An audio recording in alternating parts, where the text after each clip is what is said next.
shall be knighted Sir Pelicanav.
Let's put our living stereo stylus in this groove.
Hello and good evening, everybody. Oh my god, I couldn't believe it. I couldn't believe my eyes. I said they're gonna need a few minutes because, like I didn't see them ready up and I was still seeing people joining the lobby and so on and so forth. And then, boom, they started the map draft. So let's actually take a look at this. We do have a bit of a different go about the pick and ban phase here. We're gonna have the maps chosen from the beginning. They don't know the pre-game bans like in the CWC. This is gonna be a bit different, and as you can see, they will have quite a big array of maps to go for. We're in the CPL Premier League, ladies and gentlemen. And good evening, everybody. I do want to say hello there to Rodri. I did also notice Papas. Good evening, sirs, and welcome. We do have also Metro. Good evening, sir. And Victor. Oh, did show up a little bit. I do understand. We do have quite a busy night on Friday evening with all of the games going on Euro 2024 and, of course, other competitions going around. Now, also, your kids hero. Hello there, sir, and welcome. Monstrat. They did add a few new maps in the CPL Premier League. I guess the sky's the limit.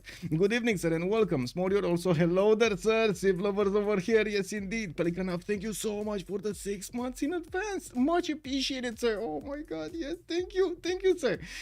Also, Jägermath did answer the question earlier about the big poll that we had going on. I'm not going to delve much deeper into this because I don't want to get in trouble. CG, good evening, sir, and welcome. Also, Jägermeister, good evening, sir, and welcome.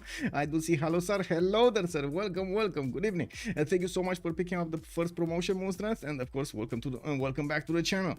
Let's actually take a look here. Lemon Beat, hello there, sir, and welcome. We do have about to see the map choice. We got 7 Seas on one side and then Lakes is gonna be on the other side. There now, the choice is gonna be on Brainrot. On the right side, we do have Brainrot taking out. Oh, wait, they don't know. Look at them playing with our hearts over here. They're switching between Lakes and 7 Seas. Switching between Lakes and 7 Seas. We don't know yet. Oh, 7 Seas it is, sir. Okay, 7 Seas it will be. We're gonna have a bit of naval action sprinkled with a lot of land, and I'm pretty sure we're gonna have somebody getting in trouble. Oh well, I guess we're gonna need to see if there's gonna be any kind of settler snatches during the game or any other of course those trader snatches. I do have to say over here, Escape Posel coming up on the left side and Brainrot on the right side. These are two teams that we didn't really get to follow in this tournament because of course we did prioritize going for the CWC. So let's take a look. We got on the Brainrot team, we got Kokusu, Detective Baby Legs, Andresu, Marco, Bee Abuser, Anarchist Peekaboo, and Escaper, and Delta EU. On the side of Escape Posel, which I believe we actually seen before, right? We've seen this team before. We got Vadia Queen, Stop It, Dart, Serious Man, Sewi 27, Broccoli, Doc, Ozzy, Shedinja, the Drinky, Milentovic, I think Milentovic. Oh, that's the coach. They have a coach. Oh, very nice. Okay, let's see Mr. Coach over here, how he's gonna coach his team. We do have them in the lobby. Not all of them. We're gonna need to wait for the last one to join, but I do want to click on buttons over here and quickly rejoin, so I do fix any 0 MSers that were there, or at least the majority of them, because one is missing. Let me do this, and yeah, there we go. We got a few bans. Before they're gonna get to the picks, I do have to point out in the CPL Premier League, we do have 4 bans first from each team. That's gonna, of course, gonna get filled up really quickly here with civilization leaders. We do have Brazil, Hungary, and Norway Konge persona being taken out by Escape Posel, while on the right side it looks like Brainrot is gonna take out Theodora, Byzantium, and the other Byzantium, Basil II. Wow, they're not gonna let either of them in. Okay, I mean, it does feel like it's what's going on with all of these problems, man, against Byzantium? Is that such a strong nation over there? No Gandhis? Like, no Gandhis were touched in the makeup of this pick and ban phase. God, look at this. There's no Gandhis. No Gandhis, no Chandraguptas. Really? Okay. Well, Australia, of course, being the third choice over there for Brainrot, will give us an idea about what Escape Posel is going to do. Not really. On the let's talk a bit about 7 Seas in general. Like, you do get a decent amount of territory, very good freshwater most of the time. You also will get a decent amount of chops, and of course, the distance between you and your opponents might not be that small or that big. Not as big as Highlands, not as small as you would see on a map like Pangea. On the other hand, you do have the possibility of getting a lot of international trade routes on the seas. You might actually have the possibilities of those spawns between you and your allies to be in such a way that you can connect your empires. On the other hand, you might have the opposite. You might have an opponent that will contest the same seas you are on, because you know that's how it is. You do have 4v4 here over here. What is going to be declared? Probably, since they will get to meet each other. So yeah, we know where this is going. Shazak, what's the map? We got 7 seas, sir. We got the 7 seas. Let me put it up on the screen. Give me a second so I can click on buttons over here. 7 C's. There we go. There we go. Now it's on the screen. Okay, we do have Spain also being taken out by Escape Posel on the left side, while I do notice Japan is going to be the one taking the sideline on Brainrot, and they did go extremely quickly through the pick phase. It looks like Maori has been picked up first here by Escape Posel. We're gonna get to see some Maori action. Very nice, very nice. On the right side, we do have Indonesia and also Portugal being picked up, two very strong naval powers. But I gotta say, man, 7 Seas is not all about the naval. Not all about the naval. We're gonna need to see how they're gonna do about land. If there's gonna be some wild Genghis appearing over here, this will strike the fear of Genghis into the hearts of his opponents. We're gonna need to see who's gonna pick that. Rome showed up on Escape Posel, still a strong pick. Nowadays it's a very flexible and adaptable civilization most of the time, and you do have very strong bonuses from it. Those early monuments, the early road network, everything amazing. We do need to take a look at the last 3 bans from each side. We're gonna have 3 on Escape Posel, need to be checked out, and you do see on the Brainrot team they're already fearing the Genghis power, but there are multiple Genghises available in the game, right? We do have quite a few civilizations with a lot of power when it comes to aggressing their neighbors at the beginning of the game or even through the mid game. I'm pretty sure we might see some Scythia, some wild Scythia. Macedon got taken out, definitely makes sense, but why on Escape Posel?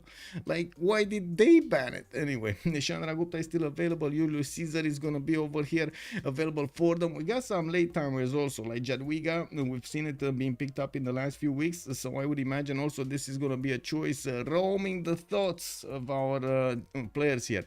Scythia gonna be taken out by Escape Posel. Right side looks like Gandhi is not gonna make the cut. India Gandhi got taken out by Brainrot. They're not gonna allow him in. Are they gonna do the double? Are they gonna actually take out also Chandragupta? Also, their much better Pangea gameplay would be cool. Yeah. But it's 7 Seas. So, but to be honest, I'm pretty sure we're gonna have a diverse environment over here with quite a bit of land and also quite a bit of seas. We're also gonna, okay, there we go. We got Dido on the Brainrot team being taken out. That's the last ban. After this ban is gonna be chosen by Escape Posel. We're gonna have Brainrot needing to pick another Civ, and Escape Posel is actually gonna reveal their full roster. They will have their full roster revealed before Brainrot picks their last Civ, and we gotta see if they do manage to actually get a civilization, an uncounterable civilization on their side. Well, looking at this, by the way, did you actually I saw another YouTube comment that I should slow down my speech pattern. How slow or how fast? I'm believing that I am slowing, that I am speaking at a good amount of speed, I guess, but I definitely would like to know exactly how slow or how fast I should go. So I guess I'm gonna try to make a few experiments to see exactly how fast or how slow am I gonna need to talk.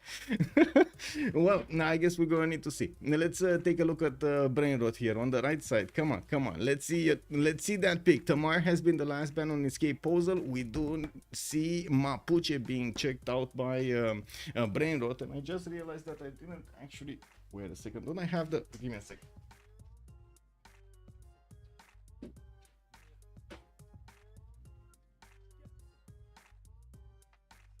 Okay, there we go. Totally forgot about the AC. Oh, they already started the draft. Yes, they did. Just tell them to listen faster. Kick W, Mitrok, Coupe and Portugal on either side of this game. This is going to be fun to watch. Yes.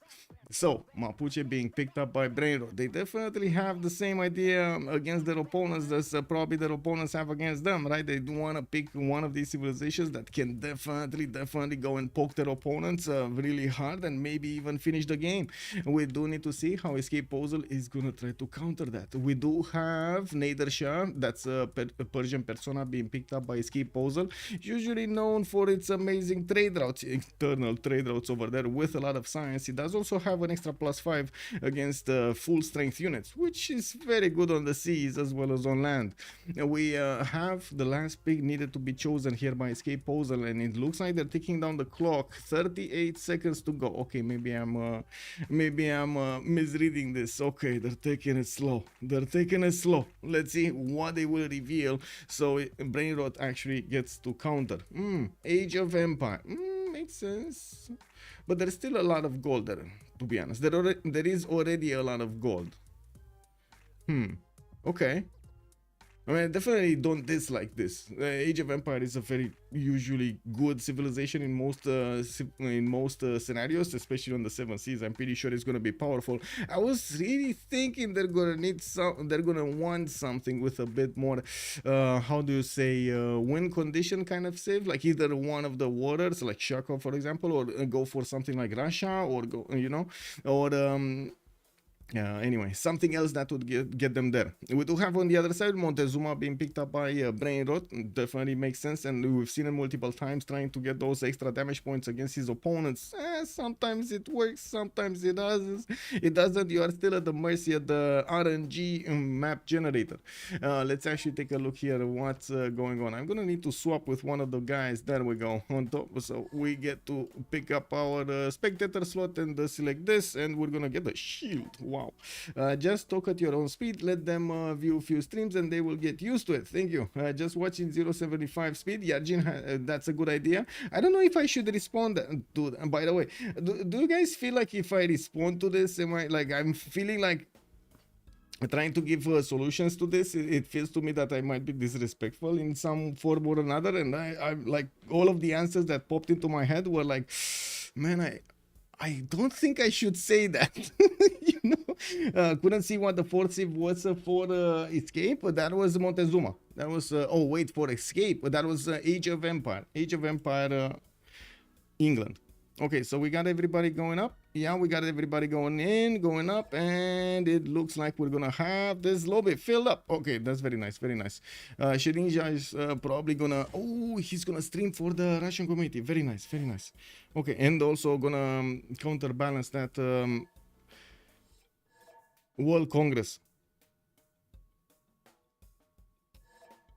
We do need to see them setting up the priority for the civilizations. As you know, in civilization you do have a slot priority assigned by, of course, because it is a turn-based game. So basically it finishes a turn and then sends the information, and the next one is going to finish a turn, and so on and so forth. It especially when it comes to setting up world wonders or something like that, building or great people points, the game takes into account the turn end and the turn start, and also the position when it is processed. So yeah, we do have a higher priority on Broccoli, Ozzy, Mr. Marco over there in order.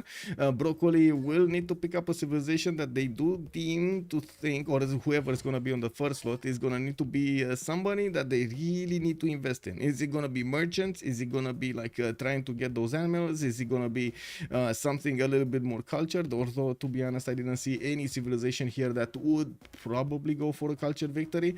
So I would imagine there's going to be quite a race when it comes to merchants, generals, and admirals. Actually, wait, it might be merchants, admirals, and then generals. But anyway, we're going to need to see, because again, we have a lot of naval civilizations. They will probably get the encampments, but are they going to get them quick enough? I don't know if they're going to be that quick on the encampments. Usually you want to go for those harbors, you want to get those government plazas. It takes time, especially like versus a Lotaro or Nader Shah next to you. Triple encampment setup. You know what's a bad day on a naval civ? getting Cynthia next to you. I often watch replays at 2 times the speed, never an issue. Oh my god, that's actually a testament to that how to say that I can actually pronounce the words properly, so you can understand them when it is sped up. Don't even try to make everyone happy. You will fail and be miserable. Be who you are and build following organically. People who come back are usually people who like you where you are. Thank you, sir. Thank you, sir. That is those are very kind words. Don't lose them trying to answer the requests of people who probably complain just to complain. Well, yeah. To be honest, that's another reason that I wanted to ask, because I feel like I should ask these questions. I feel like I should get a little bit of feedback, and of course, if it's found out that it is something that I need to fix, kind of need to work into it. But I did, however, I should say, I did, you know, remember that saying, if it ain't broke, don't fix it, you know, that's kind of it. Anyway, let's see who are they prioritizing. They're going to prioritize Coupe, they're going to prioritize Joe the Third, Engi, Tarja, and Rome. Okay, so Admirals, looks like in that order. Second one is going to be Merchants on Trajan, and Lotaro will probably go for commercials of his own. We do have to see how Coupe is gonna get his land. Usually Maori here is blessed with a lot of good territory, that he's gonna get those extra production points from the forest, from the rainforest, and also does have a good tourism requirement. To be honest, is not that bad, but is it gonna be good enough? That's the question we're gonna need to see in this meta. Maybe with all of the free inquiry civilizations that do go into the second era, it might be just enough. To be honest, it might be just enough. Okay, so next on the list we do have Kokuso on Lotaro, Ozzy is gonna be on Nader Shah, and Milantovic on Victoria Age of Empire, and Detective Baby Legs on Montezuma. Miss May, hello there ma'am and welcome. As a non-native English speaker, I understand you clearly and also often watch replays at 1.5 speed with no difficulty. Whoa, okay, oh my god, that's how many people. I didn't realize there are so many people that want to watch movies faster than they are made, or slower than they are made. I mean, I guess I can understand the slower part, you know, the faster. The Beasley, hello there sir, and good evening. Also, Pelikanov was making a comment here. Both sides seem to have a balanced array. This should be an interesting matchup. Yes, it is. It looks like it. It looks like. Stop it. Where can I bet on myself before the game starts? I don't know, sir. But let me actually put it up on the screen over here. Give me a second. Give me a second so I can. No. Click this off. I do need to click on this and then this. There we go. Give me a second. Oh, Ash. Good evening, sir, and welcome. I think just with the game intrinsically having so much going on at one time, things just move fast-paced from a commentary side. Nothing much can be done about it. That's unfortunately very, very true, Ash. Very true. Midrock, wait, why am I watching YouTube? Wow, unbelievable, Midrock, unbelievable. Anyway, let me actually put the remap question over here, the remap poll on how many remaps are we gonna have. Start a prediction, actually, not the poll. 0, 1, 2 as possible answers, and we do have a submission period for usually 10 minutes. That's how about the time that the players do need to go through the first 10 turns of the game, and then we're gonna have them with a big pop-up over there on the screen. Do you want a remap or don't you want a remap? They're gonna be asked. We're gonna see if they do go for it or not. It's because of the match time. 4 or 5 hours of gameplay is sometimes too much time. Yes, I totally, yeah, I agree. If you're not subscribed to it, the YouTube ads are a little better on stream. Okay, all the action is over here on Twitch. We got a lot of action. Yes, indeed. Also, hello there, Headbone. Yeah, good evening, sir. Okay, what do we have on the left side? Where do we start? Chat, wait a second, you didn't tell me. Where do we start? Do we go left or do we go right? Give me a second. So I'm putting the pop-ups up so I can see the chats at the same time, so I can actually interact with both. And click. I'm clicking as fast as I can, guys, as fast as I can. Click. So I don't click multiple times, you know. Bam, I got them in. Left, we go left. Okay. Detective Baby Legs. Wow. You actually didn't want me to move from here. Okay, let's see. Detective Babylegs will have his 2-2 base soon. I do also notice in the second city he's gonna have one of these nice tiles to improve, and we'll get that faith for free. He does have another one to the north, but would definitely want to couple it with a banana tile or something, so he can get the extra food counterbalance with the extra with the lack of food that the dice tiles has. We do have a wonder to the southeast, not a very good one. Salarde unit does not have food generation, and that's kind of meh. You do want your city to grow, and of course he's going to want to make use of maybe other resources that can be improved. We do have him to the east of Portugal, and this is going to be one of his allies. I'm pretty sure he's going to want to get a city here. This is freshwater. This is a very good city, and I do believe he will want that to, so he can trade with Portugal. Portugal to the west side here will be very, very happy having him on the coast. He's not going to be as happy to have him on the coast as Maori here. Maori, oh my god, look at this. Maori and Portugal are actually going to fight, and we do have in the middle a bit of Aztec against Maori as well. Broccoli is going to need to pull off quite a performance tonight. We do have him with a 3-1-1 fish inside into the west side, and I do notice he's going to get a builder out in 5. He is going builder first, and not uncommon for Coupe. We do have him getting his resources, or wants to get his resources on the seas over there extremely quickly improved. Good second series. I do notice fresh water in both, and I would imagine he's going to be happy with the amount of forest and rainforest he's going to have. All of these tiles are going to have an extra point of production on them later on, which is going to be amazing. And it's not even going to be that late, isn't it? Like something like early Empire or something is not that late, or not that later on. What happened here? What's going on? What's going on? We gotta move on Mapuche, I guess. What's going on? Hello? Is this... Wait, is this the 7 Seas or is this Pangea? Because this kind of looks like a Pangea. But no, it kind of looks like a 7 Seas also. Oh, Kokosu maybe crashed. Wait, maybe? What's a maybe? And where is Mapuche and why don't I see him? This is Indonesia. Indonesia is all alone. Okay, we got an Age of Empire here, a wild one. Okay, anything in the south? No. Okay, that's him popping off. Why don't I see Mapuche? Mapuche. Do you guys see Mapuche on the map? Is it here? Somewhere in the south? No?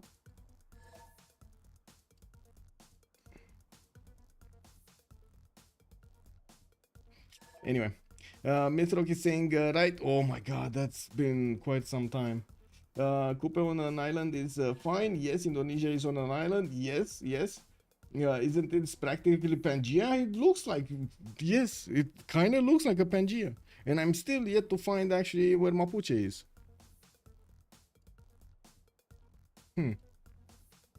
Okay, still looking, searching. Ping, ping, ping, ping, ping, ping. Oh my god. It's not here, not here. I feel like he should be here somewhere, right? Like this should be where he is.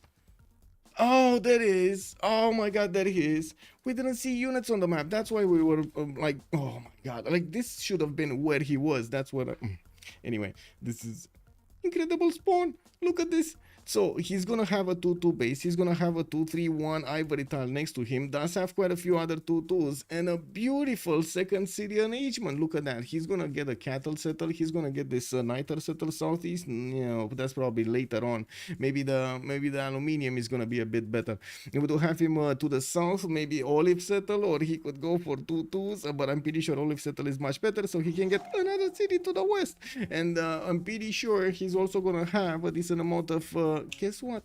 Appeal. Appeal is very important for Mapuche in particular, for those Shemamuls in particular, to get that extra culture going. They are very good tiles if you can actually get them. And you can see that he has quite a few next to the mountains that could turn into Shemamuls. That's a lot of culture. A lot of culture. 7 Seas is more like a lakes map that lets you build the Golden Gate. Okay.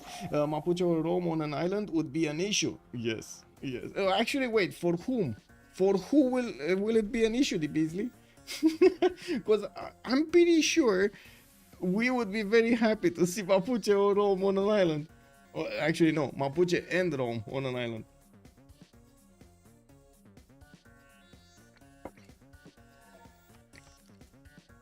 Mostly Rome. I see. Yeah. Okay. We got them coming back. I wrote before game that I hope the game gonna be without lags, and here we are. Wow. Okay. Anyway, let's actually see how things are gonna be going here after we talked about Mapuche. We do need to take a look at Indonesia. Mr. Marco is gonna have his array of reef fish tiles that are gonna give him the extra food, and he's gonna get soon the production. Usually Indonesia does also get the fastest pantheon in the game because he does get 2 faith per turn since he settled his first city. You do see already he's making 2 faith a turn, so in 6 turns, boom, he's gonna get that pantheon easy peasy. And I'm pretty sure Mr. Marco here is gonna need to pick up God of the Sea. Like, with so many resources, it would be a sin not to pick up God of the Sea. Do you see what I'm seeing here? We got like 1, 2, 3, 4, 5, 6, 7, 8, 9, 10, 11, 12 resources, not even counting the eastern ones. Easy peasy. One bit of a problem here. He does have very close to him Maori, but I don't believe it's that big of a problem because I'm pretty sure with Portugal's power they could break him at caravel timing. The problem is before caravels. Usually the production capabilities of the Maori Empire are higher than other empires, and they can outspam their opponents. Now, it's gonna be 2 versus 1. Not gonna be that easy as in 1 versus 1 close quarters battles like this. I do also want to mention on Indonesia, I'm pretty sure we're gonna have some nice campuses next to the seas. I do notice he's gonna have some tiles surrounded by water. You do get extra adjacency towards your districts, or some of your districts actually, from the water, so definitely that is going to be nice, having an extra point, or extra 2 points I should say, from these reef tiles.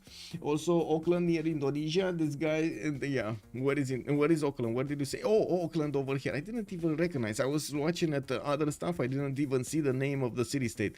Auckland next to Indonesia, so God of the Sea and Auckland production. Oh yeah. Genghis on an island was entertaining. Exactly, that's what I'm saying, right? Exactly. Yeah, anyway, we do have Pamukkale also on the island of Mr. Marco, and I'm pretty sure he's gonna want to get a city there. Not probably that quick. Let's take a look at Portugal here. We talked a bit about him, but we didn't really check out his spawn. This is a very good Uluru.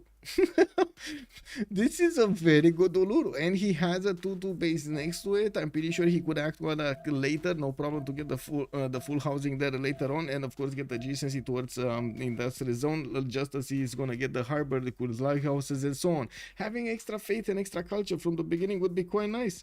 Portugal will not probably settle all of the cities to the southeast, as I mentioned. I'm pretty sure Aztec will want to get a trading partner, and we're going to need to see if it is going to be also Indonesia that's gonna trade with Portugal here. We're gonna need to see how they're gonna make those military alliances, and where are those traders going, exposing these trade routes right here, or like to the south on a line here between the Setubal Bay and Funchal Bay, or are we gonna get them only exposed over here where maybe they can protect them, not in deep water?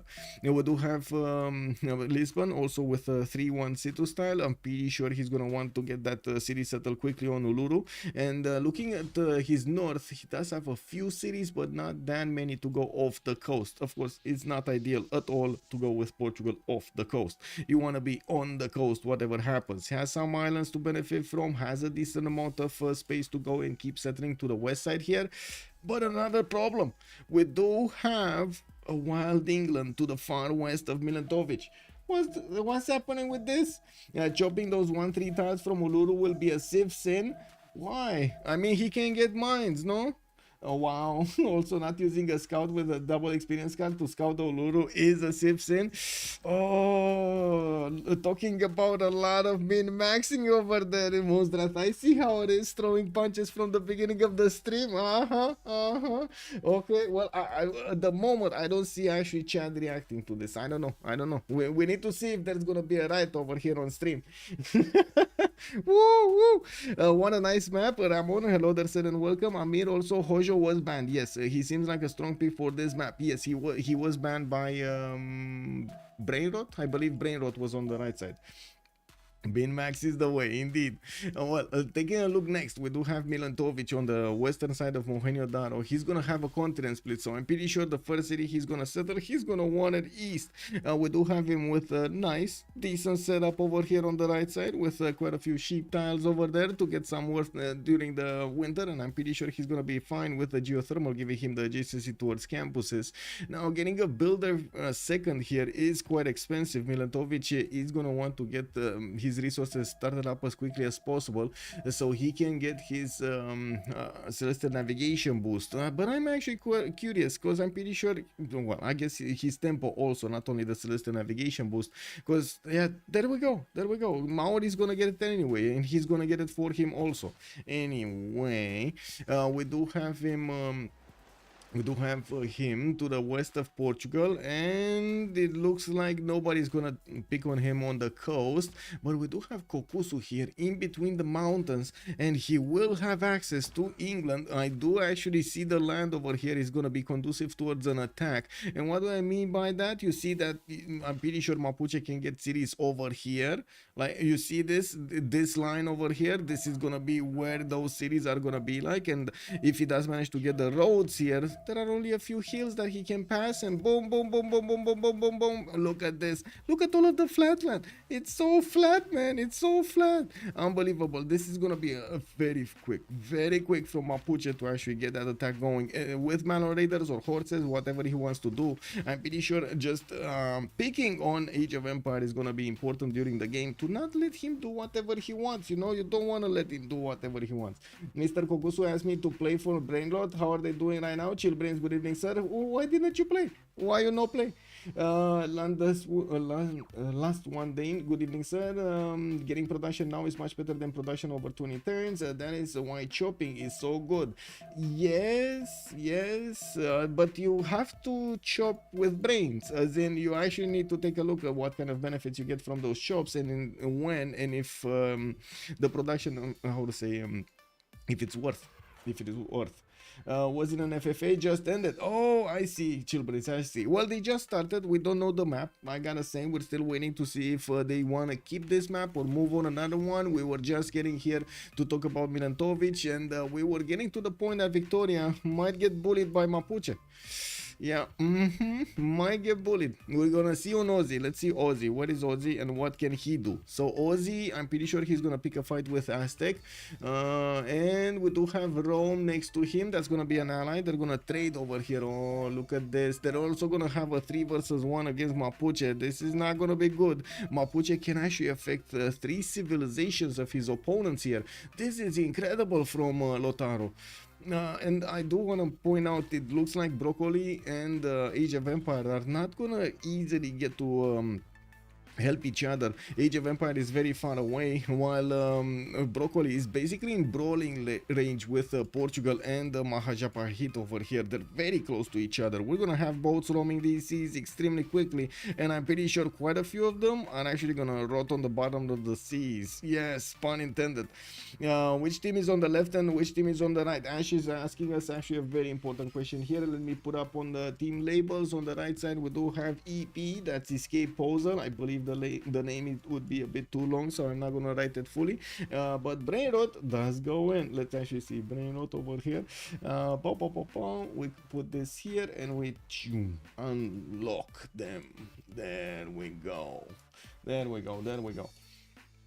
Okay, so remap vote going on. We're gonna need to see if they want to keep this map or not. First of all, I do want to point out Brainrot did find out about the position of their opponents here, or at least some idea of the position of their opponents. They don't know about England. They don't know England is gonna be on the right side of the map, and on the other side I do have to point out Rome and England can trade. We do have also Persia and Maori can trade, but on land, not on the seas, and they only know about, they know about 2 of them. They know about Aztec and they know about Mapuche. Okay, so it looks like it was fine for Brainrot. The boys from Escape Posel were like, we're not doing this, boys. We're not doing this. Remap. And that's a really large central landmass for the 7 Seas. Indeed it is. 7 Seas usually generates a lot more broken up land. Yes, that's very weird actually. It looks like a, variation of Pangea. more like a Pangea Plus. But it is definitely a lot more land mass in total than on Pangeas. Usually Pangeas are much more clumped up.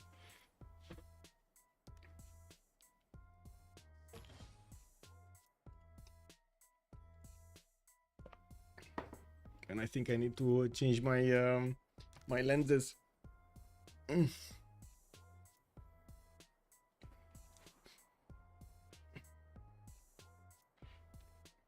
No, one side used. There's still a remap token available for Escape Posel. Sorry, for Brainrot. Brainrot said no. Brainrot said they don't need to remap. Indonesia almost got spawn. Yeah, it was a pretty good spawn over there. Pretty good spawn. Yeah. But to be honest, we had a pretty good spawns all around. I didn't really see anything that would be considered a bad spawn. Just the positioning was just not feeling right. Mapuche over there. Perfect position to do so much damage with those Mano Raiders. The only thing he needs to do is just send them across the lands. Whoa. This looks like an alien over here. Oh no. Okay, well, this map, let's actually see what this map is gonna bring us. We go left or we go right? Chat, we got a bit of time until they open up the screen. We go left or we go right? It looks like Mount is calling it right. Okay, and Mitrok is calling it right. Okay, we're going right. Cool Whip, good evening, sir, and welcome. Yeah, exactly, Lancer. This definitely feels like more of a 7 Seas. Well, looking at Broccoli, where do we have Broccoli, and what is he gonna do on this map? Okay, that's Montezuma. No. This is Age of Empires. Broccoli on the left. What do you call this? On the left lump? Kidney? This kind of looks like a kidney. How do you call this of the map? Anyway, on the left something. Te are Kiva.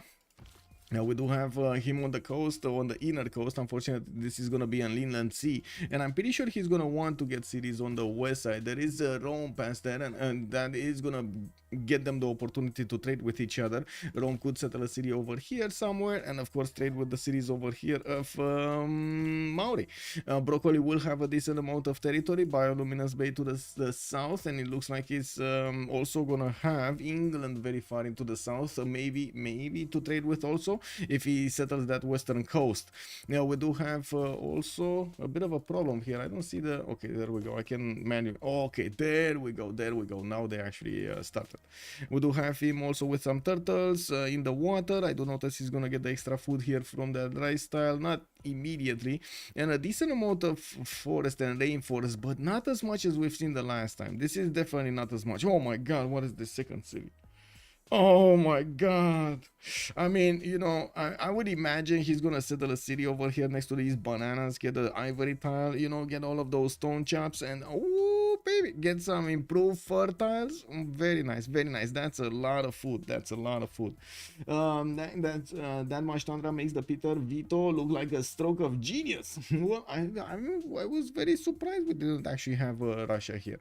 Anyway, moving forward, we do have Rome to talk about. To the western side of Maori, he will have his 3-1 fertiles in the capital and another 2-1 towards the south. We do have him also getting a scout out in 3 turns, and I do notice he's gonna get I would say easy +3 or a +4 here next to the mountains if he wants to put down campuses first.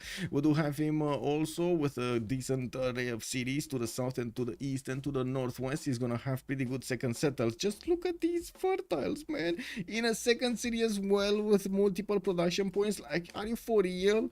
Like, when are you? Oh my god. Anyway, I'm pretty sure he's gonna try to min-max how many cities he's gonna get here, and also try to balance that out with how high his cities need to grow. We do have to take a look also on the next one, Nader Shah. Where is Nader Shah? Inner sea, but the bigger inner sea. This is the main inner sea, and looks like Nader Shah Ozzy is gonna get his scout out in 3 turns. Has a 3-1 base. That's a cattle tile. We do have him with a decent array of cities. I see west side, east side, nice. Can go all this coast towards the northeast. Doesn't really have a city state. Oh, I just found out who's... Oh my god. Man, how is this fair? How is this fair?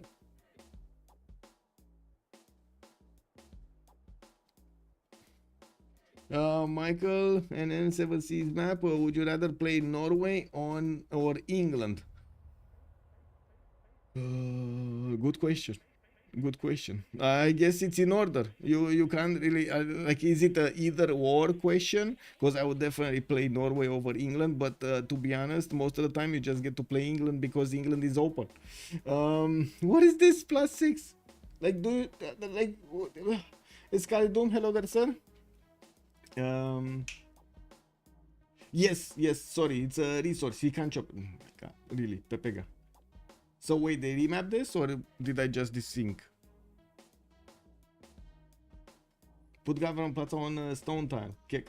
+3 era score, might as well get it when it's easier to rush golden age. What is with that geothermal +7 campus? If you don't pick Tokugawa, then Coupe is a good alternative. Yeah, why is England always open? It's a strong production set. Because there are too many Englands and people got used to, I guess, letting them in. They are believing others are a bit stronger, and sometimes it is. Like I do believe also that Norway, in its power spike at the beginning, is definitely stronger than Age of Empire. I wouldn't really say it's very strong later on, but Engine does seem like it's a little bit higher. And I do have to point out, let me actually get a second, because I just realized I said the big boo-boo over there. Escalating did call me out, and I want to say yes, he can't, resources cannot be harvested, so he can chop the stone. He can't chop the stone. No stone. No stone chops. Anyway, it is what it is. I desynced. Okay, that's weird. Why did I desync? Oh, okay. Actually, multiple of us desync. What's going on over here? Anyway, I hope it's not gonna be a problem. We still have Brainrot with their remap token. So we talked about broccoli a little bit. We were on Nedersha. There we go. We were here, right? Aussie, and we were talking about how fair Lisbon's space is. Well, wow, the spawn. How can you call this fair? Like this? Oh my god, how can you call this fair? +6 campus in the capital. Yeah, I mean, not even for him it's fair. This is like all of the land giving you so many of these so many of these bonuses that you can't really get quickly. Like I'm pretty sure he's not going to open up with campuses. He wants his harbors. I'm pretty sure he wants to build boats, and he doesn't want to build campuses, and he has that +6 directly in the capital that he's like, oh please God, let me get to 7 pop to get it, because I'm not gonna need the government plaza. Anyway, this is gonna be a bit weird. The war is gonna be between, I'm pretty sure that we're gonna have war between them, and I'm also curious if Lisbon is gonna want to get a city out there, even though most of the time it's good to actually have these. I've seen players try to get away from the direct confrontation on the seas at the beginning. He could try to just keep that choke intact. Okay, it looks like they're calling a relobby there at some point. We do have Victoria, Age of Empire. There we go. London. We do have scouts coming up in 1, and I do want to see how his land looks like to the south and to the northwest. Lisbon Giga Science Campus. Yes, exactly. I'd save the +7 campus for the next era. Wow, next era, the Beasley, next era. Just waiting 20+ turns. Aztec plus Portugal gonna kill Persia really quickly. Now, okay, let's see. Let's come back to reality here. Victoria, Age of Empire. Continents? No. Okay. We don't have, we have a single continent. Doesn't look like he's gonna have any possibility to go quickly on another continent, but he is gonna get the opportunity to take out Hattusa quickly. That's only 23 strength, and I'm pretty sure he can bonk it with the galleys. We do have to move forward towards Zhao III, which is over here. We talked about his awesomeness and his highness over here. Unbelievable. The bee abuser is gonna get to abuse a lot of these geothermal fissures, and I do see him also with the opportunity to go and settle the cities in the Gulf of Oman, which might actually get settled by Persia also. So they're gonna get to fight in 2 water bodies. Well, anyway, Persia is gonna have a bit of an advantage at the beginning of the game. He could ignore the seas if he does manage to get the boats right in front of the fish and try to do something about Portugal on the land. We're going to need to see if B Abuser is going to manage to plug those shows quickly and take care of his neighbor. On the side of Gitarja, let's actually take a look here. We do have Maja Pahit, Mr. Marco getting a few 2-2s around him, and I do notice he's going to have a decent amount of cities here to settle. But like compared to the last one, this is definitely not the same quality, much lower. We do have him with not that much fresh water around him, except if he goes of course on the inlands, which is not preferred at all by Indonesia. Persia Panama Canal, massive inland sea naval base. Yes, which is the better tundra, Civ, Russia or Canada? I would say Russia is more consistent than Canada. Massive inland sea naval base. Yes. Okay, so we gotta relobby here really quickly.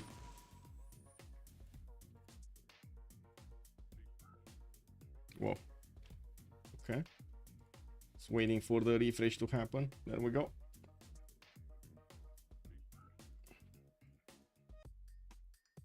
Russia is really dependent on feed the world. Not always. I mean, you would say that, but to be honest, we've seen it played out successfully, even without feed the world. And Temple of Artemis. Oh my god. And everything. And Hanging Gardens. Man, you're forgetting Hanging Gardens. All of the food generators. Everything. Just throw it at Russia. Let's see. What do we have? Pings.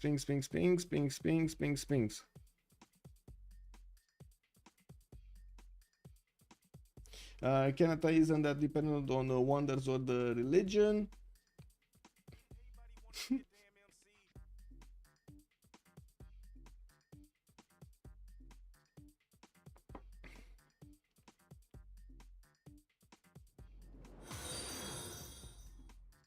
Kasa Mitswets has joined the round table. Kaso Mitswets, thank you so much for the follow, sir. Much appreciated. Rambling Man also just telling us he had a kebab and it's like Temple of Artemis over here. Woo! Yeah. Oh yeah.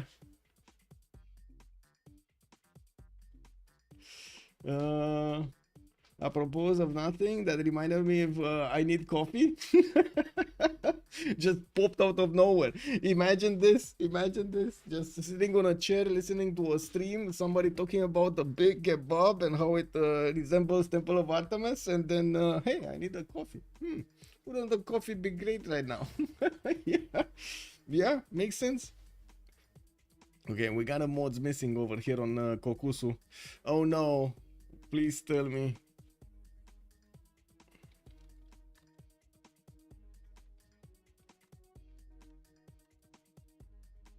Actually, let's see. I don't want to write. No.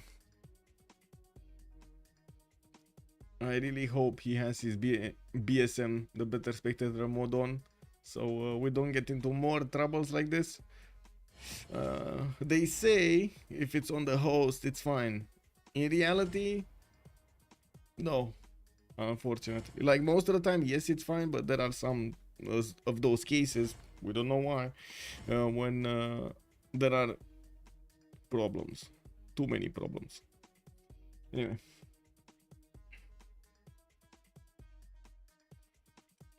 they didn't get to the remap, right? They didn't get to the remap question. We don't know if this is gonna be the map or not. We still have Brainrot with a remap token available, and it looks like we're about a few seconds away from getting into the loading stage, so we can get to see the map next up.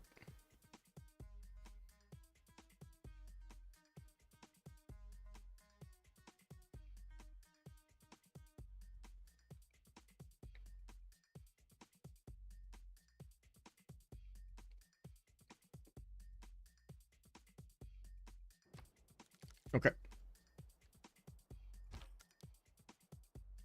We were looking at Indonesia here. Okay. Well, at least he's gonna have a good campus towards the south of that 2-1 tile. That's gonna be an easy +5.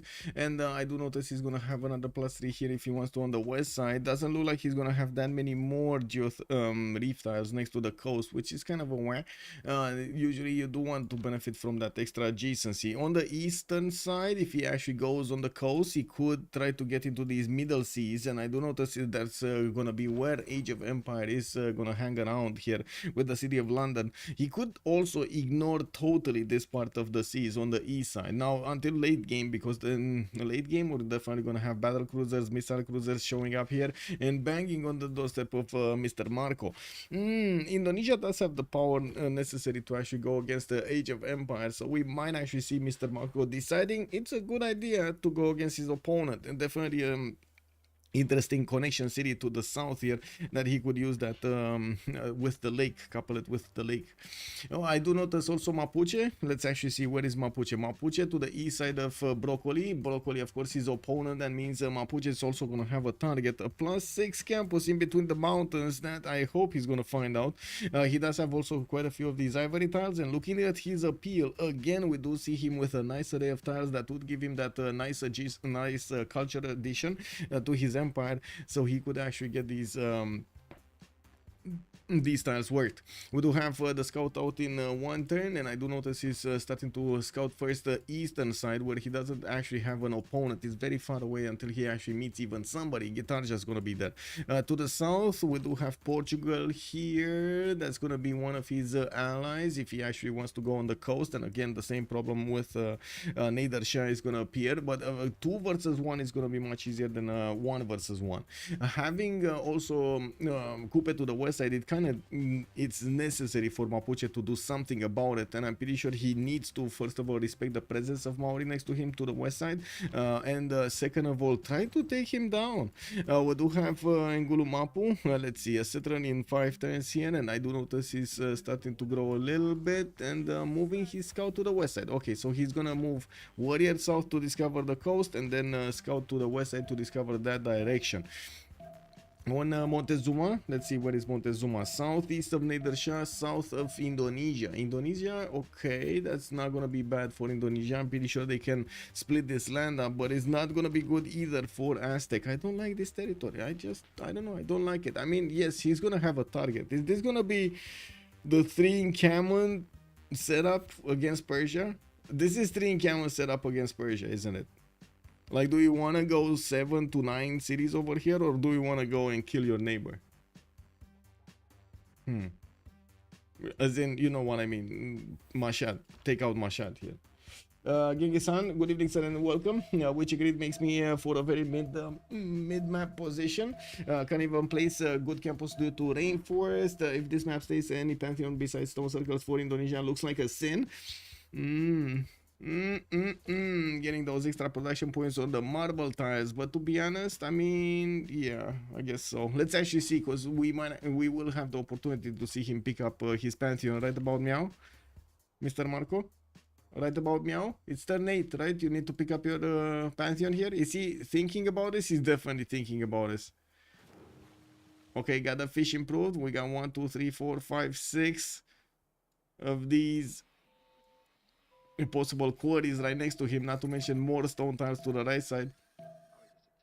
Haven't seen Maori in so long. Yes, Victor, that's true. Unless he got picked last week, though I'm kind of a fan of Brainrot's draft and position more. No, Jeron, good evening, sir. He can take out the neighbor and let Portugal scale to the hell. Exactly, right? Exactly. That's what I'm saying. It looks like that's probably gonna be the best option for him. Yeah, and yes, God of the Sea. He picked up God of the Sea, sir. Genghis-Han, hello there, sir. Good evening, good evening. Which grid makes for a very mid-map position. Can even play if this map stays. Well, Pelikanov, I'm sorry to say, I'm sorry to report, Indonesia said yes to God of the Sea.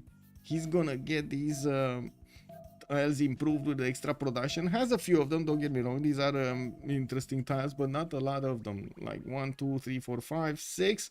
And if he goes to the right side, then he's gonna have a lot more. Then he's gonna have turtles to improve. He's gonna have some more fish tiles here, not reef fish, but still reef tiles, and a decent amount of coast to go for. But I guess this is also gonna be him deciding that he's going to need to war England here. There's no way to ignore this. Okay, is this it? We got only a few seconds. Is this the map, or are we talking about something else? Okay. Settlers coming around from everybody. I do notice Portugal is actually going to be on the coast over here. He's not going to bow down to Persia. He's not going to bow down to Persia. Look at him go. He just blocked that warrior of Persia. He's giving him the banana tile. And then he's coming in with a settler right behind it to grab the same banana tile. Wow. But does Aztec have a Silax nearby? Let's see. Yes, amber. Wait, and does he have amber in his... no. He has marble, gypsum, honey.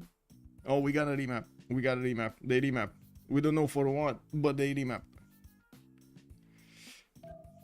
And salt. The salt was the fourth. 1, 2, 3, 4. And 5 with the amber. That's about it. I don't see. Oh, maybe turtles. I mean, if he gets a city here, he could grab the turtles, but he needs to negotiate with Indonesia. So he has a possible +7 with Coleus. Coleus, right? Is the merchant. Bonsoir, monsieur Andiro, bienvenue. Good evening, sir. Already 1 hour. Yeah, we were very early today, like 7. Wow, yes. Yeah, not cool having Persia in between them. Yeah, more points closer to the elusive VIP. Woo! Yeah, let's go. Hello, sir. Orpheus, also good evening, sir. So now that we did find out the answer to our question, how many remaps, let's set it up. Let's give the points to the viewers over here. 13,000 points. Just, you know, pouring out of nowhere. Very nice. Which team voted to remap? Well, it was only Brainrot that had the remap token now in the second one. In the first map, we did have Escape Posel voting for the remap. Aztec would have had some powerful GDRs, kick W later on in the game. Well, let's see what Aztec is gonna pull off this map. We got a big question coming up, sirs. Where are we going? Left or right? Where are we starting off? From Detective Baby Legs, or are we starting off from Broccoli? Left? Lancer is saying left. Okay, we're going left. Let me double check. Does God of the Sea work with Kampungs? No, Amir. I'm not sure if Auckland or the new... Did they make Auckland work with Kampungs? I think it works, right? With Kampungs? Because now it only works with improved tiles. It doesn't work anymore with all of the tiles. It used to work with them, but it doesn't work. Was close a while back, but Tokugawa lost me 200,000. Oh my god, 200,000? Okay, Auckland definitely works with Kampung. There we go. Lancer is saying Auckland definitely works with Kampung. Did they do any remaps already? Yes, Pebbles. We got all, both remap tokens have been spent. We are just about to enter the first game, and it looks like Lancer is saying left. He was the first one to say. Where are we going? I'm just waiting for all of them to get into the lobby so I can start moving around the map properly. If I do this before, we don't actually get to see resources and so on and so forth, or excuse me, I get to see them. But anyway, it is what it is. I don't find it normal to actually not have those icons over there and so on. Let's see. So Montezuma. Let's see. Detective Baby Legs. We do have him with 2 continents, 3 continents, 4 continents. My god, man. Guys, I think we need to prepare. Wait, does this continent even have a resource on it? This is Arctica and it's devoid of any resource. Really, bro? There's no resource on this. Oh my god, there's 1 resource. That's just 1 on the instance. Just 1. Unbelievable. Anyway, let's count this up. Let's count this up because we got a bit of time, right? They're making their decisions over here. Chat is already going crazy. Vote Aztec team wins. Entropy, slow down, bro. Slow down. Welcome, sir. First of all, wait a second. Woo! Wait, whoa. Let's count them up. Let's count them up because 4 continents might be deceiving. The game, you know, likes to throw curveball at us. So let's actually check them out one by one. We got Tenochtitlan here with the marble tile, second ring. Okay, that's one. Two truffle tile. Okay, this is another continent. Oh no. Okay, let's see one on the green continent. We keep the green continent. So we got marble, we got mercury, a lot of mercury. We got some amber in the sea, so that's a third one. Do we have anything here? Yes, we do have a cotton tile. Okay, that's a fourth one. Four resources quite close by. He might even get the salt and this pearl tile. He could just settle a city and get both. My god, 5 and 6 right there. Okay, left side, 7 on the truffle tile. Sorry, 8 on the gypsum. We got 8 on the gypsum. Do we have a 9? Do we have a 9? That's a 9 on the T tile. Is he? Wait, Portugal is gonna be needing to move away from the T tile. Okay, that's 9 on the T tile. Do we have a 10? Do we have a 10 anywhere? Do we have a 10? Oh, I see the coffee tile is a 10. We got a 10 over here. We got an 11 also over here. One city could get both. Easy peasy. He might actually want to settle over that. Okay, we got 10. We got 10, boys. Imagine plus 12 Montezuma. Good evening, sir. I think we're actually gonna get to see him live. He's gonna appear in the scene here. Baxter, good evening, sir. Sorry, welcome, sir. Two enemies towards there. I don't think he can settle much in the south. Where's Portugal in this scenario? Pearls, south and east. Okay, I'm gonna not talk about this subject because I'm not sure exactly where the conversation started, and it was pointed out to me that I should not always take the text chats backwards. That's a pretty wide city for Aztec. Yes. Well, let's actually see how Aztec is gonna want to get all of this land taken care of. I'm pretty sure he's gonna have a very good TT to settle on the east side. Could easily get a cotton tile. He doesn't have a natural opponent on the seas, and I'm pretty sure he would be just happy to get all of those extra points of food, extra points of gold, and of course all of the culture around it. We do have him with the second scout being pumped out of Tenochtitlan. We do have him also with horses in the second ring, and I do notice iron tile is gonna be right in his capital. Has a lot of food from the bananas when he's gonna get to upgrade them with those plantations, and we do need to see if he's gonna try to get some Etemenanki action going around here on the rice tile on the left side. Yeah, we do have him also with a lot of fresh water northeast and south. I do notice on the west side, yes, we kind of made fun of his tea tile here that he could grab.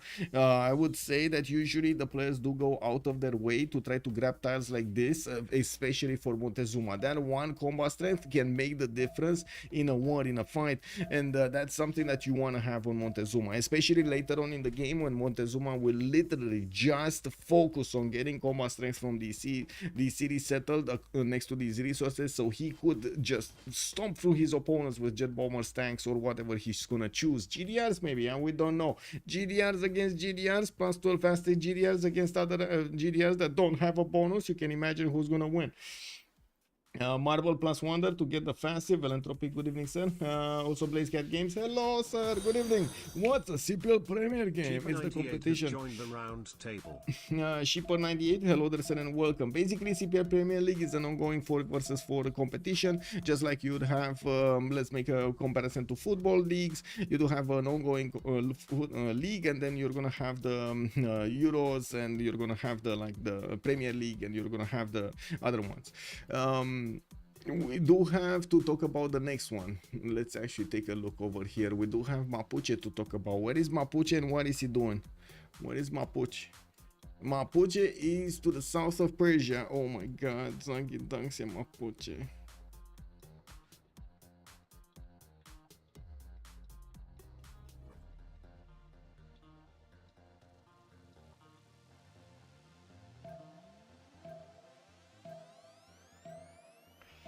Oh my god. Zangi Dagsia Mapuche settle with a lot of gold next to the truffle tiles. Will get the first merchant, extra trader out capacity. Easy settle towards the north. If Oz is not gonna get there, he's gonna get to settle a city over here, get to connect it with his trade routes, and just keep pumping units against Persia if he wants to. Ooh, that's gonna be beautiful from Kokusu. We do have him also with available horses to the left side. We do have some iron tiles here in the second ring to the northeast. good second settles. I would say west side, east side. East side is definitely the best one of them between them, and of course north between the mountains. Again, he would have an interesting time if he actually would put the city across. I did notice quite a few leaders not wanting to take this chance, not wanting to actually give a chance to their opponents to have a fight anywhere, so they can keep their amenities and keep their people a little bit happier than normal, which is usually a good thing to do. I would actually argue that usually you don't pick Mapuche just to stand around. You do pick Mapuche to go against your opponents and try to stop them. In a simming game, I would imagine Persia is going to be a bit taller than him when it comes to direct simming bonuses. Those extra 3 draws do give a lot of bonuses extra to those cities of Mashhad of Persia. So anyway, we're gonna need to see. These are a lot of good campuses, good reverse adjacency for commercials. I'm pretty sure he can get the culture for his trade, for his civics, and by the looks of it, we're gonna need to see him make choices here in the game. Gitarja, where is Gitarja, and why did we have a war declaration? What happened? Why did we have a war declaration? Okay, Maori over here next to Aztec. Well, Aztec is gonna need to do something about it. We don't have anything to the Maori south. Why did we have a war declaration? I don't see any unit bonking other units. Do you see any unit bonking other units? I don't see any. Anyway, let's take a look at Gitarja. Gitarja is going to be to the western side of Persia, so that also means Mapuche knows about him. We do have over here Mr. Marco. Oh, that's another reason. That is another reason that Mapuche will want to go against Persia from an early stage of the game, so he can protect Mr. Marco. Mr. Marco going over here for early for earlier harbors and trying to go for the seas, for the trade routes. It's going to take quite a bit of time to build everything up. It's gonna be a bit late on getting his horses out. We're gonna need to see if Persia is gonna need to nail that timing. There is such a close adjacency between them, but there is a one tile choke that he needs to pass first. We do have already Indonesia choosing to go for God of the Sea. He's gonna get the extra production from each of these improved fish tiles, or I should say water resources, coastal resources. We do have him also with some inland cities that he could go for, but I'm pretty sure he's gonna prefer going on the coast somewhat. I don't really like his coast. I don't like the vibe of this coast. Do you like, guys, do you like the vibe of this coast? It looks like it's like very, okay, sure, he has like a city here on stone tile with multiple 2/2s. That's about it, right? Then you see here there's like one single 2/2, no other. Then he's gonna need to improve all of these coastal tiles. In the south, yes, very good cities, I mean, but where harbors? Where harbors? Anyway, I'm not really a fan of the spawn here. Mr. Marco gonna get his horses and iron in the second ring, and will definitely have strong campuses next to the water and of course next to the fish. Looking at Portugal, let's see Portugal. East side, oh my god, Persia's in between 3. We got east side Portugal here. Wait, does Be Abuser have a Nuluru bias? Does he have a Uluru bias or something? Because this is the second time he actually gets on this. Blackwing, hello there, sir, and welcome. Yes, looking forward to a fun game. Me too, me too. This is definitely a worse map than map 2. I think so. We would have had quite a few other things over there. But anyway, got 3 wonders. Uluru is in Australia. Well, looks like Portugal here is gonna get Uluru, regardless if it's in Australia or not. Oh, this wonder just moved all across the map. It is what it is. We got settled in 6 times here, a third one from Lisbon, and I do notice he's gonna get an array of tiles for extra food. These bananas are gonna need the plantation improvements if he actually wants to get them bigger.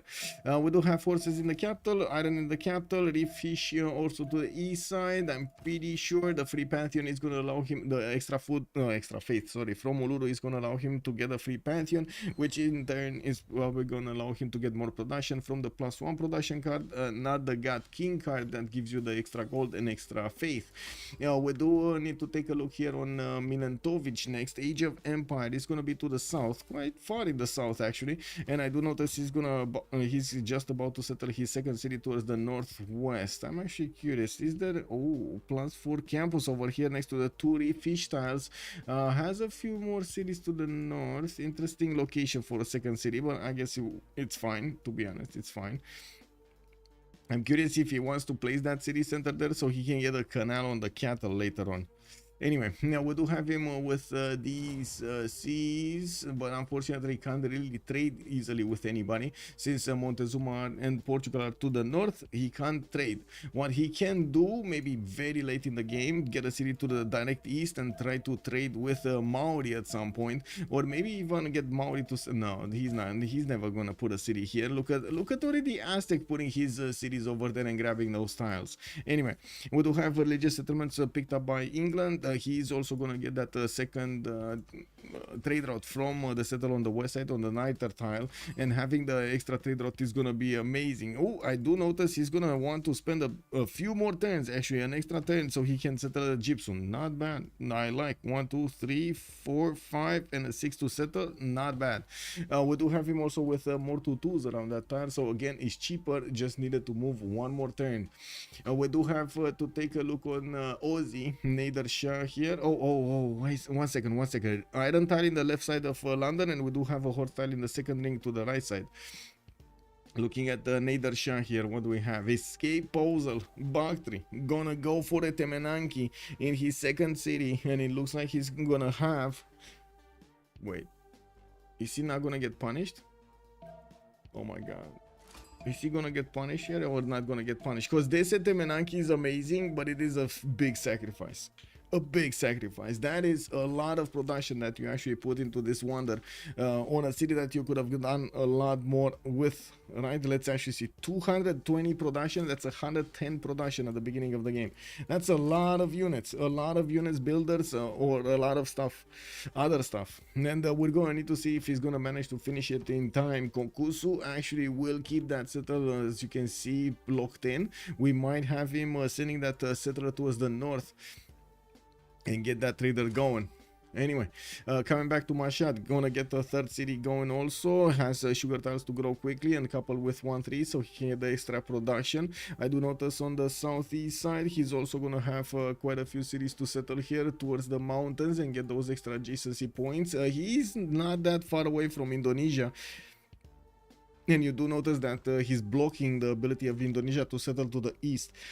I'm also pretty sure he can't really attack the slinger, nor Indonesia can actually attack the warrior, right? The second the slinger exposes himself, the warrior is gonna start swacking, and then yeah, that's just gonna go south really quickly. Yeah, we do have Rome to talk about also. Let's see, where is Rome? Rome is southwest of... Oh my god, Gitarja's dead.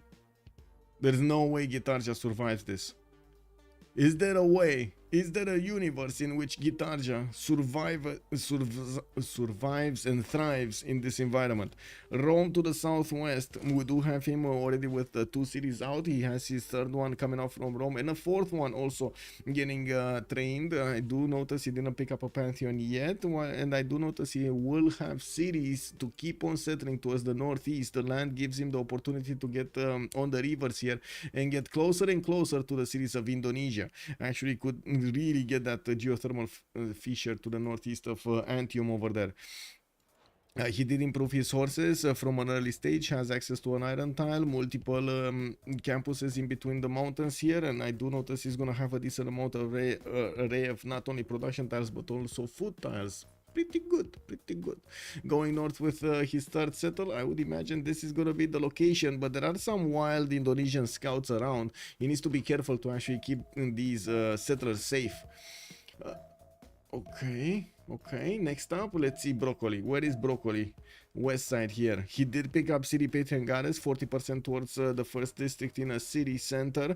And I do notice the monuments coming off from Taumutu. We do have a 3-2 banana tile, and we'll have access to Paititi towards the northwest. We're going to need to see if he's actually going to trade punches here with Montezuma. Now, we do have Montezuma putting his... well, I guess putting his cities to the south, not directly in his face, could easily get that marble tile if he wants to. Broccoli here will also have the advantage of having horses and iron tiles directly in the capital in the second ring, while I'm pretty sure that horse tile is a bit whack and that it's gonna block a good campus. Actually, looking looking at this, we're gonna have quite a few bad campuses. Cotton maybe, sunglasses, good evening, sir. The remaps got steadily worse for guitar. Yeah, I know, right? I mean, that's the problem with remaps. You might not get a better spawn. You might just go lower and lower in quality. Thank you, Rafifi. Much appreciated, sir. Rome and Maori will trade together forever. Yeah. Mapuche finally saw it. He did see it. What did Mapuche see? Oh my god, he did see it. Okay, he finally seen it. Okay, Goddess of the Hunt also. Ooh, that's a lot of gold. That is a lot of gold on these truffle tiles. Now, we're gonna need to see him getting those builders out, and I'm really curious. This is the most important decision in the game. This, if the settler goes north or the settler goes west, is gonna be one of the biggest decisions in the game. If it's going south, it's gonna be calm, peaceful. Next 20 turns. If it's going north, I'm pretty sure it's gonna be war. If it's going west, I'm pretty sure it's gonna be war. So let's see. What is he gonna be, chat? What is he gonna do? Is Kokusu choosing war or is he choosing peace? It's Mapuche. Come on, it's Mapuche. Yeah, if you wanna oh my god. Now if you wanna see a troll horse style, look at Portugal. Troll horse style Portugal. Oh, this one? Yeah, you gotta go to war. Yeah, exactly, Lancer. Yeah. A certain poggers for man. This horse style, yes, this horse style. He really needs to be careful not to settle that. But I would imagine he didn't go animal husbandry here. Okay, come on, Kokusu, make a decision. Make a decision, Kokusu. Is it north, west, south? Where is it? South. He's choosing. He's not choosing. He chose Sim. This is Mapuche choosing Sim. Okay. I mean, unbeknownst to him, there is a Temenanki being built over here, and I gotta point out, Ozzy will outscale him later on if everything is done properly over here on Nader Shah. We do need to see if it's gonna be done properly. We do have Mashad also with that extra city that needs to go down. I'm pretty sure the trade route that he just sent in Bakhtri is gonna give him so much food and production towards that Temenanki the longer the time goes on, making it build faster. Also, goodbye Indonesia, was fun while it lasted. Yeah, bye. Let's see, why is it a troll horse? Yes, because it blocks +6 campus. Yes, sir. Yeah, more like Mapuche choosing sin. Wow, he's sinning. The Manos are actually a peaceful unit to scout neighbor style improvements. One more coffee and help them get more food from them, right, with their farming ability, and also try to actually put more work into the mines. Just be there with the other people in the mines so you can actually try to make them get more out of those mines at the same time. This is basically like a boosting procedure that we do in Mapuche territory. We send these Mapuche units to your lands and then we try to make your people work faster for us. Matters are actually yeah, exactly. Anyway, we do need to take a look here. How much is this gonna matter? Put it down to 14 or is it gonna be 11? Anyway, no. Anyway, it looks like we're taking quite a bit of time here. Let's actually take a look at all of the pantheons of the map. Do we have more? It looks like Aztec is gonna go north. His city just got put under siege by one of these scouts. This is the danger of having a city right next to the corner like this. We do have city patron goddess over here. Portugal did go for goddess of festivals. Okay, I guess he does have a lot of plantations, but he had a lot of pastures also. Like, I could definitely see open sky here, just the same as I see goddess of the goddess of festivals. Moving to the east side with a settler, I really hope his allies told him there is a really troll horse style over there that he needs to pay attention to, and I would imagine he's going to be happy with how much adjacency he gets towards his campuses. Looking here. Nothing much happening. We do have Mapuche getting the general and getting the merchant. Wow, 0 change on a Temenanki, really? Okay, there we go, 14. It was 14. We do have campuses also chosen here from Persia. Ooh. I do have to say that we did hear quite a bit of discussion about campus opener, commercial opener, which is better, which is worse, and so on. If you can hit your discount timings and so on. I do have to say right now we do have on Persia two campus opener, and I'm pretty sure he's gonna follow up with a Gavron Plaza and will go towards commercials. Now, can he get the campus districts or can he get the district discounts later on? Let's actually see if he's gonna have the tempo to do it. We do have a 6 science, 3 culture here, and 16 production. At the moment he's lowest in production, but I'm pretty sure that number will change immediately as Temenanki is gonna come into its full strength. You do need tiles improved for Temenanki to work, and I'm pretty sure he's gonna need to get quite a few of them, quite a few farms over here. Moving forward, let's actually take a look at Rome. Rome with another 2 settlers coming around already with a trader. Indonesia putting a warrior in front of him. Has joined the round table. Welcome, dude. Thank you so much for the follow. And we got Just Danny joining us. Hello there, sir. Good evening. In this case, he's fighting on so 2 campuses into encampment makes Just sense. underscore D underscore Ray underscore N underscore N underscore Y has joined the round table. I think the text-to-speech really likes your name, Danny. Who is the first scientist? I didn't see. Aryabhata. Aryabhata is the first one. And the Imhotep is the first engineer. On Indonesia, we did have God of the Sea earlier being picked up, and I do notice he's gonna go to improve his amber tiles here. We do have him also with 3 cities and still did not settle that eastern side. Persia did manage to get a Slinger to defend, and Chad was saying that Persia in a fighting position, he's gonna want to get the campus into encampment setup, and I'm actually curious, is this gonna be the way? This looks like it's gonna be the way, right, Nader Shah? But first, I do have to point out, he kind of plugged this choke. He doesn't know what's past it, and I do have to point out any horse that is gonna go past this choke without a city, without a trade route to build the bridges on this choke point, is gonna spend a turn on each of these tiles. Those are like 1, 2, 3, 4, 5, 6 turns. 6 turns just to get this amount, just this 6 turns. This is incredibly slow for any kind of attacking and or defending force to go there. So I was thinking Persia over here might actually not want to go directly for encampments, because, well, it is quite a sacrifice to go directly for encampments, and it's not like he had anything to worry about Mapuche's choice from the south. But however, I don't think he knows about Mapuche, so he's taking this to heart, and he wants to be careful so he doesn't die here to Mapuche. Yeah, okay, so let's see. We do have campuses coming around. The farms are starting to get up from Ozzy. I do see Montezuma, God of War and Plunder being chosen as a pantheon. He's starting to connect his cities with trade routes. We do have Portugal here to the west side, and I still don't see a city from Montezuma that's being placed on the coast here. Now we do need to see, the abusers putting down his campuses. He just worked on his harbors, and you can see he's getting 2 of them next to the city of Lisbon, while Avisio is gonna get a 3rd one.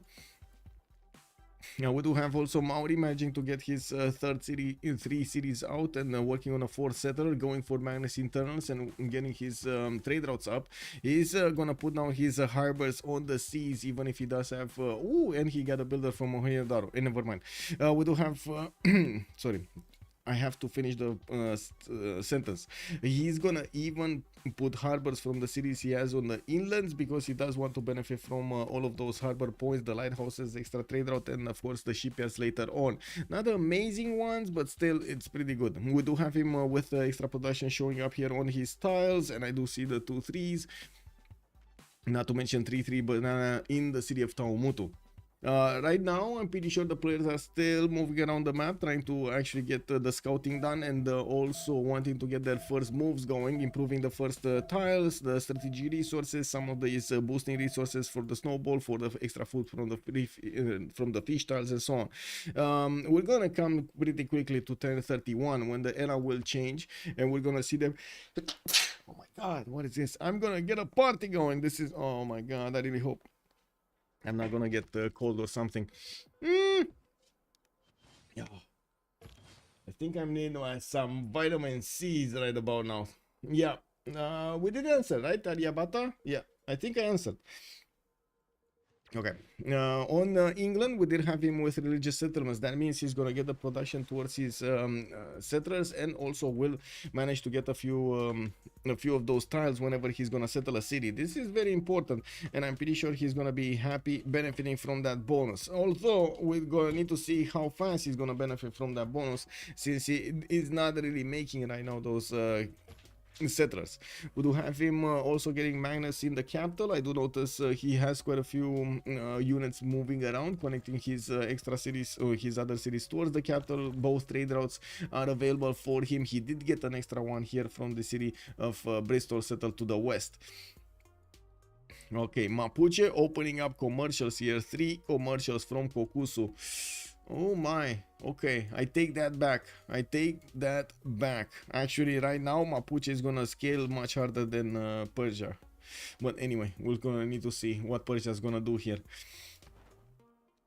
We got in the city-state screen, Fez with Anshan and Bologna for the science city-states. Mohenjo Daro with Rapa Nui and Antananarivo will be providing some culture bonuses.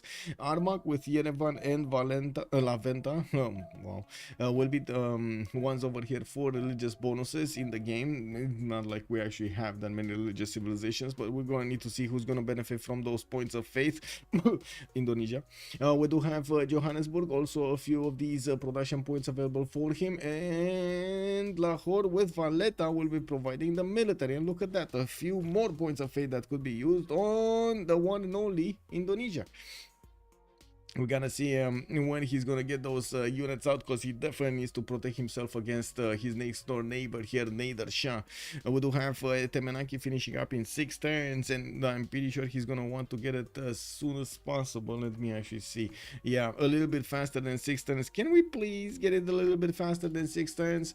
Did he manage to get his golden age? Yes, he did. It's fine. 23 out of 19. Getting another campus from Gordian. Only a +2, unfortunately, while this is a 0. This is a 0 adjacency campus. Pingala establishing in the city of Mashhad. He does have the monuments coming around to help him get some extra culture, and could definitely settle another city here towards the south in between the mountains to try to stop any kind of units from Mapuche. If he does manage to get it first and does manage to actually put up a city here so he can block these tiles, he just needs to get a city on the banana and he's gonna block this tile of Mapuche. Also very extremely hard, if not impossible, for Mapuche to actually push through that one tile choke. He's gonna force Mapuche to go on the west side, where he does have another choke point that he could take care of. Anyway, now the problem is Nader Shah does not know how the land looks like behind that scout. So as you can see, he's gonna need to somehow find a way to get in there, so he will get to know what he needs to do.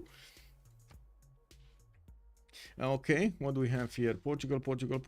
Looks like this is Rome getting his commercials down. Is he going in Camons? No, well, not right now. He's going irrigation in 1, political philosophy in 3. We do have these 2 settlers starting to move about and get into the settled locations. Lysenfjord is also to the south. Naval combat units that enter the adjacent tile. Okay, +2 movement. Wow. This used to be a very broken one, the Lysenfjord. It looks like, well, it has a totally different bonus, but still makes those boats work with NOS. Anyway. Now, Bro invested 0. He knows 0 apart from... What?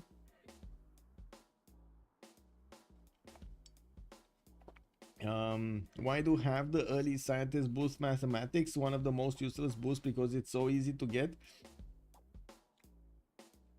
Bro invested 0. He knows 0 apart from mathematics. Oh, Bro invented 0. He knows 0 apart from... Yeah. He was a genius scholar, but yeah. I don't know about each of them. If you want to share some of the studies, would gladly hear them out.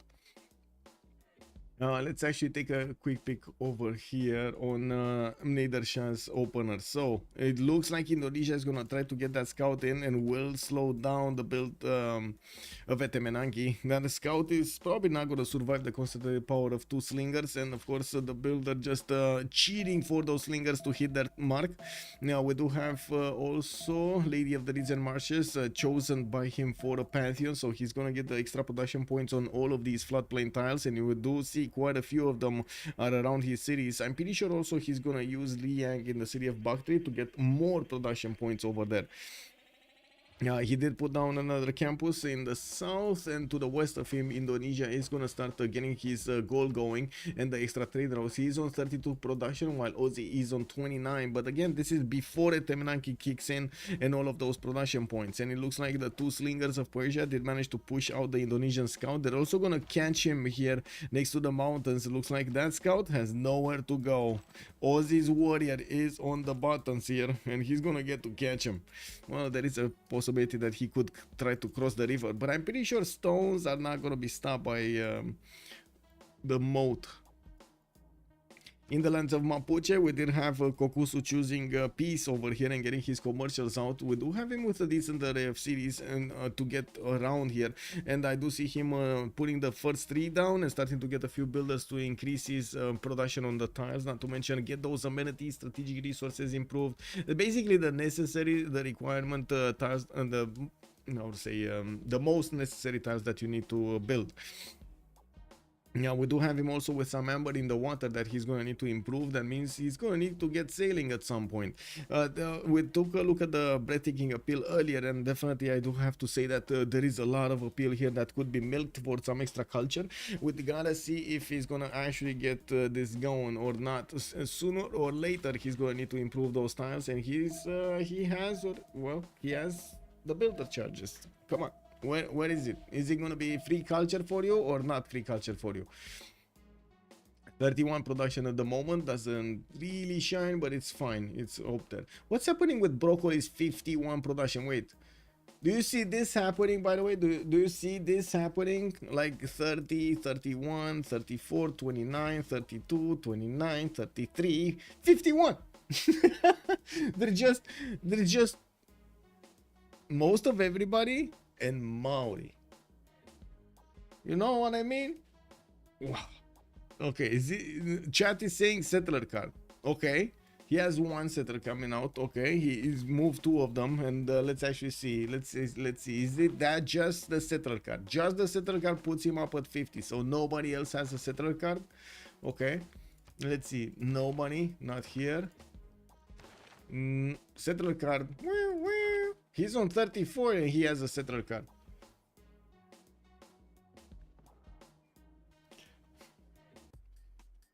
Could have been way more creative, like if mathematics is already boost a random text from Renaissance era or something. Garasmin was the game changer in mathematics. He invented algorithm, which is the base of computers. Very nice. Alisha calls, good evening, sir. Thank you for the up. Also, Bebbles is going, bye bye, Scout. Bye bye. Yeah, so true, Blaze, though. Surprised BBG hasn't done something with them in that aspect. Morning, Aquarius Philosophy. Hello there, sir.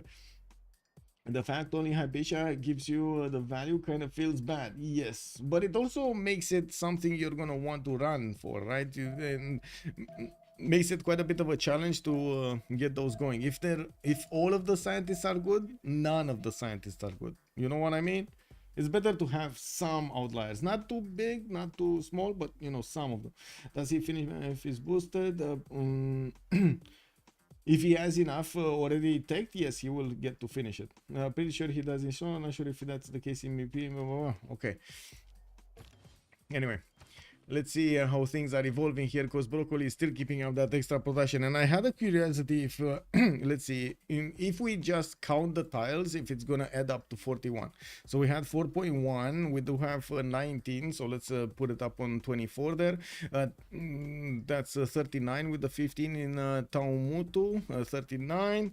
And look at that, we got another 10 over here. So that's exactly it over here. We do have broccoli with the 5 cities getting another settler moving toward. Whoa! That's Aztec forward settling Maori here. Aztec is coming closer. I do notice we got Detective Baby Legs actually moving his builder, trying to scout Paititi, and as you can see, he's foraging for food over here. He's also getting that settler that might settle on the how to say, marble tile, and you do see the eagle warrior just waiting to pound on somebody. Broccoli over here might not know what hits him. 34 production on Detective Baby Legs with 10 sciences, 7 culture. Chose to go commercial opener, and I would imagine he's gonna go for either horses or bronze working next, so he can get the gel and he can flex his power against Maori getting his Gafferon Plaza. I do notice he's also gonna get an array of lighthouses here, just giving him those extra production points. Euclid sucks though, they did him dirty. Also realize Abiadne isn't that bad, it's a random boost. Yeah, it's random boost. You all are teaching me something if that's true, and that it finishes if you have the boost. Well, okay. Yeah, okay. So we're just 2 turns away from seeing if they will get their golden age points, and yeah, they will get their golden age points. I do notice Mapuche did finally improve his horse style to the west of his capital, has another settler in production, actually 2 of them, and this is the moment of truth. Is he gonna go north or is he gonna go west? I would imagine west. You know, with Portugal starting to scout around the territory of Persia, we do have a few tiles and even some trade routes that will be exposed over here to the elements. Looks like the first one got pillaged, and Persia did need to rebuild it in the city of Gordian. Now we did have Bakhtri. It's also slowed down from getting a Temenanki. He's gonna get it in 2 turns from now. That is a 2-turn slowdown actually. He should have already had it.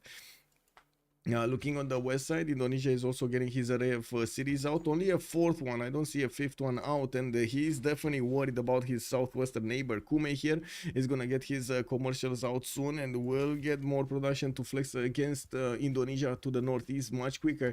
You can see that Rome is already on 49 points of production, while Indonesia is on 32, and we got 5 cities that are growing very quickly for Rome, with all of the trade routes that are going to be built here after the markets are going to be finished. This is gonna be dangerous territory for Indonesia.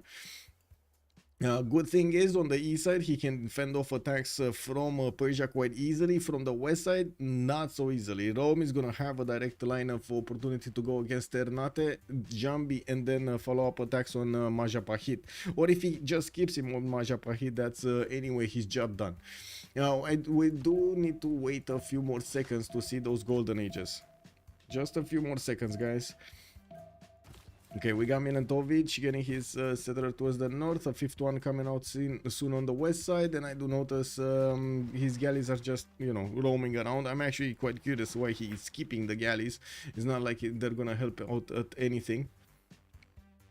These are just points of gold that you spend per turn without any advantage. Oh my god. Okay, let me get the... Actually... 1 second.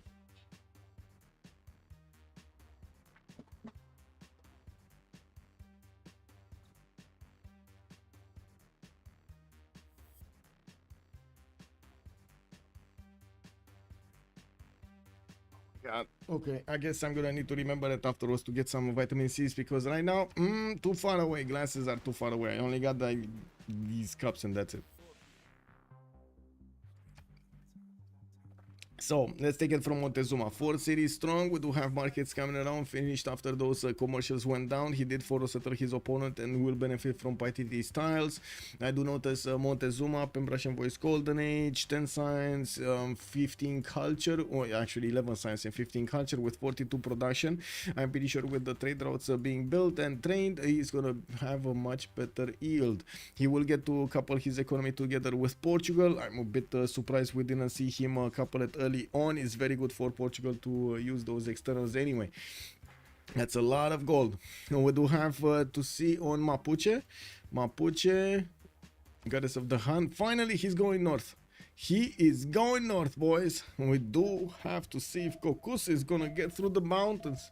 Well, we do have him getting a Government Plaza. Also, quite a few of these campuses in between the mountains and the Government Plaza, which is gonna get more points. He did manage to acquire the first two great people that he got with Dangxia, giving him the bonus points of 2 for merchants and 2 for generals. He got the first one in Wentemapu. Did not need to go for bronze working. That is very, very good. Very good. We do have him also getting horseback riding next turn and military tradition next turn. So he's gonna have the opportunity to plug in the half-cost card for horses and also get to build a few of them. We do have him still prioritizing getting those monuments for the extra culture in this era, while of course he's gonna finish these districts. These districts are gonna give him I would say quite a few culture points and gold points. Looking at Guitarja, Pen Brush and Voice Golden Age still on 3 cities, soon to be 4 and 5th are coming out from Majapahit and Jambi, and I do notice he has been scouting around for some form of a way out of this situation but couldn't really find one. We do have him with maybe 2 other possible cities in the north of Jambi, and that's about it. Right south of Majapahit, could settle one in between the mountains, wouldn't really be that bad actually on this 2 tile. We do have him with a nicer of other tiles over there, but no harbor. Anyway, we do have to take a look here. Guitarja is in a Pen Brush and Voice Golden Age. She does have 8 science, 17 culture with 37 points of production. Definitely needs to work on this production point. We got Jawa the third, also 41 points of production. Pen Brush and Voice Golden Age, 9 science and 18 culture. We do have Portugal here with lighthouses, and I do see another settler moving towards the northeast there. That's his 4th, 5th one, southwest of Lisbon. Not gonna put it on the same seas. Doesn't have where to put it on the same seas. The lighthouses are also going to give him those extra trade out capacity points, which is very important for him.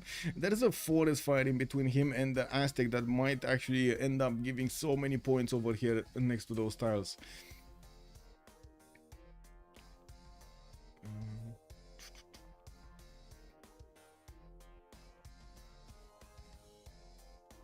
We do have Victoria. Let's see.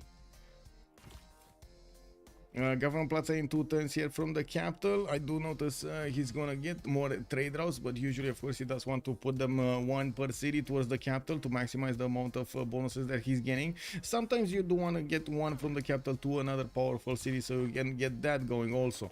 We do have Minatovic here getting that Pen Brush and Voice to work for him. 10 science, 17 culture, 24 gold, and that's a lot of gold, but not as much as Kokusu's 46 with only 40 points of production. And I don't see those. Okay, there we go. Liverpool in the north, another one over here to the northwest of Bristol, well, that's gonna be his 5th city. Another one can be settled in the south next to the Tundra. That's not a bad city actually on the Tundra tile.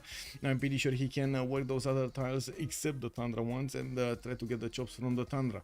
Looking at Aussie, Pen Brush and Voice, I also want to point out about England. This doesn't really seem like he's gonna have that much to do, like unless he actually wants to go against Aztec, which, like, hello, this is another continent for him. So he's on the green continent with London. He's gonna have the red coat ability against Portugal to the northwest, and it is kind of, well, terrible to go towards Portugal through this territory with the red coats in particular, but it's not unheard of. So we're gonna need to see if England over here is gonna want to do that or not. Has to the west side Mapuche to also fight, but again, not that close or not that far away. This would be a very good target for Mapuche actually. Looking at this is a much juicier target for Mapuche than it is Persia to the north. Does he see this? Yes, he knows about all of this. Yeah, anyway, okay, moving forward.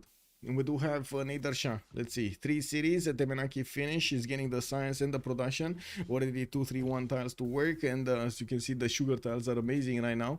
We did have Pingala going into the capital. 29 science and 16 culture with 47 points of production. And the 4th city coming out. The 5th city coming out of Bakhtri. We'll probably plug that one to the south. Very unfortunate that Aussie was slowed down enough that he couldn't get that extra city towards the south here to deny deny the opportunity of Mapuche to get in there. I don't think he realized how important it was for Mapuche to get a city here and get the roads built so he can actually get faster units towards Persia. This is incredible. Like the 4-turn, 5-turn, sorry, making any kind of attack 3 turns faster. Jackson Pollock too, if he's research, we were hoping to he build a campus based on allies info, but I think he didn't care to. Give me a second. He didn't get it. He got this one though, that's +5. Didn't get a +6 though. Unfortunate. That Shannon one, and maybe one with a tomato soup on it, horse on a tile. Yeah. Okay, let's see Rome. Rome is starting to build horses, quite a few of them coming up from Antium. Did not put down yet an encampment to try to get a general. Let's see if he's working the card. No, he's not. We do have him with Moksha establishing in Antium, chopping actually the horses. Oh, this is nice. This is nice. He might not even need a general for his opponent. He just kept on moving archers towards his opponent, and Mr. Marco here does seem like he's aware of this. He's aware that he's getting pushed slowly but surely by these units of his opponent, and he's now making units to defend. We do have one archer coming up from Ternate. He 100% needs to get his horseback riding going, and I do notice he's still 3 turns out. That is gonna cause a stir here in his territory. It's not like he has an awesome amount of chops that he can benefit from, but at least he's gonna have a few of them. He actually broke out to the east to get another city here. Wow, wow, that is quite surprising. I wouldn't have imagined that would happen. Okay, I'm a bit surprised about Mapuche City here. I would have honestly thought he's gonna put it on the scout so he can get the full way going, but sure, I guess waiting 2 more turns could be fine. 3 horses are already on the way towards Indonesian territory, with another 2 coming around from Kume and Antium. We do have the follow-up of markets in those commercials so he can get the extra trade routes, and Mr. Stopper here is on 65 points of production. We do have Kokus on 62, so to be honest not that far away, but still very good opponent. We got Broccoli here still keeping his edge on his opponents, 82 points of production from all of these improved rainforest and forest with his +1 production point advantage, getting his Moksha established in Taumutu for the extra culture and putting down campuses. And that's gonna be a +4 in between Taumutu and his government plaza, while I do see ODH chamber is being selected in his government plaza for the specializing building of choice. He's also kind of ignoring and kind of not ignoring Aztec to the west side here. It looks like they're not really looking at each other with extremely aggressive eyes. Do you see this? What's going on here, and why do we have a pause? They're good if you're defending, a great person who could make a national park if appeal requirements are met, regardless of improved resources. Would be interesting. Yes, it is. Also, Linda, hello there, ma'am. Hello there. Good evening. I see how it is. You got your work day off. That's it. That's it, Linda. Is it all for the weekend? Amazing. If you see a Rome player being seriously rushing classical, you'll see legions. Yes, plus. But Rome is high tempo and usually the aggressor. Yes, and I do have to point out horses are much faster than legions, and usually time really matters. Like getting those turns of advantage against your opponent, those 2-3 turns of advantage, could decide the war, could decide the outcome of the war.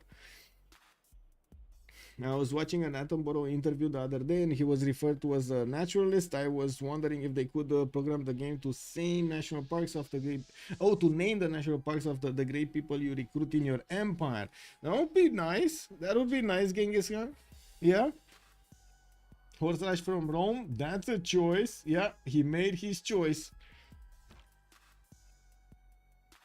Sorry, emergency pause for 5 to 10 minutes. Okay, so I guess we're gonna have a pause. Let's put it for 8 minutes. Just gonna put it up on the screen here.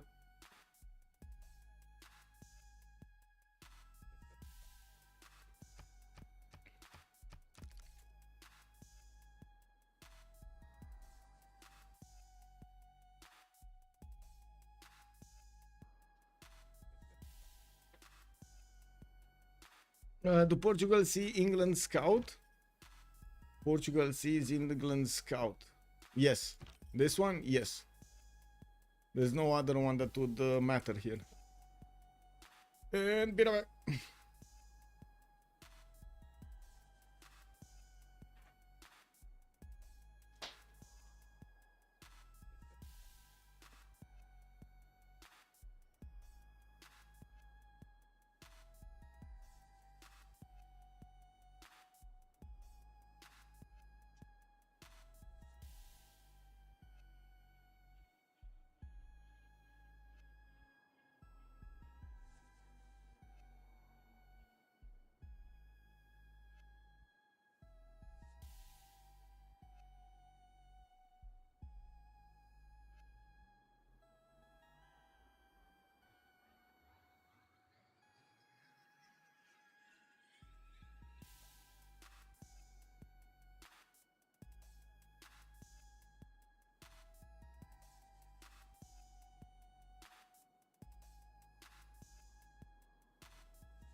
I think I'm gonna need to make another coffee.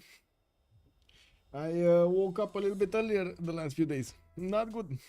Like Mozart, we were using 5 in Civ5. Couldn't get used to it, so I quit. Legions are the best because they can chop more legions. I wouldn't really say. I mean, they're the best because, yeah, sure, a lot of things. Not only that chop, but I love the chop. I love the chop. I believe it's actually quite underused in the games, unless you're Caesar for obvious reasons.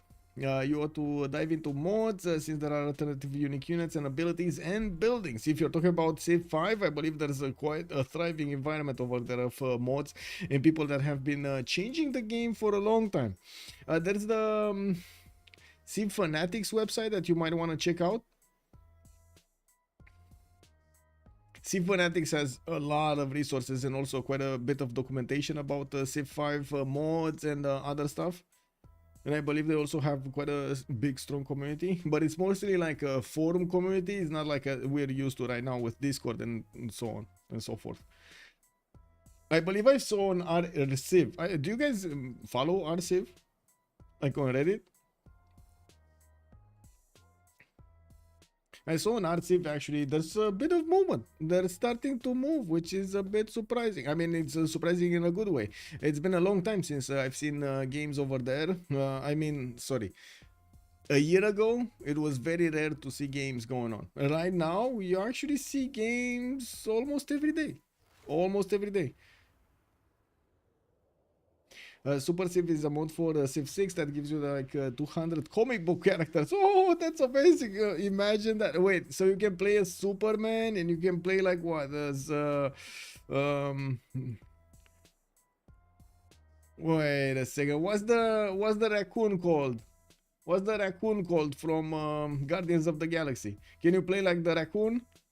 The CPL mods froze my game when I tried to add them. Kicked up. Admitted this was before I added the SSD. Rocket, exactly. You can play as Rocket. Yeah, let's go. Rocket, let's go. Not sure what I want to try. Anything else that isn't just a general UI user interface improvement. Okay.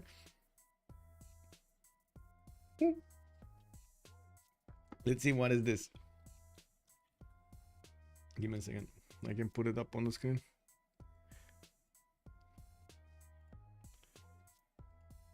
So which one? This one, Super Civs Complete Pack 1, Part 1. Oh my god, Batman, Captain America, Green Lantern, Iron Man, Superman. You can play as Thor. What the? Oh my god. This is Civ5 though. Can we get it in Civ6? Add 32 playable superhero and super villains based Civs. Kick W, man. Wait, so Zatanna, but I don't see Rocket. Wait, I don't see Rocket in here. No, I guess you can play as Deadpool. You know, that's a that somehow counterbalances that. What is Emma Frost doing here? Can we not have Emma Frost here? She's not a part of everything else. What is this? Or at least I don't know her name good enough to see her here on the list. Catwoman definitely makes sense. I don't know who Star Sapphire is. Who is Star Sapphire? I have no idea. Zamaron Empire is a civilization led by Star Sapphire. Requires okay, and okay. So basically both DLCs. Wow, Star Sapphire cores. Zamaron unique replacement for the Musketman. In addition to the abilities of the Musketman, has a promotion for 25% combat strength inside of the borders of allied city states or civil. Wait, what? Wow. Wait, are these levied units or also just normal units? What is this? When attacking cities? Oh, minus 20 penalty? What? So she can take over cities, which carries over after upgrading. Wait, is it 25% combat? So you get like 5% extra, or is it either or? Is it either or? I guess, wait a second, what? Never mind. It's inside of the city borders. You can be attacking a city if it's inside of the city borders, or you can attack that city center, I guess. But it says allied, so no, you can't. Never mind. I think I need to tick off the timer because I see the player starting to write things, and yeah, there we go. We got the countdown going off. There we go. Carol Ferris, Hal Jordan's first human Green Lantern, girlfriend, wife. Okay. Who's that? Carol Ferris. That's Carol Danvers with a okay. Not Danvers. Carol Ferris. I see. That starts up. I didn't know. Okay, I didn't know that. We didn't get in Romania. I do have to say we didn't really get when I was my age. We didn't really get that many comic books. Maybe like Mickey Mouse and stuff. But yeah, limited amount of comic books here. I was so happy when they started bringing in the Star Wars series, but I guess yeah, it is what it is. Anyway, now let's keep on watching what's going to happen with Rome's attack against Ternate. We do have a few units deployed from Indonesia on the east side, but no horses coming out from Persia to knock him down. We do have a few more settlers, and of course an encampment started to be put out by Bactri. It will take some time to build them in Gordian and Bactri, and I do see the Governor Plaza got finished with no specializing building of choice yet. He's gonna go for the settler first, and we're probably gonna see him follow up quite quickly with a specializing building of choice. It's not like we got units from Mapuche going towards the north, but we do need to see when he's gonna connect the city of Inapire Mapu with those upcoming trade routes he has built, he has building up, so he can get the pathways going. Now that's a pretty good defensive city. Doesn't need to attack into it into the north anymore. And I do see that Kokusu is gonna actually bring his units towards the east side. He has the opportunity to take La Venta, get some extra experience, and then bam, go against Manchester and squish it. We got over here only one unit from Milantovic that is deployed to the west side in the city of Manchester, and as you can see, he's getting some Royal Navy Dockyards. He got the free units popping out from those cities on the outer continents. Well, looking at what's going on from the east side, we do need to see when Aztec is going to try to get his own generals, and I'm pretty sure Maori is going to need to do the same here. They are close and they are in attackable range. Found the Romania mod, Romania ability. România receive plus 100% flanking and support bonuses during an emergency, and successful emergencies award the free technologies and civic. Base production yields of encampment buildings are doubled when at war with another civilization. Oh, that's actually a pretty big one. Yeah, pretty big one.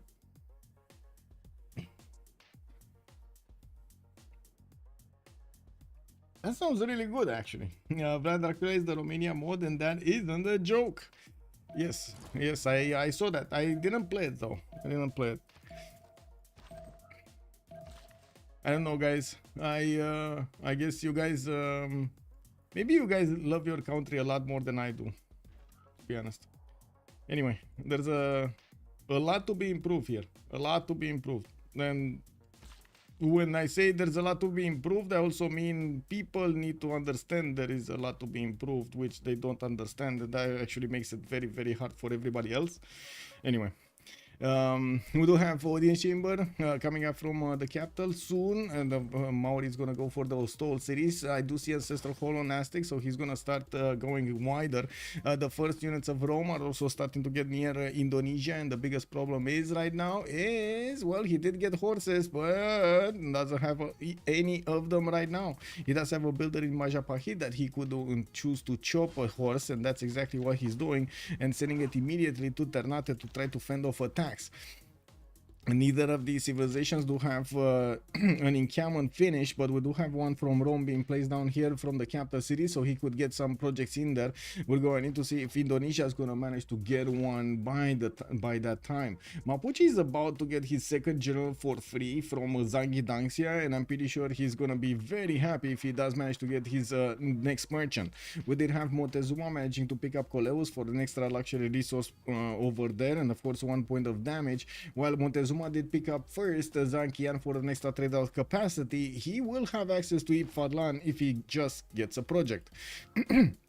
I did notice but didn't speak of pyramids in Pikumapu, which is going to be amazing. That's a free builder basically, and one charge on all of the builders from then on. This is incredibly useful. Basically you're going to have less builders across your empire because one builder is going to be worth more.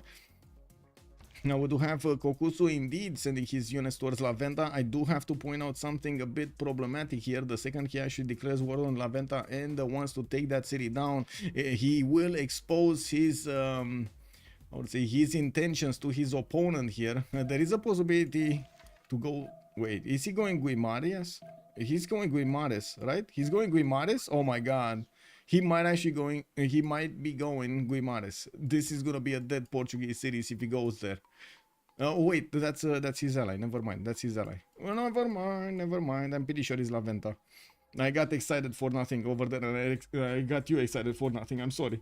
Alan Scott, Aquila, whoa, all of the big boys over there. I see. Problem is that every country and peoples in the world will request their mode to be added, and will hold the variant authors. It's gonna be giga unbalanced. Yeah, it's not like we have in the base game that much balance, but you know, we understand, man. I'm sure we all have strong critics and advice for massive improvements.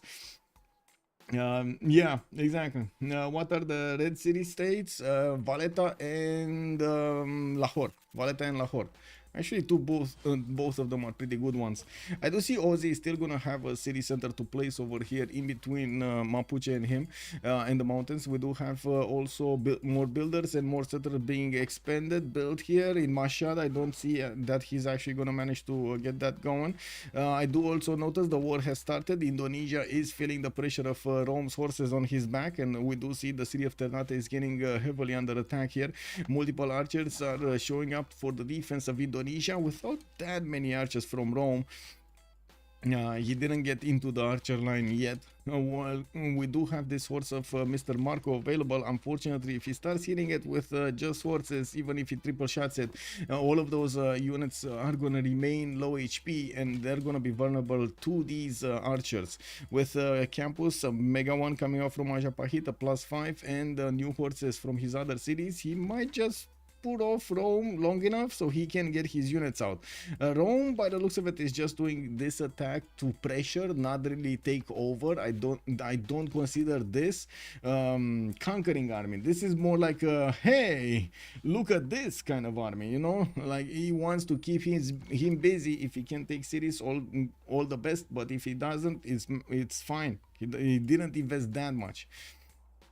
And we do have a serious amount of units from La Venta here, and to be honest, I was debating in my head a little bit if I should say that he should get the levy and upgrade all of these units in front of his opponent. This is a serious amount of firepower. 2, 4, 6, 7 of these warriors. Even if you just sacrifice all of them into the city center, it's gonna be so much value for just 160 gold. But does he have enough envoys to get this city and then you know, deleted anyway? I guess not. Anyway, We do have Kokusu needing to make that choice, and as you can see, he's positioning his horses in such a way that he can triple hit Valeta as quickly as possible. Doesn't want to let those warriors counter attack into him. Lahore, Morso, then Valeta. Prediction for who will win? Yes, sir. Let's actually put it up. Let's put it up. Let me click on combatants. Who will win? We do have on the left side Brainrot, and on the right side we do have Escape Posel. There we go. Let's put it for 15 minutes. Let's see how this will go. The team with Rome and Persia is always the safe bet. Yeah, I mean, to be honest, they are usually very, very good civs. So yeah, good track record on those civilizations. Let me put the chats in order. Click. Okay. So looks like Mapuche still didn't attack into that city center. We did have a horse dead from Rome, and I do notice Indonesia still has his horse alive. Getting the promotions on the archers is gonna be dangerous, even though we do have stopped sending another unit over there towards the north. I fear this is a bit too late. We do have him also getting those encampment training projects, and 2 times he's gonna get the opportunity to recruit one of these generals while he's building more markets for the extra production. Looking at the difference in their stats, we do have Rome here with 24 science and 45 culture and 78 production versus Mr. Marco that has 11 science, 26 culture and only 55 production. This is by the looks of it just gonna go bigger and bigger for Rome, but I do have to point out we did have a few new cities from Indonesia, one to the east, one to the north. Very surprising that Persia over here did not actually send a few units to say Pikapoo next to the city of Mataram, and of course those slingers might have actually been challenged to do something. We do have campuses in Jambi that are gonna get out, and I do see of course the extra culture from the monuments is also gonna get out.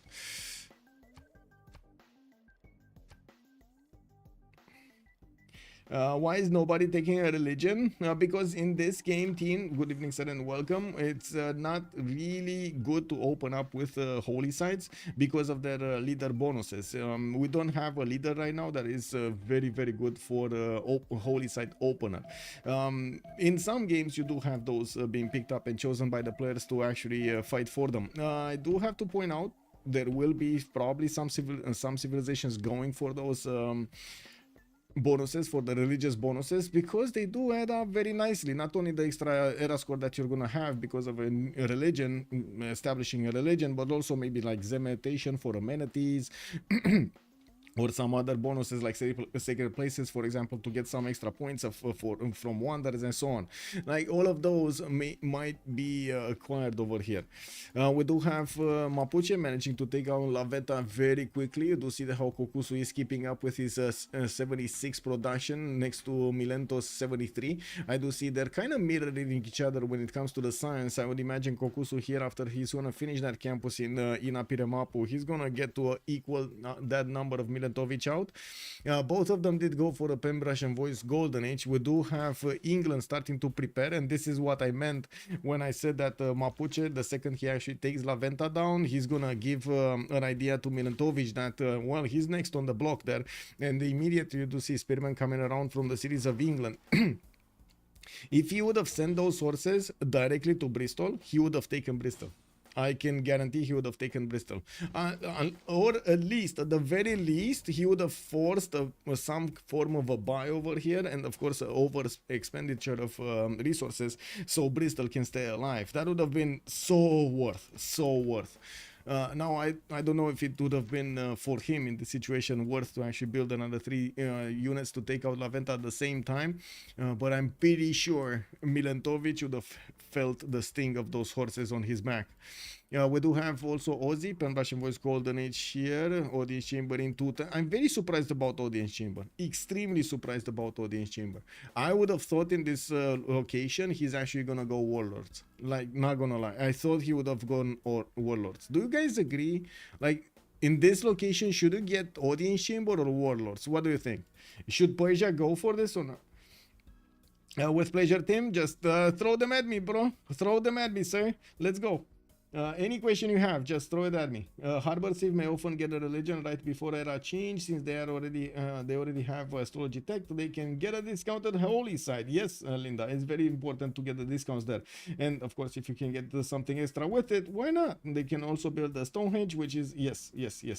If they have stones, Yeah. So audience. Looks like we do have Ozzy is starting to upgrade a few immortals. They might take out Anshan, not kept by anybody. Bologna is being kept by Rome, and I do notice Fez not actually being kept by anybody here. It is. Wait, is this a pocket CS? This is kind of a pocket CS, because at the moment you do see that England doesn't actually manage to get a unit there to scout it out. We do have the 3 horses of Kokusu starting to move towards Manchester, where yes, there is a builder coming around there. I didn't see an encampment, so I'm not convinced Milentovic does have bronze working, so he will not be able to actually chop the rainforest. I'm pretty sure there are a few forest styles that he could easily go for though. Okay, what is Rome doing? I'm not really following. I don't want to be, how to say, I want to explain. I'm not really following the action here in Indonesia's territory, because I'm pretty sure they're just going to start trading. That's it. They're just going to keep on trading these units and try to actually get some advantage.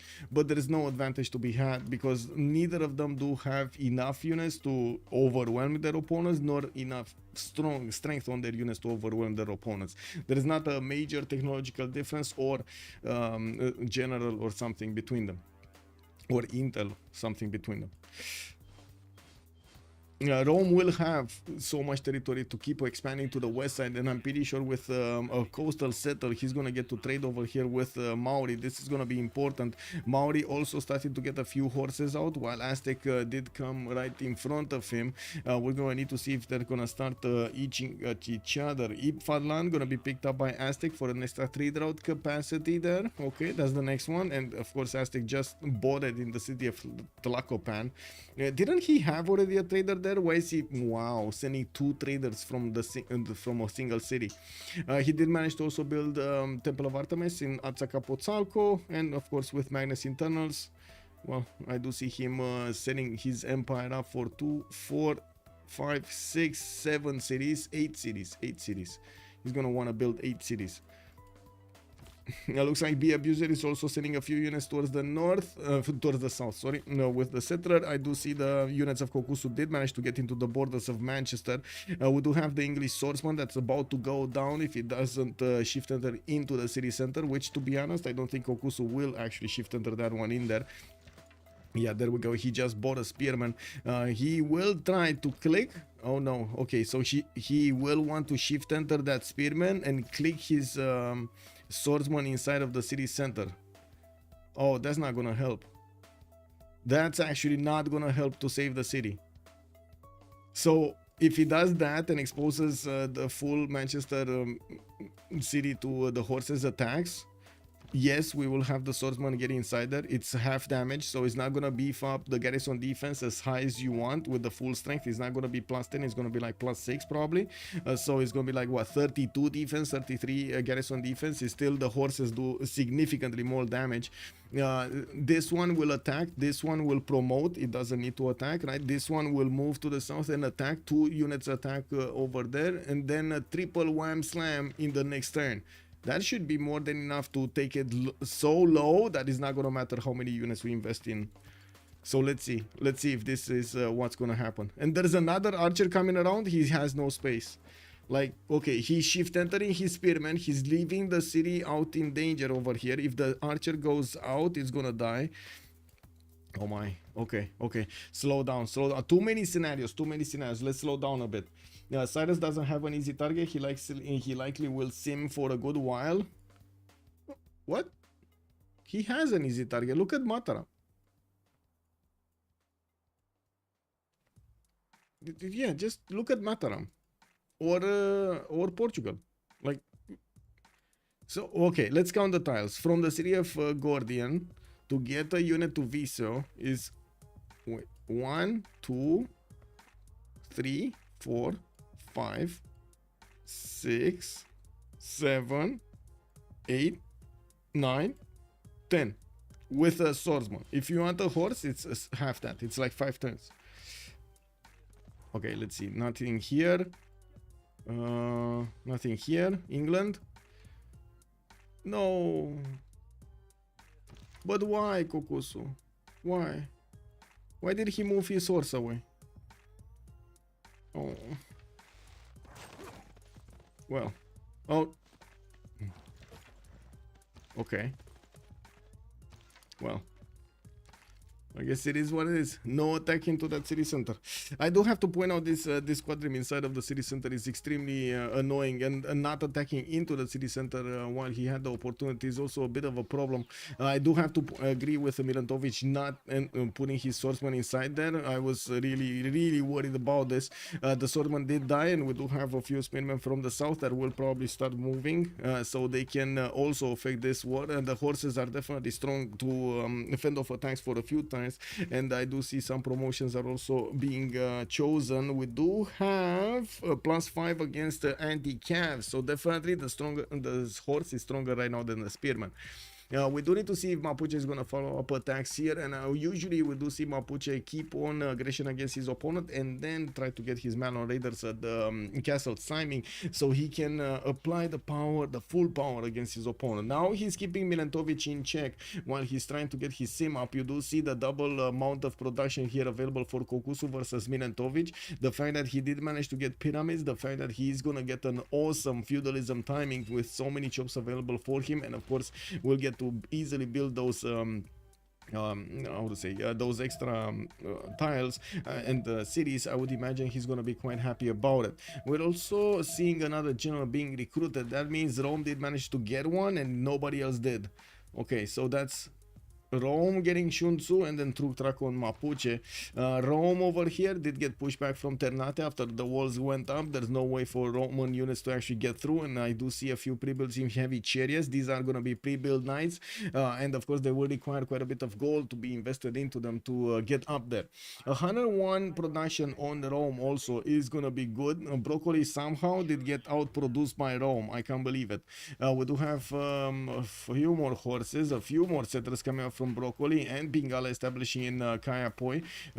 We still don't have a standing army from Aztec. I can't really call this next to Tlacopan a standing army, and he's getting another settler out there.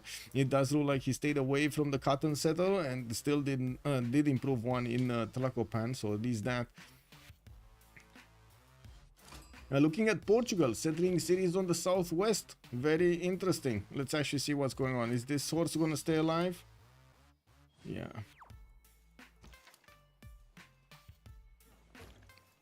Wait, how does this horse get here? And oh man, okay. Well, I guess no city will be harmed. He could have taken Manchester. I'm pretty sure he could have taken Manchester. He did not want to. Okay. Well, it is what it is. He's just expending as much as possible Milantovic's strength over here, forcing him to delay everything. He's building a lot more units than Mapuche had to build so he can get that going, that attack going.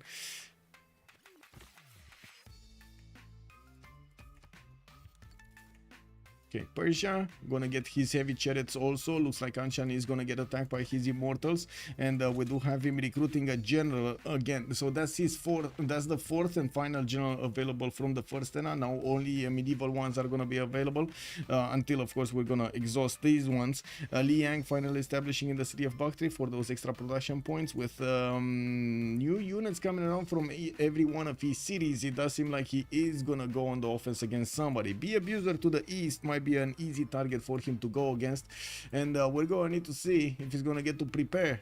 Be Abuser might get abused here. We got him also needing to get a bit more gold per turn. He is on 85 production but only 27 gold from Portugal, and at the moment he doesn't really have anybody to trade with that would be on his coast, so he can send the international trade routes. Manchester needs walls instead of units stacking. Yes, please. But to be honest, like, there's no way the city of Manchester is gonna be taken out with only 3 horses and an archer at the moment. Because these swordsmen can do damage. You do have the spearmen. You do have these spearmen in the south. The archer in the city center. The quadrim that is also pretty good at eating away the strength of his opponent and so on. It's enough strength to counter. It wasn't enough strength to counter at the beginning, But I do feel like Okusu was extremely, how to say, paying attention to his units. He was extremely careful, I would say, with the health of his units, and not bad. I mean, I can't fault him for that. He wanted to keep these alive as much as possible and be as long as possible a nuisance to Milantovic. This is basically what I see looking at his choices. AC Black, good evening, sir. How there is a Portugal trader in the land? Because it's from his city. It's from his city towards his capital. You can do this, yes. It's an internal trade route, yes, no externals. Where did that ancient wall in Indonesia come from? I think so. I think Valletta. Let's see if he has Valletta. No, well, he had it for a turn or something. Ozzy and Mr. Marco are tied right now. Yeah, he had it for a turn. Did anybody meet the southwestern city-states that are on the islands? These ones? Probably no. Let's actually see. Do we have any? Yeah, Antananarivo got met. Rapa Nui got met. Yes. By the other team, only Antananarivo got met. Beasley, thank you so much for the tier 1 sub. Hey, we're 1.1 sub away from getting the back to 200 or 200 plus. We're getting back, boys. We're getting back. If Valletta is in the game, then I guess Indonesia has Sus over it. It had Sus, yes. Yes, it had the Sus.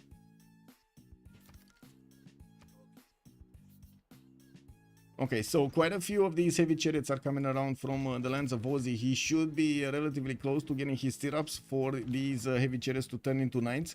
And I would imagine he's gonna need quite a few of them if he actually wants to attack into Portugal. Right now, Portugal is taking it slow, getting an encampment of his own, getting a few more builders. This is the feudalism timing. You know, this is close to him getting a massive wave of instant production in his cities. He did put down an entertainment complex, and I would imagine he must be thinking over here of of a Colosseum. I don't know how he's thinking this. A Colosseum would be amazing, but in this situation, it looks like it might cost him the whole empire for a possible Colosseum, because it takes so much to build, so much.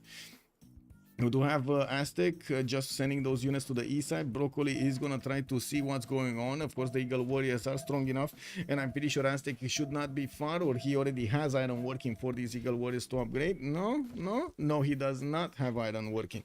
We do have 1, 2, 3 horses entering the borders of Tlacopan. They might just ignore these units and try to go for the city center. We're going to need to see if Broccoli over here is going to make a decision, or the hardest decision of them all. We do have Broccoli, also 38 science with 47 culture. Looks like he's scaling a little bit better than Montezuma with comparable production, 98 versus 115. I say comparable because, oh my god, Maori did have the advantage from the beginning of the game. A bit more science, a lot more culture, and I do see we're gonna need to come back a little bit later. Rome getting a massive heavy chariot spam towards the north. Stirrups is gonna be his choice. Odin chamber in the city of Rome, and it does seem like he did stop settling. Usually you do see Rome going for at least 7 cities. Right now he just got his 5 city set up, and it looks like he's gonna go full force into Indonesia relatively soon. Looking at the gold production over here, we do have Rome with 42, Broccoli on 27, Ozzy on 17, and Milantovic on 23. It will take them quite a bit of effort to upgrade all of those. Even with the mercenary cars, those will need quite a few turns of gold acquirement. Where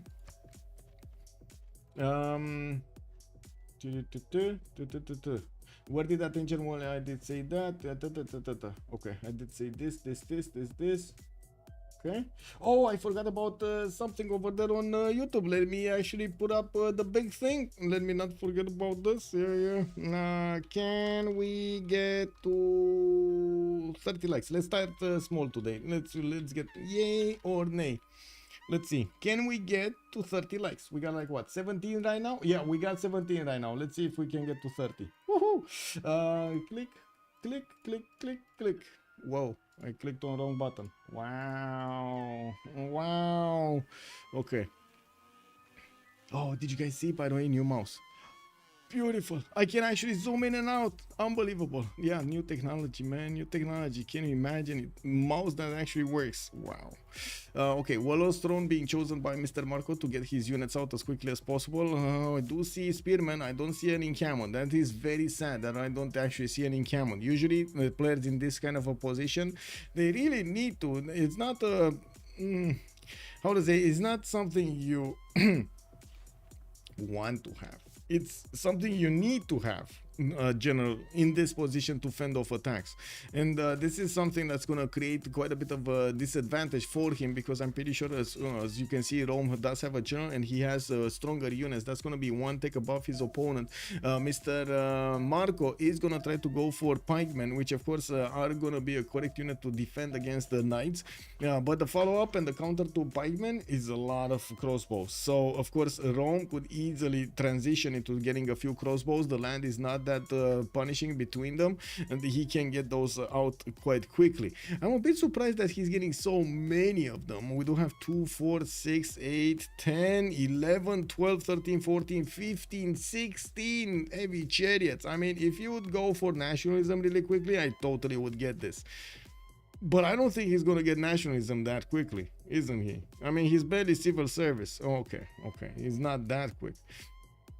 Okay, we got the horses of Maori managing to take down one of those eagle warriors. It does seem like Montezuma is going to react with a few more horses of his own. There is an archer here that is going to be under threat, but it doesn't seem like it's going to go down. This horse is quite damaged, so it doesn't have enough strength to actually pull off an attack, but it will not withstand multiple attacks either. Now, we don't see that many more units coming up from Maori to actually finish the job on Aztecs. This is just, again, one of those moments you want to go against your opponent to just do some damage. That's it. Not really take over cities, just do some damage.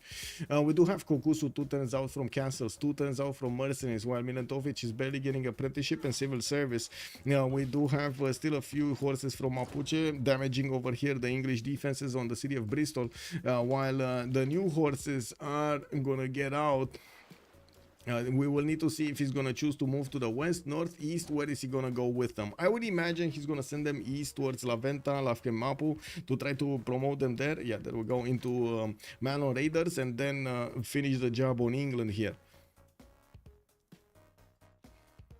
Okay, encampment training project coming up from Persia. Did manage to take Anshan. It doesn't seem like he's moving right now against Portugal, but with the upcoming units, again, he's going to require gold. And we have right now 2 major civilizations requiring a lot of gold from Escape Posel, while on the other side we do have Lotaro requiring quite a bit of gold, so he can get his attack going. Montezuma definitely not gonna get going with an attack.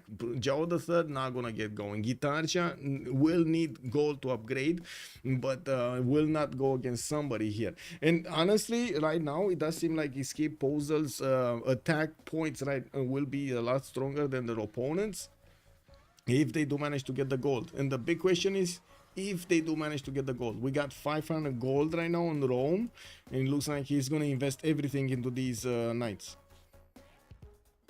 It's a decent early culture, and that is really important in teamers for military alliance. With that, yes sir, that's true. That's true. Can Gitarja even escape anywhere? I don't think so. I mean, I guess he could escape here towards the west side, right? Far away towards Montezuma's territory. That's going to be to the north of Maori, but he should be fine. He's not sending a settler, though. He's not even building one. Okay. Well, looking at the stats, we do have Mr. Marco on 35 science, while Stoppet is only on 28, so probably he's not worried about that part of the game. We do have Mr. Rome, though, a sleeper car. Do you know those sleeper racers when you're talking about racing cars? Do you know the difference when you have like a, you know, pimped up car that you see it has like different headlight, tail lights, it has like different body works, or like it sounds different because it has like a exhaust, change the exhaust. Well, those are not sleeper cars, those are obvious ones, right? You want to pimp that car to, or pimp that, you want to how to say, customize that car as much as possible to perform. Well, sleeper cars are those cars that look exactly like the original or very close to the original, but pack a really good punch, you know, like a really good horsepower. output. This is basically a slipper one. Like Rome is basically, just going, man, this is just fine. We know we're on the same science with everybody, on the same culture. Don't mind the production number. Why are you looking at the production number? Don't look at that. What? I can produce 3 times the units that you can. No problem. Anyway, let's actually see what Stoppet is gonna do with his 126 production point over here in his empire. And I know chat is gonna be like, but he's using the maneuver card or chivalry. Yes, it might be.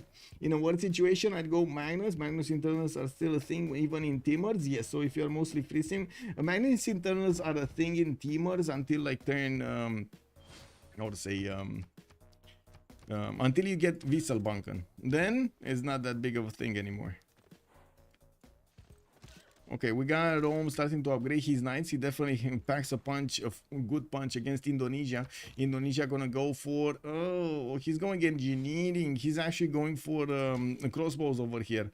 This might be a problem because these knights are just 2 turns away from actually attacking into that city center. And I'm pretty sure, there we go, he's just waiting for a bit more iron from his allies so he can upgrade everything here, or as much as possible. It looks like the major attack vector will be against Ternate. And we're gonna have Mr. Marco needing to react to that soon. Maori is also gonna need to rebuild his army. He lost 2 horses, and I do see Aztec did manage to put a few more horses there to fend off attacks on the east side. We do have Portugal getting his barracks. Okay, so he is building a defense against Persia. Aussie will have a strong advantage against Portugal with the extra +5 from his Nedersha bonuses. Incammon training projects also coming up from Aussie. He did start to put a bit of pressure on Mapuche just to see what's going on. We're gonna need to see also if Mapuche will get enough gold to actually attack into his opponent England here. Looks like Okusu not only has the science, the production, but also the culture. Not a lot of gold though, 36 gold. This is before the international trade routes are being made between them, even though, to be honest, I didn't see that many trade routes for them, like between them, available for them. Anyway, let's see Rome. Okay, so horses are still staying around Indonesia's city to see what's going on in the borders. We do have the possibility for these knights to move next turn. It's worth your time. Wait. I really need to start playing multiplayer with BBG instead of just watching. Yes, Pelikanov. Yes. It is totally different, and it's very cool. Governors work differently than base game. Moksha absorbed Pingala's culture promotions. Yes, you can play single player with BBG to get the hang of it. Yeah, it's also true. The Beasley is calling it out. Yeah, you can play a little bit of single player with BBG with all of the mods, BBM also, so you can get accustomed to the bonuses and so on. There are quite a few things changed in BBG. Okay, new settlers coming around finally from Rome after he did manage to upgrade the majority of his units. You do see how Indonesia just has a few of them of his own. He did switch quickly towards military tactics because he did see probably the increased garrison defense of his opponent, and of course the immediate increase of his military strength. We do have Stoppet with 800 points of military here. That's a lot. That's a lot. Hey, we're getting to 21 legs. I'm working for legs nowadays. Yeah. We got the theater squares in Manchester, and I do see a great lighthouse. The players are gonna start trying to get as much era score as possible. We do have the first few Malon Raiders also being upgraded from Kokusu, and they will have enough firepower to go through these units of England. Well. I do see Hypatia also got recruited in the Mapuche's territory, so he's gonna get the free library in there, and El Cid is gonna be picked up by Persia. Still no points, well, 1 point from England. I don't see enough Malon Raiders to actually make a difference though. Like, this is really not a big army from Kokusu. 1, 2, 3, 4, 5, 6 got upgraded. 7th one needs a few turns to actually get back his health in the city of La Venta. Anyway, I do see Hypatia is waiting for that campus to come out, and I do want to take a look at all of the era score following up, because yes, we do have the attack going on from Rome, and by the looks of it, Looking at Montezuma, 4850. He's gonna need 30 more points if he wants to get to a golden age. The difference between one normal age and the golden age is 11 points. That's why it's easy to do the math there. Kokusu 6655. He definitely got a lot more. We do have Mr. Marco also with pen, brush, and voice. 3642 right now. A lot of Era score is going to be needed for him to actually get that going, and it looks like he's losing these spearmen very quickly without managing to do enough damage on return to these knights so he can slow them down. With Mr. Marco needing a few more turns, 2 more turns to actually upgrade his units. His spearmen are coming out as fast as possible, but unfortunately it looks like the knight's attack damage is a bit too strong even for his forward units, and he can't shoot back strong enough. He did try to be honest, to split his attention up between trying to go for crossbows and trying to go for pikemen slash men at arms technology, military tactics, which actually right now is unfortunately eating him up. You do have Detective Babylegs also getting his stirrups and mercenaries soon. I don't actually see him building up an army, so I'm not worried about Maori here. Be Abuser 4955 looks like he's also gonna be close to the Dark Age. He's gonna also get attacked by Ozzy. We do have multiple heavy chariots being deployed to the eastern cities, and you do see the Immortals are slowly pushing through. They will try to shake off all of those economic points from their opponents. If they do manage to get in the lands of Portugal, this is gonna be terrible for Portugal. 60 science and 59 culture does mean Be Abuser is gonna have a good amount of science to get to his technologies quickly, and a good amount of culture to get to mercenaries to upgrade them faster. Now he does need to flex that 110 production so he can get a few pre-builds and manage to fend off attacks from Persia. Looks like there will be a successful defense here by the looks of how many of these heavy chariots are coming around, how much production he has, and so on. Although he doesn't have a general, and of course Persia does benefit from basically a +10 with a general, at least for the first hit against a full strength unit, and that is a major advantage. Okay, let's see Rome.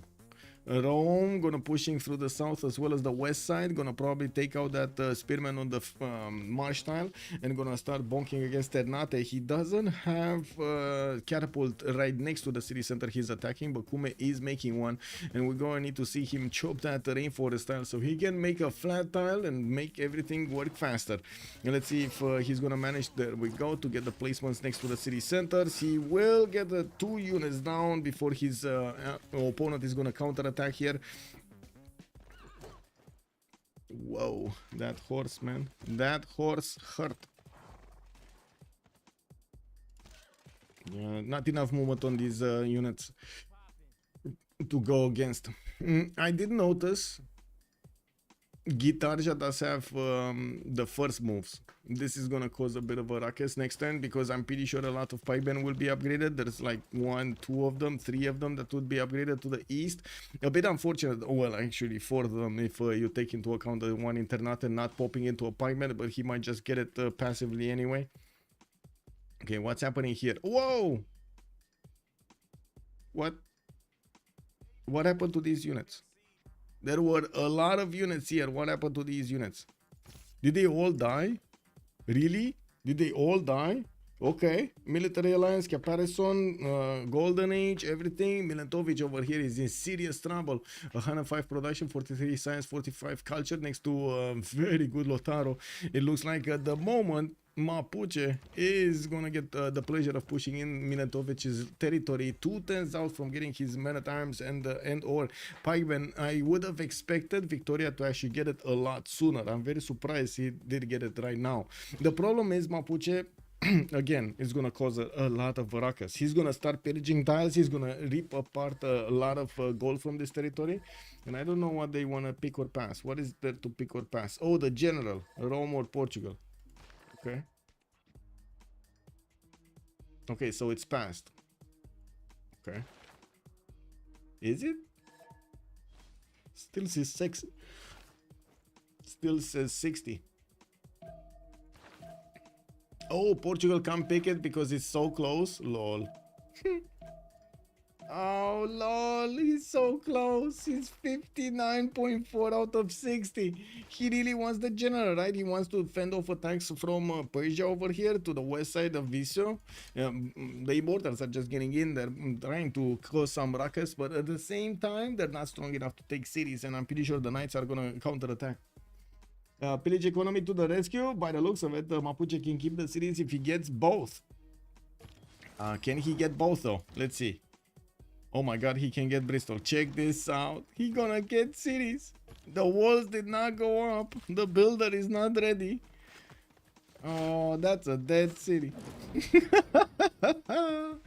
Anyway, that's a dead city. Kokusu just taking away a city from Milentovic. We will see Rome do the same to Indonesia here. Mr. Marco did get to upgrade his pikemen. And as you can see, the pikemen correct units to stop the knights. There might be enough units here from Mr. Marco to fend off all of this attack if he is actually just going to put pikemen on every tile. The problem is he already lost the tiles defending Ternate in the front line, and it's just a matter of time until the catapult gets close. In that time, of course, Ternate is just going to lose its wall defense when that catapult gets in there. Still no major investment from Ozi in the military. We do have Kokusu getting pushed in Piramapu. Doesn't care that much. He just got his Chemamul pillage there, and that's about it. And I do see him bringing a catapult to the east side so he can take care of the city of Manchester. And that's where his next attack will take place. Well, next turn, Victoria is going to get not only mercenaries but also military tactics, allowing him to upgrade these spearmen into pikemen, making them much stronger units. Are they gonna survive though? Because these spearmen are kind of like 2 shots, 3 shots to these Malo Raiders, and there are a lot of Malo Raiders that could attack quickly. Is Kokusu gonna take those down, or is he gonna just wrap around another city center here? I would imagine he really wants to take city centers, no? Yeah, I think so. Well, let's see. We do have 4 more turns until the next era. Milentovic is still in normal age, not golden age bonus. If he actually is not going to manage to get a golden age or a heroic next time, well, you know what I mean. His opponent Lotaro is not going to have an extra +5 against him. Nader Shah is also 4 points over the necessary threshold. I do see Rome is going to be 2 points away from getting that threshold, and Broccoli is 4 points away from getting to the threshold. Markets, industrial zones coming around. That's definitely not a +4, is it? It's a +2. We do have Mares also coming around from him to get all of those extra points of culture and faith. We do have him on 181 points of production, the most production in the game right now, with Stonehenge being produced in the city of Kawiya to the east side. I don't see a holy site being placed down to try to get it in 2 cities, so maybe he's just gonna keep it there and that's it. Okay, is Rome pushing through? Or wait, how quickly is this? Kokusu? Are you moving, Kokusu? Are you doing the damage? Are you ready? No, he's not. He definitely is not. And now these pikemen are gonna be quite strong. Okay.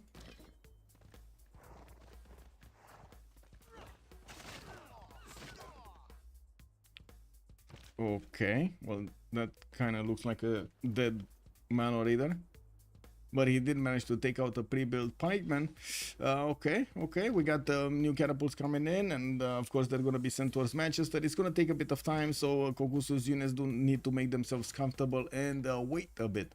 I do want to take a look at all of the points, right? In the yields tab, it does seem like at the moment, looking the production, it's a little bit better on Escape Posel, but not by much. Of course, the outlier over there is Coupe with so much production. Next to Montezuma's 137, he has 182, not to mention about double the science and a lot of culture.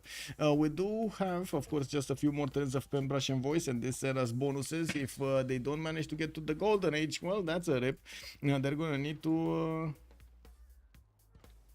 how to say, make do without the bonuses, but I think the Mare is just gonna give it to him, right? This is the Mare and the Stonehenge are gonna give him the necessary points, so I'm pretty sure Coupe is gonna get his golden age. Ozzy got it, stop it, get it. Milentovic is not gonna get one, and I'm pretty sure he doesn't want to get one. On the other side, Detective Baby Legs is 3 points out. Let's see if he has a wonder. Wonder in Azacapozalco can be chopped with 3 tiles. Actually, next turn, right? He has this builder, this, and this. Okay, possibly 3 chops over there in Acapulco. Okay, that could be what he needs. He needs 3 points, and that could be exactly it. Mr. Marco is going Dark Age, and looks like he's... okay, let me... He might actually survive this. Mr. Marco might actually survive this. Okay, that pikeman really needs to take care of that other knight. This is the problem. He didn't have 3 pikemen in a line to the southeast of Ternate, and his the other units that were fending off attacks there were just too weak, so the Roman knights could actually pressure the line of defense. But anyway, we'll see the catapult walking in there quite quickly, and I'm pretty sure Ternate is gonna have a problem, a big problem. Black Wind is also saying good for England to not go for golden in front of Mapuche. I agree, totally agree. I do see Kokus is again trying to be as much of a nuisance as possible. We're probably gonna try to take out Preston soon. There is a man-at-arm over there fending off attacks, but it shouldn't be strong enough to fend off attacks from all of the Malon Raiders. With the city only 26 something, 39 defense, it doesn't seem like the Malon Raiders are gonna have a problem chewing through it. We don't have yet Aussie's units getting upgraded, and looking at the yield stab here, it doesn't seem like the goal pattern is that good on Escape Posel right now. They have the bigger stake, so they did invest a lot into this. We do have actually knights from Portugal that could actually go on the counter attack, and Aussie might be forced to use his gold to upgrade his units. I'm curious if B Abuser here is gonna want to actually go on the offense and try to get the lead across how to say, above Cyrus. Lead in front of Cyrus, above Cyrus. How does that work? Anyway, we got also the General of Rome starting converting itself into a trebuchet, starting to attack the city of Ternate immediately. The knights right now are just going to need to wait until next turn, and they will have the opportunity to go against the city center directly. Without ranged units, unfortunately, it's probably going to be a bit too painful to go through the pikeman defense, and of course Stampede will need to reconsider this. There are way too many pikemen on the defense here from Mr. Marco, and again, he doesn't have the correct units to deal with them. City states, we do have Fez still left open. We did have a city being taken out entirely, and I'm not sure which one, but I do know one Science City state did get taken out entirely. I don't know from where though. Anyway, was it to the south of here? No, to the north, I mean. No. Anyway, Bologna is being kept by Stampede by Rome, and looking at the yields, 49.65, 37.46. Okay. Oof. Not easy at all to actually predict where this game is gonna go. Oracle gonna finish in 2 turns here from Acapulco. That should be not enough time actually. That's enough. That's exactly when the era rolls over. Okay, let's see. Is anything moving here?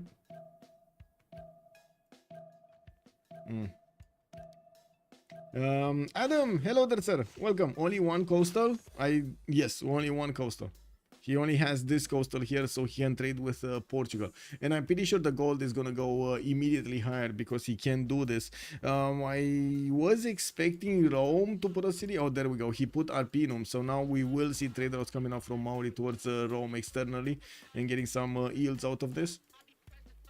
Okay, Ternate is about to go down entirely. We will need to see if the follow-up attacks on the remaining units over there are going to be enough to take out the Indonesian defense and keep on chewing through Jambi and Banjar Mason. It's going to be harder to go through Mashaba hit with the one-tile chokes, but not impossible. We do have also the Mapuche Mano Raiders managing to wrap around the city of Preston and give it the kiss of doom. It does seem like also his catapults, the siege units, are getting ready in the city of La Venta, while in his main cities he's trying to put a production up for his industrial zones. This will help him get a serious advantage. 158 points of production here. It does seem like at the moment Brainrot is starting to get that advantage back. Okay, Preston about to go down. Also, Ternate about to go down. Let's actually see. Is it Stop it?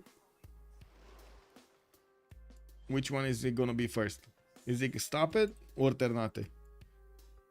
I do have to point out these cities are how to say, from different teams, right? We do have on one side Escape Posel taking a city from their opponents, and on the other side Brainrot is taking a city from Escape Posel.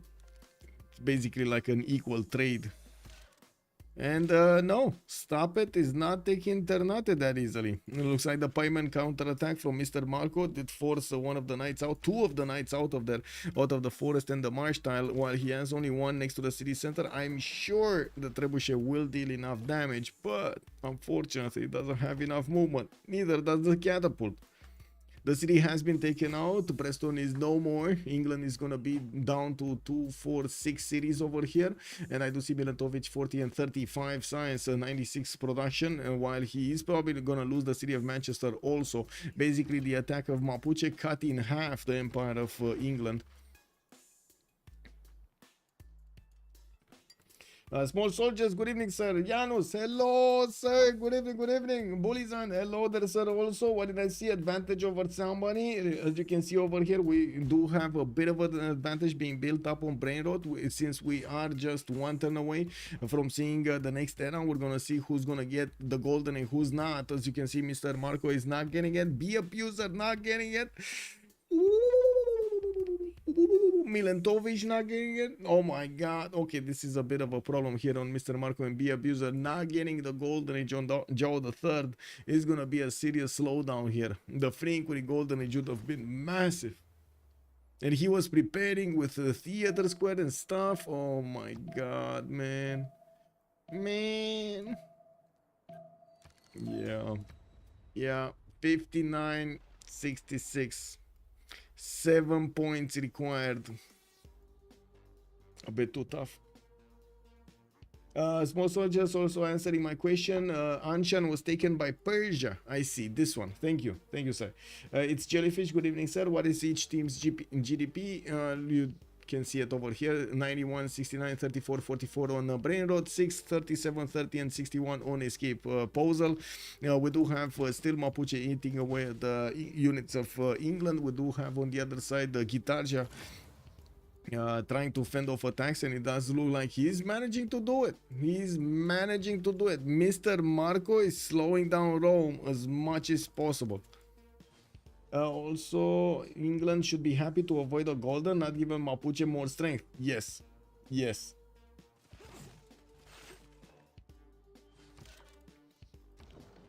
Okay, looks like Stop It is just putting more pressure without that much success. I do see we're gonna have Mr. Marco here, Gitarja, start to upgrade his archers soon. I hope he's going iron working and divine, right? Really hoping he's going machinery here. Come on, you can do it. A few more piemen coming around from his cities. While in the lands of Kokusu, attacking into England, he did put as many of these units in front of the pikemen. A bit surprising though. We do have trebuchets coming around here from La Venta. He will need again a few crossbows to actually attack into his opponent there, and by the looks of it, he did stop the Persian incursion from the north. Not that it was that hard to do it.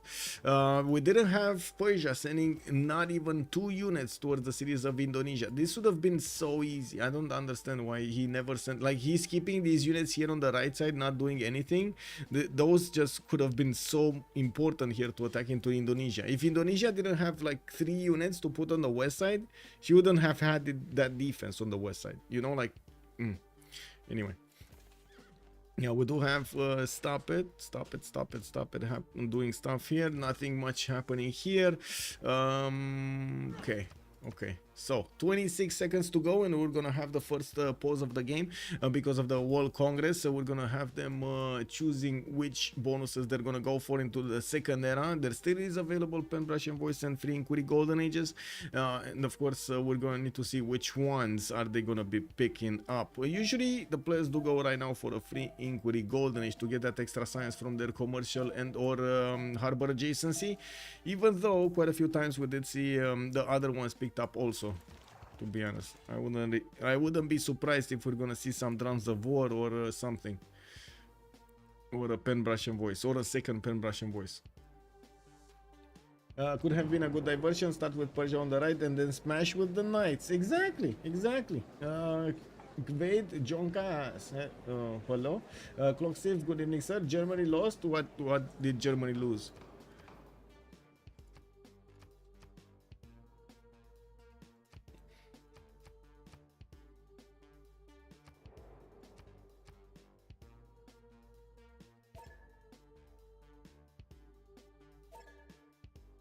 What did I say? Profit reserve.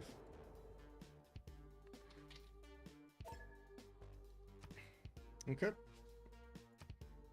Okay, we got 2 minutes as a pause and we're coming back.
Okay, so I was thinking at the moment there's a major advantage on Brainrot, right? They did manage to take out 2 cities from their opponents, and none of the cities of Indonesia went down. Yes, Ternate is still under attack. Yes, there is quite a bit of a problem here with the knights being here, but at the same time, it slowed down significantly than we had the last time, like the first beginnings of this attack.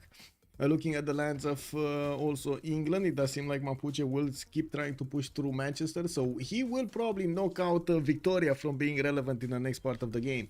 We do have also a lot of science available for 2 players here, Detective Babylex and Kokusu, both of them are over 120, while I do see on the other side, Broccoli is going to be 160. I mean, that's Maori for you. We do have Detective Babylex also with 200 points of production, Free Inquiry Golden Age. He's getting his intelligence agency and starts to build a few more horses being sent towards the east side. A few settlers also. He's gonna jump up from 2, 4, 6, 7 cities to 9, and I do see he's gonna get his army of builders to build up as quickly as possible, chop out as much land as he can. He did manage to also get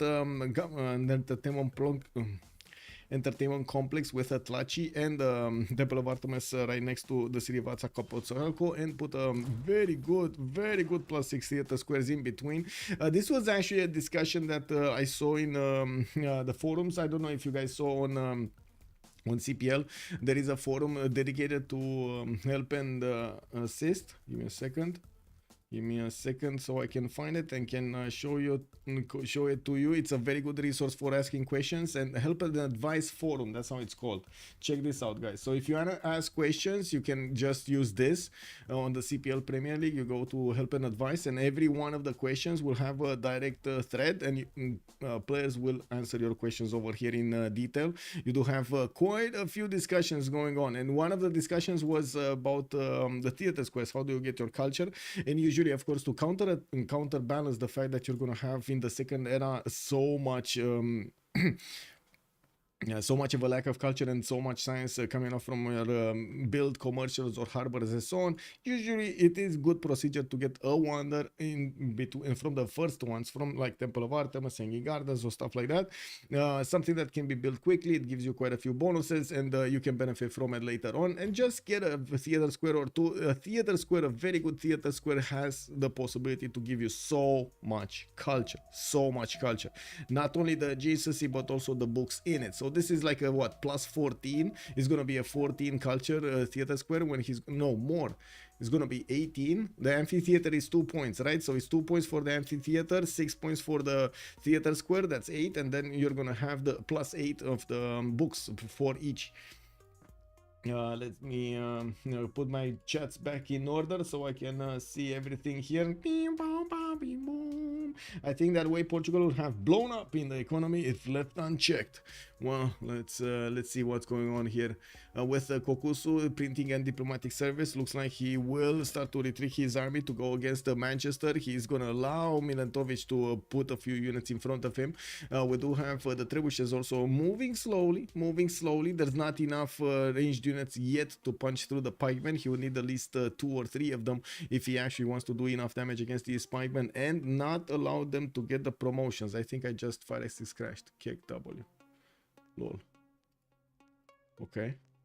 I'm pretty sure somebody has doesn't have BSM. There's somebody that thinks the rules don't apply.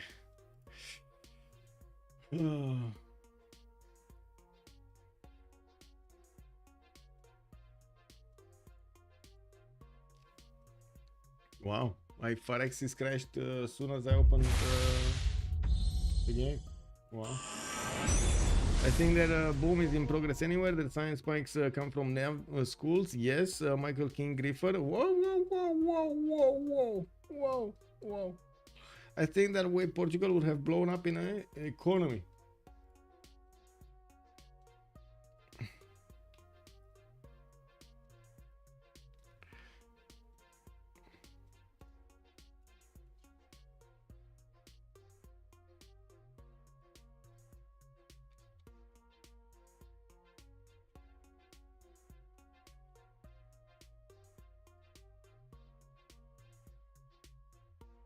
Oh well, hey, we're about to hit our mark over there on YouTube. We're 27 likes, and yes, I know this is kind of a pause and we're not seeing any action. It's kind of, you know, connecting to players over here. But if you did enjoy the content until now, maybe you're considering to click a like right now. You got a bit of time. Click. Okay, connecting to players. It's still happening. There we go. I need to disconnect again. Go. A lot of 0 MSers.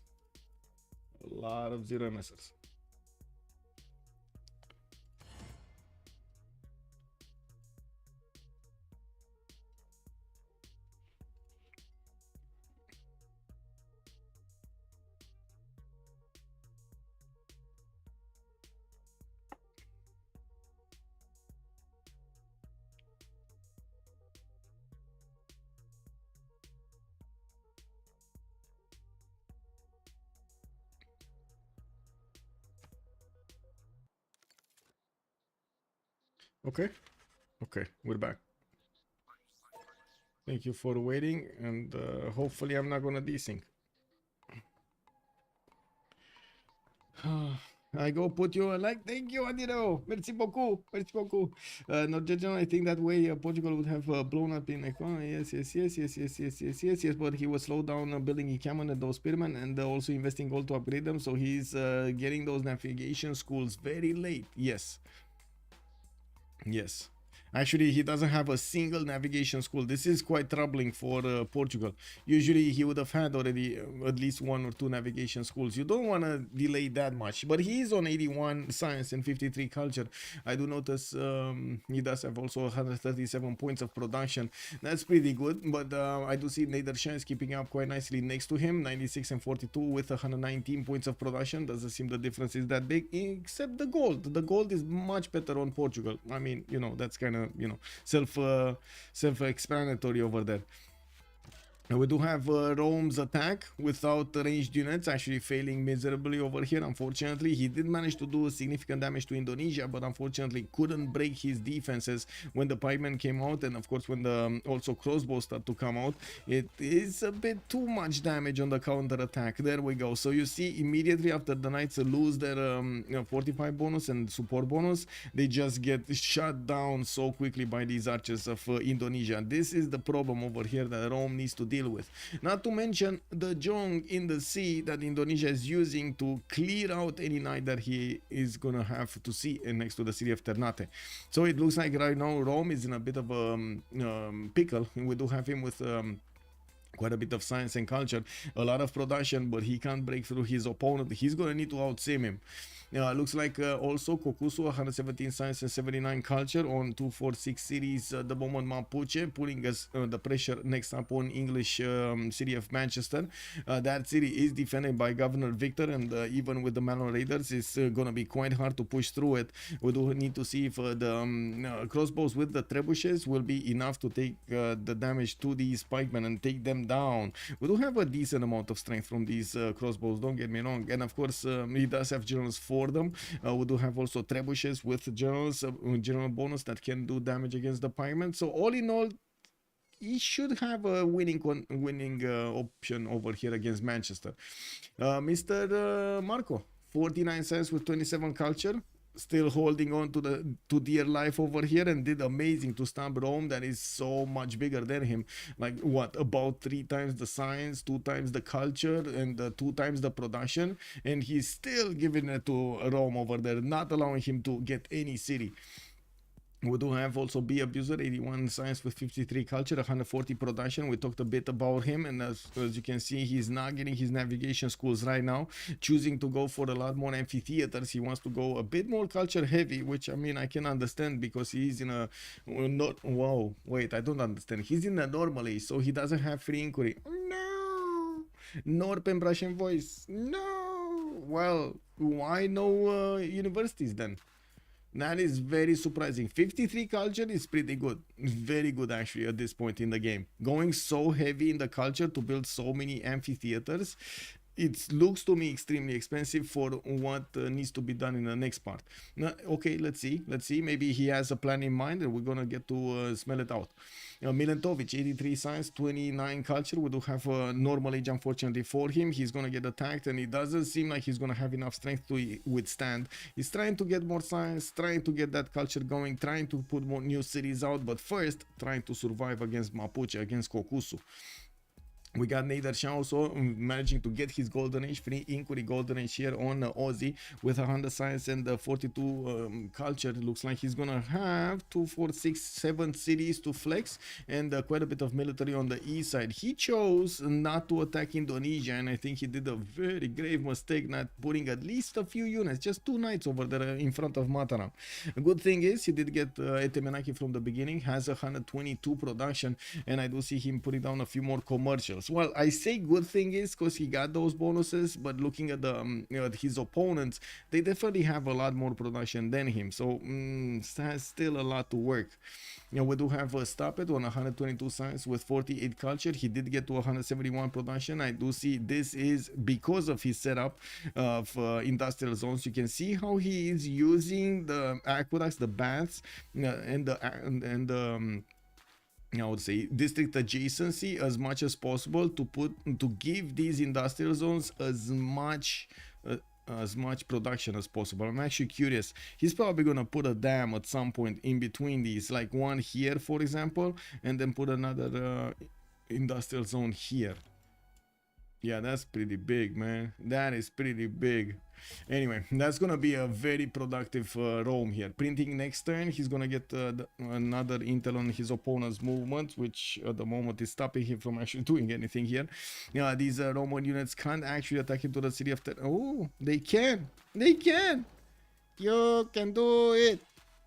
Okay, I think we need to combine our mental power and see if Mr. Marco is gonna keep his city of Ternate alive here. At this point, what would you do? Would you throw everything you have against Ternate. Everything you have against Ternate to take it and raise it, not allow your opponent to benefit from it anymore. Or would you retreat from this land? Because there are only two options right now. Yeah, both of catapults shoot and knight rushes it. You can raise the city, but it's 3 moves. Yes, exactly. So let's see. Can he do it? Can he do it next turn? The trebuchet, the catapult, and the knight. But next turn, Mr. Marco will probably have the first moves. So this is a major problem for Rome. He might not get quick enough, not be quick enough to stop this from blowing off. Whoa.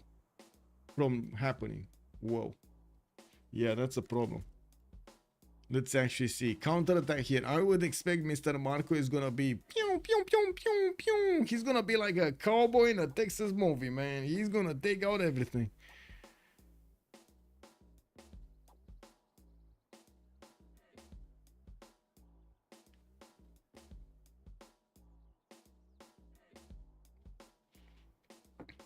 Oh, rollovers are kind of long here. Okay, 5 turns Colossus here in Tehonianga Nuia Coupe for an extra trade out capacity. We still don't have a standing army for Aztec. I wouldn't really call this a standing army. Looks like multiple universities also getting built here in Detective Baby Lakes cities. And looking at the player list, do we have any 0 MSers? In before I see 0 MS? No, we don't, or at least not from me. Guitarja confident of defending. She's building an encampment. Yeah, I mean, look at this. He's defending, not gonna lie. Like 2 units will probably die next turn, if not even 3. This knight is gonna die to the Jong and the... Yeah, there we go. That's 1. I would have not used the pikeman though. I would have really not used the pikeman. I would have thought he's gonna kill it with archers or something. Anyway, looks like the crossbow did also pick up quite a weird target. Shot the trebuchet. And we do have Mr. Marco with a few more crossbows in behind this. Well, he did expose one of his tiles. It's a hill, so it's gonna be hard for these knights to move through without getting damaged by these ranged units. But again, that city is safe. That city is perfectly safe. Yep. There's no way he's taking it right now. We do have the trebuchets of Mapuche about to enter the lands of Milantovic, about to enter shooting range of these units of pikemen of England. We do have Kokusu sending all of these crossbows also alongside these trebuchets, and of course his Malor Raiders already got into the borders of Manchester. You know, just poked around a little bit, got shot down by a few of the units of England, and as you can see, one of his Malor Raiders is very, very low HP. He's gonna need to get the Wrap of Doom over here against these pikemen to not allow them to do too much damage to his horses. I do also notice Broccoli on 184 science and 59 culture on the lands of Maori. We do have a lot more points coming around, 207 points of production with new traders coming around. The universities have been built quite quickly. The rest of them are getting built right now. With the Mares, he's getting a decent amount of boost in his culture requirement, but I don't see that much, to be honest. Like, this city is kind of like small.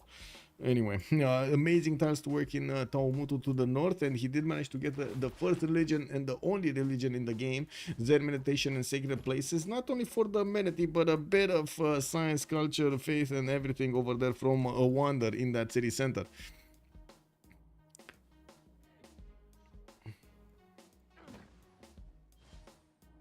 Guitarja only needs 2 moves to kill that capturing knight. Yes. But there's no more unit that can affect this. And we would need to see Rome get considerably higher technology. He's on the way though, with 134 science versus the 51 of Mr. Marco. It's just enough time. It's just a matter of time until Rome is actually gonna get his ballistics. The question is, will Rome actually go for the next units, the next tier units, or he's gonna go industrialization first? I would imagine industrialization is actually gonna be picked up first. Okay, Kokusu starting to move in. One of the units of Mapuche did need to move back, and he got it nicely. Okay, that's fine. He just needs to put it in one of his city centers to recover its health and then bring it back. It's just a few turns.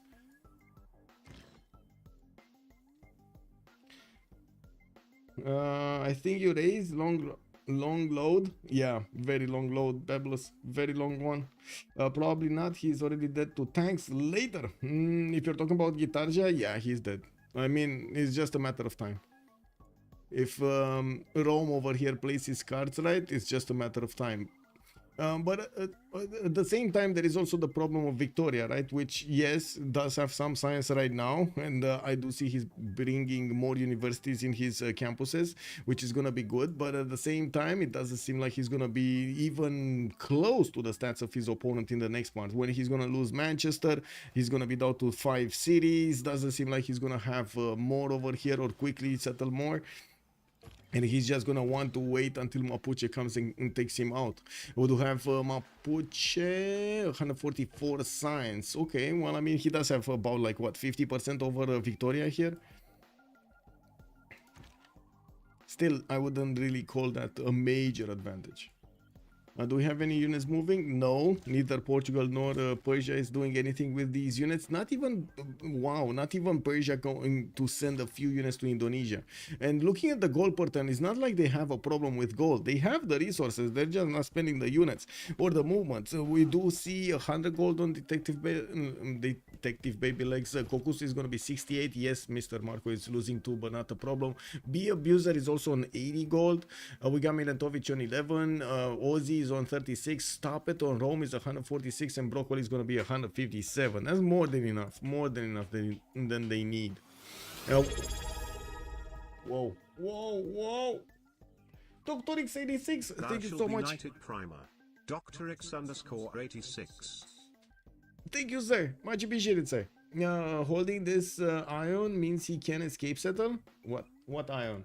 What ion? Is he holding an ion cannon? Pebbles! Did you discover ion cannons in Civ6? Tom Gillette, good evening, sir. Persia not going into Indonesia is a sin. Okay.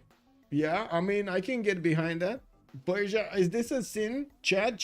Come on. Twitch, YouTube. We got a request over here. Tom Gillette on YouTube is saying Persia not going against Indonesia, not even flexing a finger over there against Indonesia is a sin. Is that a sin? Sin. Oh my God, look at that. We got Pelicana, we got Antics, we got Pebbles, we got Eddie, we got Tom Gillette. Come on, YouTube, I need to hear you out. Is this correct? Having such a peaceful land between them, this is not good. All Triangle, good evening, sir. Call me what you want, but I think it's correct. Yeah. Oh my God. Witch hunt. No. Not Jajaron. Wait. JJ, you are thinking it's correct that he's not going against him, or is it's correct that he should be going against him? Leaving ally invasion out to dry equals. I think he can go west north of Portugal and Aztec. Yeah, for a safety setter. I see. Okay, I mean, this is gonna go. This is activated right now. We got a sin. Yeah. We got a sin on the, I would say, on the stream, unfortunately. Okay, campus research projects coming up from Detective Baby Legs. Looks like he's gonna try to make a run for Ibn Khaldun. We do have Aztec with Mapuche and Maori making quite a few points over there, 10, 12 and 13 from what I do see. And looking at this, they did not pick up Newton yet, so there is still Newton available for them to pick up. Even if they don't take Ibn Khaldun, there's gonna be another one up there. That also poses the question, because you kind of want both, right? Who's gonna try to get the most projects over here? It looks like Aztec on one side. Let's take a look at Mapuche. Is he going for it? Yeah, there we go. 1, 2, 3 projects coming up from Mapuche. Definitely doesn't want to lose the race. We do have Mapuche also putting more damage against these English troops. Unfortunately, by the time he actually did get these trebuchets and crossbows to flex their muscles against Manchester. We did also have some English pikemen coming out and about against these units of Mapuche, actually catching them kind of in a pincer movement. And I do want to point out, you see how careful Milentovic is using these pikemen extra strength. He's actually doing the kills with his crossbows and not really wanting to expend these pikemen that much. Yeah, there we go. He just lost one, unfortunately. So he exposed it too much and he lost it. That's the problem. That's the problem. And he will probably lose another one next turn.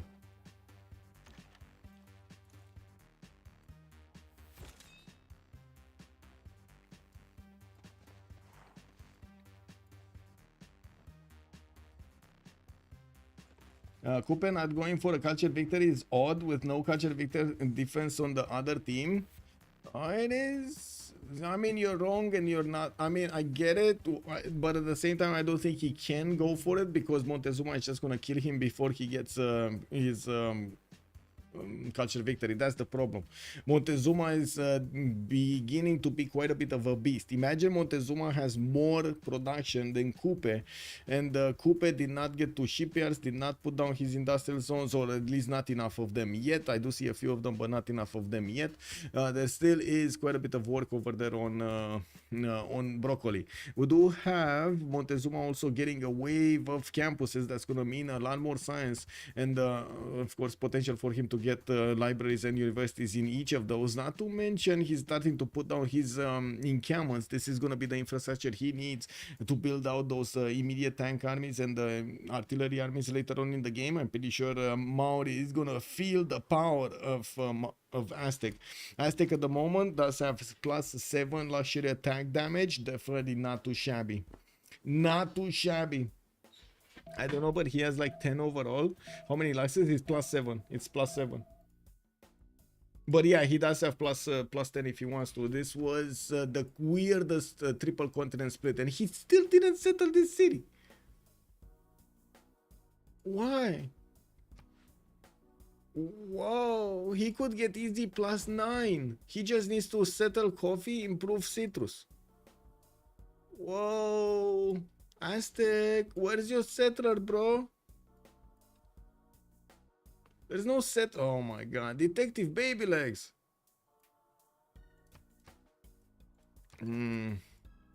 Anyway, Rome looks like he gave up on attacking the city of Ternate. He did manage to settle a few new cities and also working on these campus research projects. It looks like he wants to be up there with the boys to be competitive enough to pick up the next scientists. Of course, with Newton and Ibn Khaldun on the next ones, I'm pretty sure both of them are going to be equally important. We do have nobody actually going for Colosseum in the game, which is a bit surprising. We've seen multiple times how Colosseum can win games, and we didn't see it this time around being built. Even though Aztec did manage to get his entertainment complex, he never actually put down Colosseum. He can't even put it down. He can get it here. Why is he not getting Colosseum? Did it get like awkwardly built or something somewhere and we didn't see it? I'm pretty sure not. I'm pretty sure we would have seen it. No. No. Come on, it's not on Indonesia. No, it's not on Indonesia. Okay. No, I don't think anybody built it. I don't see Colosseum anywhere. Getting more luxuries is really good, even if just for helping the team. Yes, plus. I think England lost EP this game. His awareness and defense was disappointing. You gotta take into account here, Milatovic is also trying to give as much advice as possible to his allies. He's basically the coach of his team, so probably his attention is quite split between him doing stuff and his allies needing a bit of advice or a bit of guidance. And so maybe that's what you were seeing over here. It's not ideal, but yeah. This is a good way for, of course, the teams to actually get more experience, try to figure out exactly what to do and when to do. And whenever you're gonna have these discussions, I'm pretty sure you're not gonna have them all the time. Like in the next games, you're gonna have your allies knowing exactly, okay, I messed up there. I'm gonna need to do this the next time, and you know, that's just gonna be an extra phrase that is not gonna be spoken in the next time this happens in the next game. Six Pikes coming for a flank counter attack. Yes, he is trying to chew through all of these Mapuche army. Look at him go. He's actually doing enough damage to take out so many of these Malo Raiders. It does seem like at the moment Mapuche is still gonna need to do the damage towards the city of Manchester with the trebuchets expending their shots against these pikemen.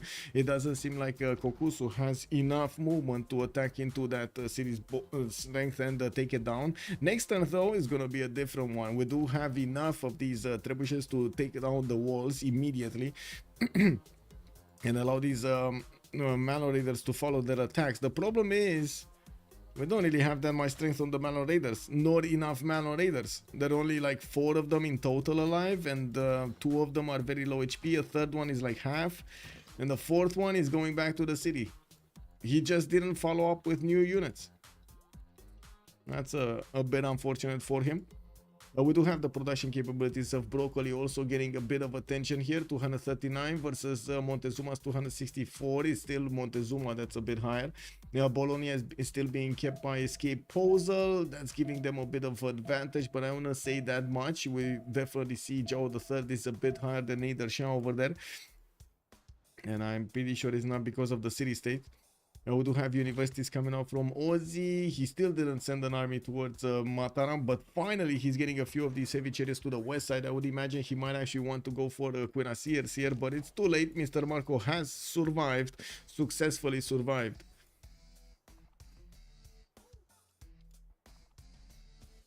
Okay, finally navigation schools getting online from the abuser. He will also get a few advantages from the nows, allowing him to get those Fettorias in his opponent cities, in his ally cities, while these navigation schools are going to give him a lot of bonuses in science. We do need to see how quickly he can jump up. It does look like he's going to seem ahead of Neidershah here, to be honest. More production, more science, more culture, significantly more gold. And I'm a bit surprised we didn't see Ozzy choosing to get a few new cities. Like, he should have just went in the face of Indonesia with no respect. Because to be honest, there couldn't be any respect, right? Indonesia never had enough production to fix his east side as well as his west side, and not enough cities to actually get out of this. The only thing that he did here was to soak up as much damage and as much of that effort from Rome to come against him and stay alive. And look, he did it beautiful. He did it beautiful.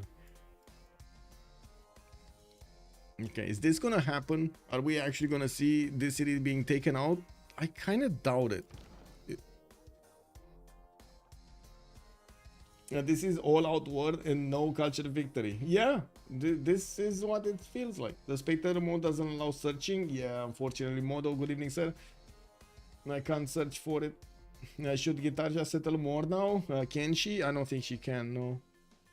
And it's too late. There's no way. I mean, every city, unless he goes for a safety settle far away, every city is just gonna be an opponent city at some point. So you don't want to do that to your team. You don't want to give more than you need to your opponent,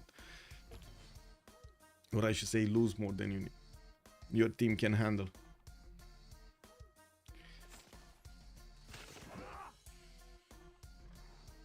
Okay, let's see the attacks. Okay, that's one. That's two. Walls are down. There's only one Malo Raider alive, by the way. There's only one alive, and it's not strong enough, not at all strong enough to take out that city. There may be another one on the way. It's 2 turns out from actually affecting the city center. And I do notice the crossbow did not actually go onto the hill. But anyway, we do have Trebuchet here.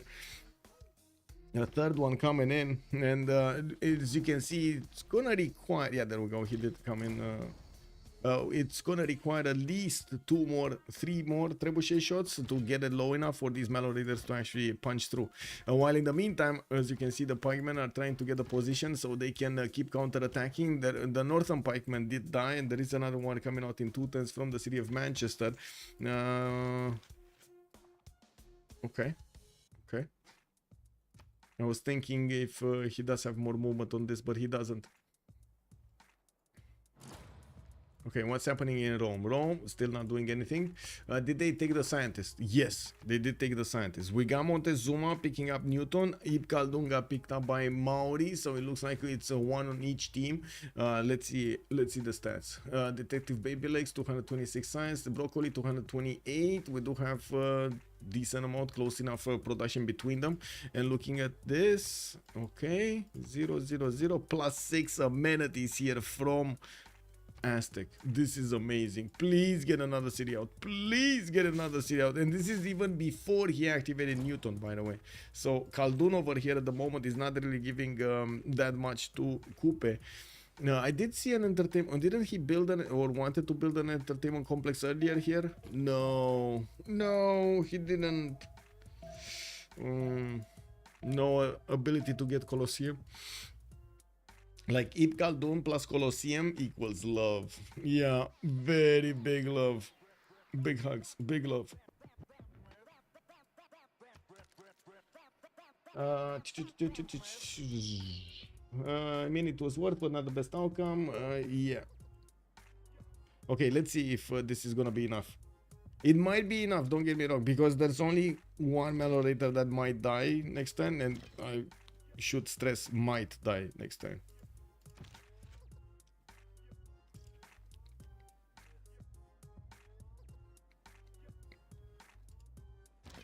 All about the first moves, and oh my god, this turn count is atrocious.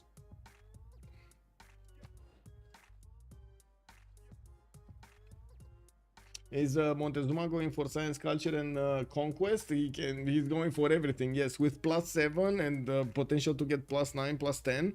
I would imagine the answer to your question is yes. Yes, he needs to get jet bombers out and clean the map. Probably they're gonna be the fastest way. Jet bombers with helicopters. England has zero way to seal the tiles around the city. Yes. Yes, Blaze Cat. There is a way for him to actually keep the city though. It really depends on how much Kokusu is gonna do damage next turn. Because in the early moves, Miletovic can move this one here, attack Malorator, get this one, attack Malorator, take that one, and with this one he attacks this scout, and yeah, there we go. He's gonna take that scout down and puts another one in. Yeah, there we go. Gets the extra support, and now you do see the Malorator is just not gonna have enough strength to go against Manchester, even with the trebuchets. It's just like one lowly unit there. Oh, please don't delete the pikeman. The pikeman is actually helping you stay alive, sir.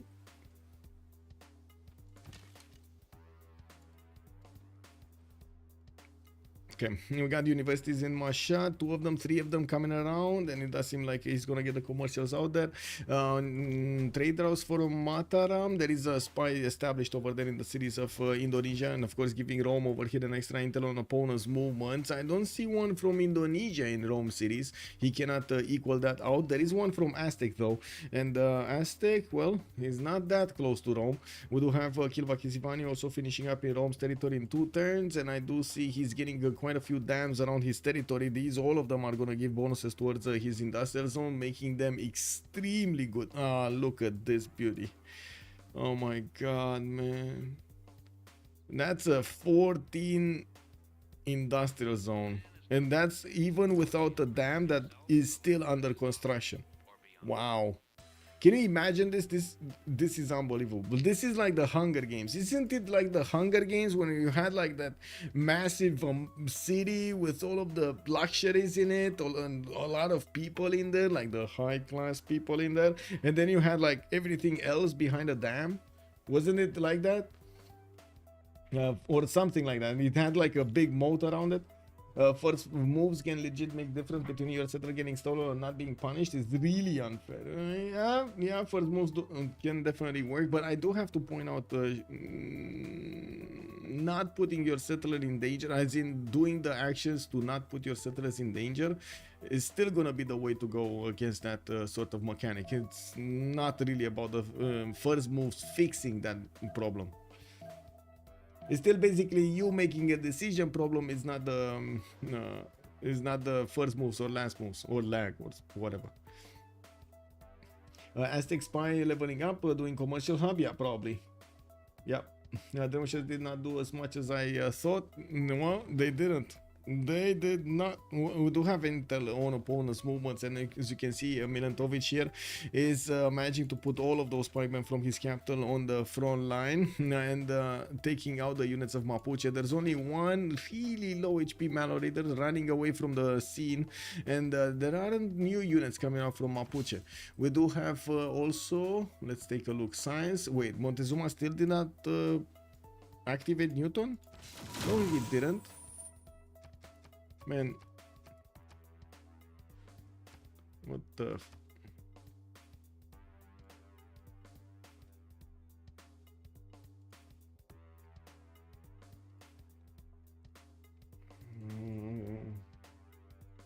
this is very weird. I'm pretty sure one of them doesn't have BSM.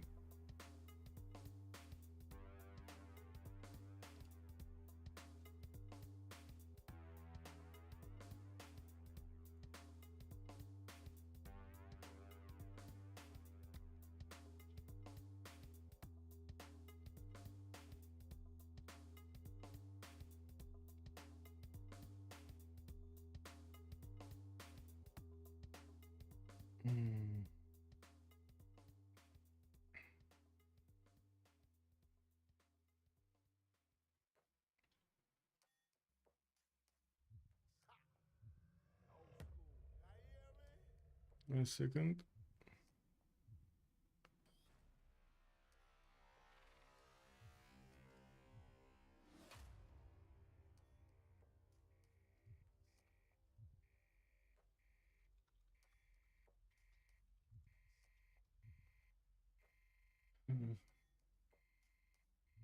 Yes, Linda, we need the mode check. But I guess at the moment is what is BSM? It's the better spectator mode. I'm pretty sure Kokusu doesn't have it. And because he doesn't have it, I'm getting booted out. Oh well.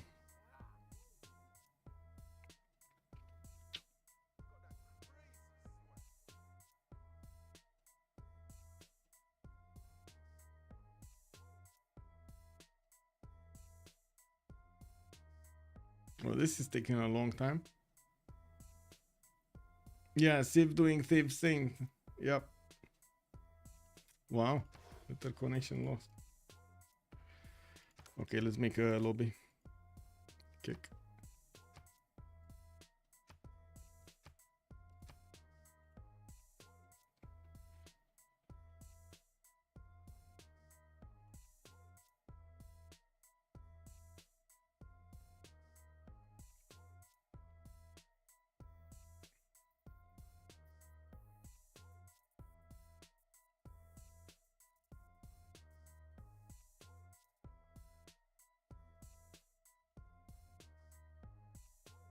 Sorry, my player got stuck exactly when you answered my question. What is it? Wait, again. What is a better spectator mode? Is a mode that allows us to actually look at the game. It creates that environment that we can actually click on buttons and see the whole map, and the player's not actually having that ability, which is amazing. I gotta say, I think this totally changed Civ. Yeah, basically. Twitch Dota plugin? There's a Twitch Dota plugin? Wait, really? Okay.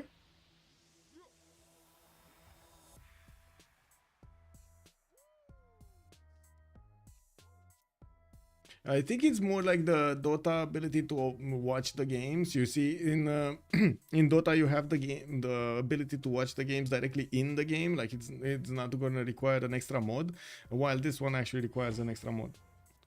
Yeah, yeah. Oh, have you seen in Dota also the coaching ability? That is insane. That is amazing. You can actually, like, if you are playing with a friend or you have a friend on Steam, you can click on him with Prime and you can actually get to coach, and it's real-time information. You get it as like you get the same image that he gets, so you can help him out. That's amazing. You don't get the, of course, you don't get the information of their opponents.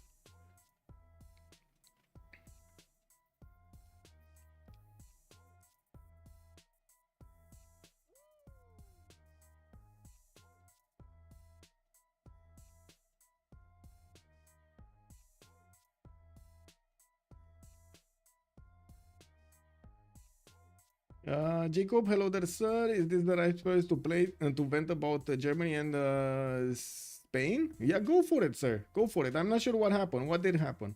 And I don't think I have no idea what's going on with the copyrights and so on, what I can and what I cannot share with football. So I'm just gonna stay away from it. I come back for a reload, BC simulator, BI revenue, Rafifi. We're just fixing mods.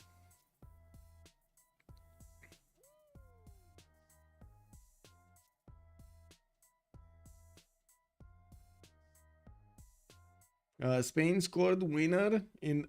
Oh my god, that is quite wow. Okay, so you could have had a 1-1 and I think in the playoffs you would have played extra, right? You would have played extra time. So last minute, oh my god, they did everything they could and they managed to actually get that goal. Yeah, I could imagine that was quite an emotional game. Why don't I see the host anymore?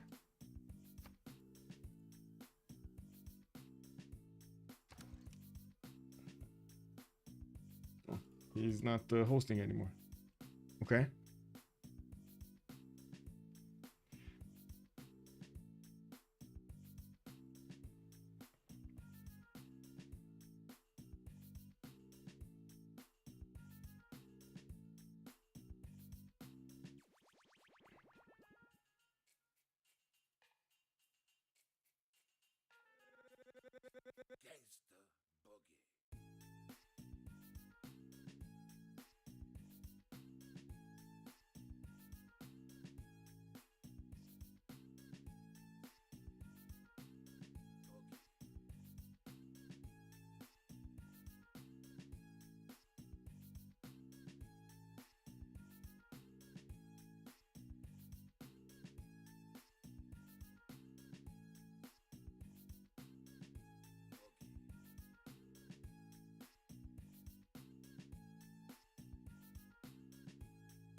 France doesn't know how to strike. It's 0-0. Wait, it's France playing also?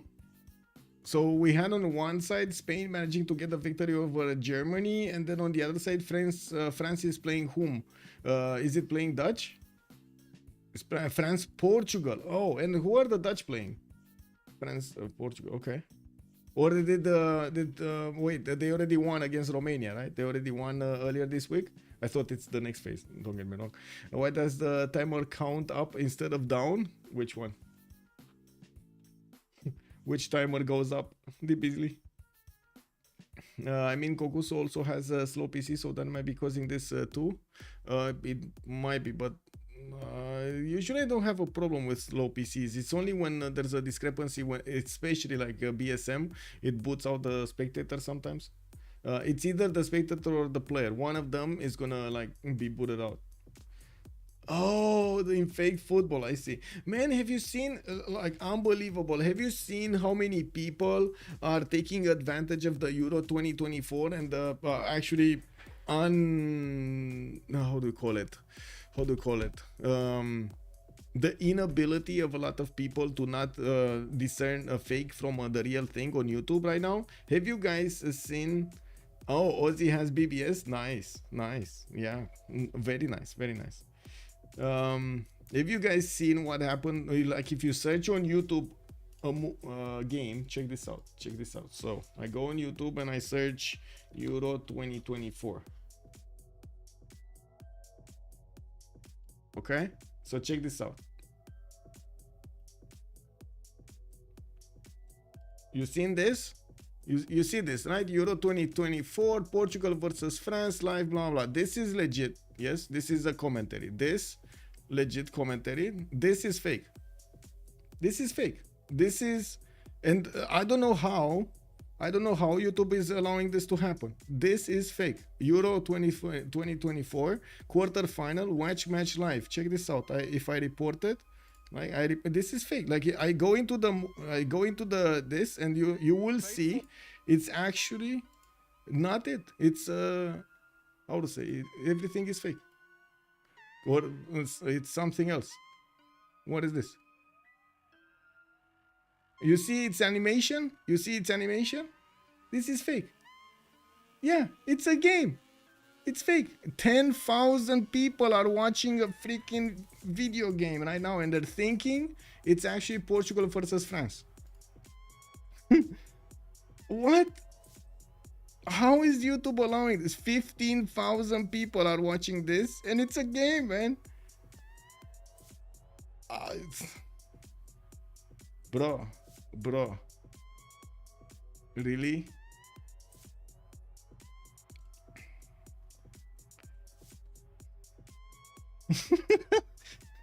Wow.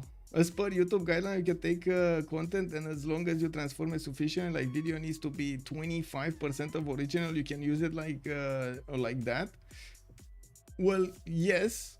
So you think they transformed everything? So basically, they're filming, they're filming the game, and they're reproducing it in animation in real time. You can imagine that's not what's happening, right? So they're not really taking the original content. They are misleading everybody into thinking that is original content that is being transmitted and played live. And Marco doesn't have a BSM. Oh, I see. There we go. We found another one. The reanimation is not happening. It's just a game or a FIFA. Yeah, exactly. So there's no reanimation. So basically they're just really, I would say, milking the title. They're milking Portugal versus France. UEFA Euro 20. Basically impersonating a real game, right? It even says like match today, watch, subscribe to the channel, activate. But what? These are bots, and look how much milking is happening, guys. This is like tens of thousands of dollars that are right now pouring through these channels, and they're all fake on YouTube. What is going on with YouTube, man? Man, there are pages and pages and pages and pages of these fake videos on YouTube. Unbelievable, man. I don't know what to say, man. This is like, imagine having one guy, he could take care of all of this. This is just YouTube wanting this. I don't know. Like if you don't want this, you get to hire a guy that just curates, right? Unbelievable. Like especially these clear-cut cases. They do the same with UFC. Wow. Wow. Oh my god, man. I guess we're living in a copy-paste world, guys. We're living in copy-paste world. Who cares about original content anymore? Change stream title and you'll magically get... Exactly! I just should put right here. Live right now. Euro 2024. It's Portugal versus France. It's like listening to radio but watching a video game. Oh, kick W, man.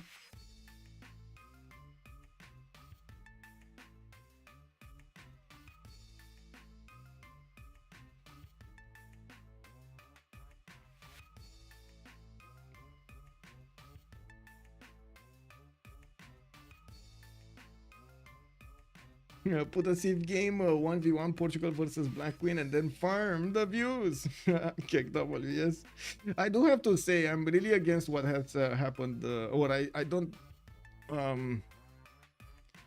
against. I don't really like what has been happening with the Euro 2024, especially the denial of visibility of the games. This is something that is gonna probably kill football if they keep doing this. For example, in Romania, we only had like one single television that was allowed to, I would say, to show the videos, the games, and that one television has it behind a paywall. So probably very few watched it. Very few watched it. There were more people probably that went to Germany to watch it than actually in Romania watching it. PS5 has amazing graphics. Yes, it does. Yes, it does. PlayStation 5 does have, but it's like it's kind of outdated right now. Kill football, keep on dreaming. I mean, football is already dying quickly, very, very quickly. I don't know if you've seen the numbers, but it's dying very, very, very quickly. It's a combination of a lot of factors over there that is contributing. Most of the problems are actually coming from the top. It's really rotten at the top. I watch on Belgian TV as I'm the border, but I can't watch it anymore with my TV. Exactly, Rafifi. This is just gonna kill it. This is so I know they did it in the sense that they wanted to revive it, but instead of reviving it in the sense that okay, let's actually pay attention to quality, let's actually pay attention to all of the teams getting in, let's clear set some standards and so on and so forth, and actually follow up on them. No, they wanted to just force it. Yeah, you can watch real football, aka yeah, the National Football League. That's what. Wait, that's how do you call it? Is it football played with the hands? Hand football? It's not football, bro. That's just not football. You don't see people running away, running around just hitting balls with feet. You only see one time. That's it, right? When they, when they get the. How to say the penalty lines. I don't know how to say them when they had those long shots. When they have those long shots, there is a little problem with NFL. It's in the middle of the night for US. Yeah, that's another one. Okay, so everybody got in. I think I don't see somebody. Let me get back.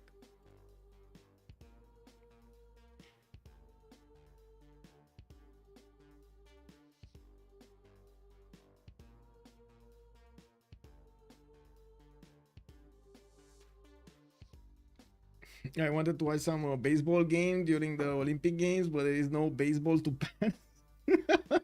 I think that we in the US call our game football because the balls looked like shoes back in the day. Yeah, you're not wrong, Pelican. You might not be wrong. Kickoff, punt, and field goal. I see. Oh, you're talking about the shots, right? So it's a kickoff, a punt, and a field goal. I'm not sure exactly the difference between them, but I would imagine the one that I was talking about was the kickoff. I see. It's when they kick the ball. I see. Okay, let me ready up here.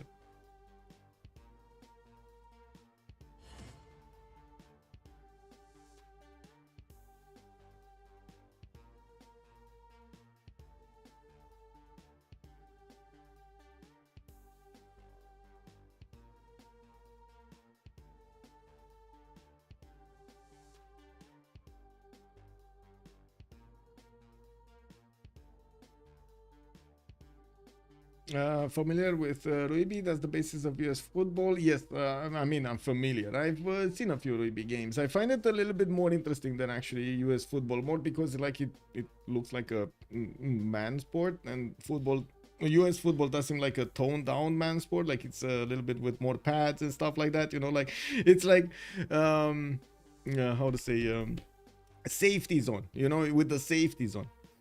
But hopefully I see the game diverge a while back. Yes, they did. Yeah.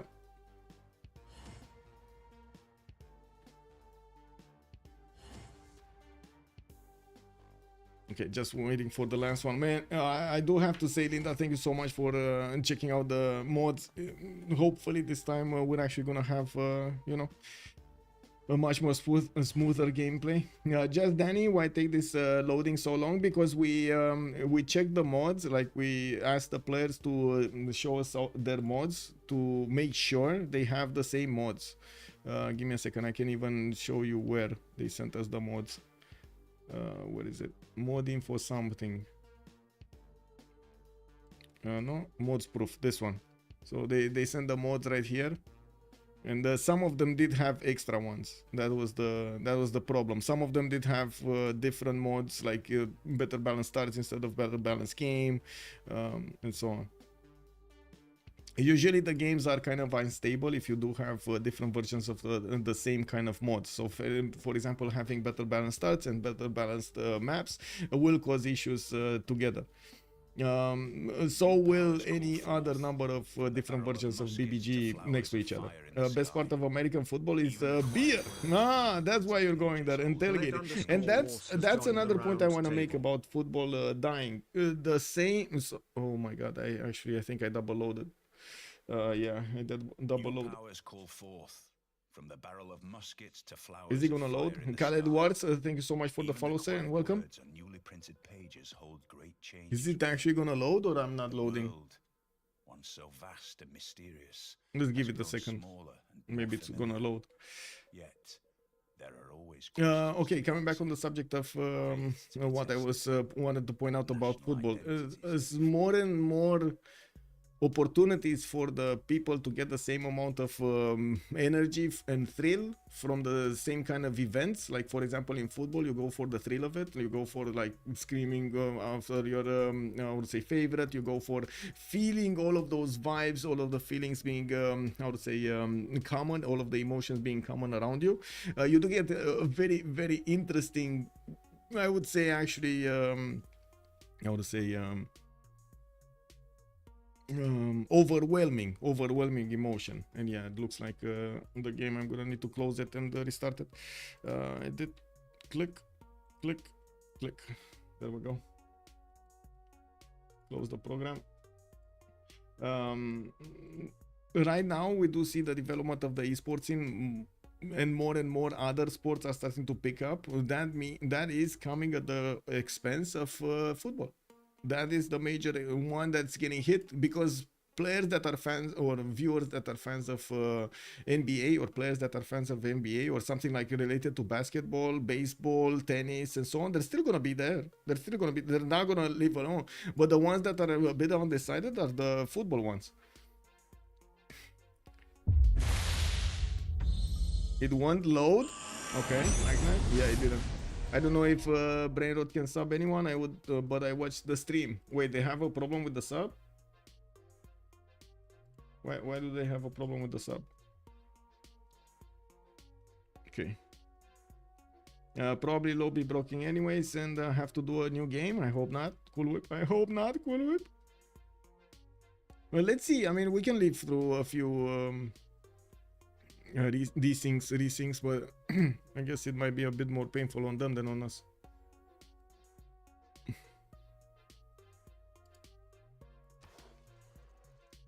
Oh, I need to show mods. Give me a second. I'm being called out by Kokusu over here. There we go.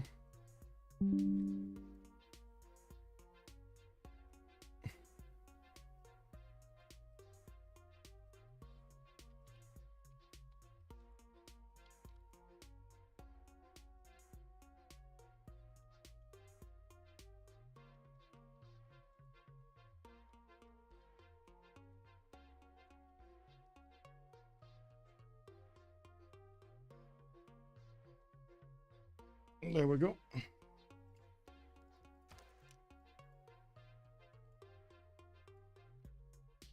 Yeah, no problem. Sure.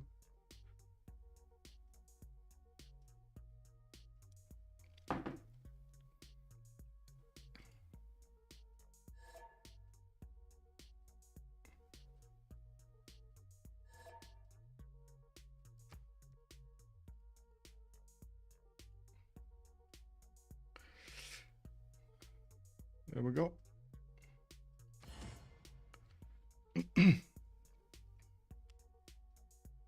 Wait, we're missing Guitarja, Marco? Wait, what's Marco doing? Marco is not here? Why is Marco not here? Fire in the sky. Even the quiet words on newly printed pages hold great changes.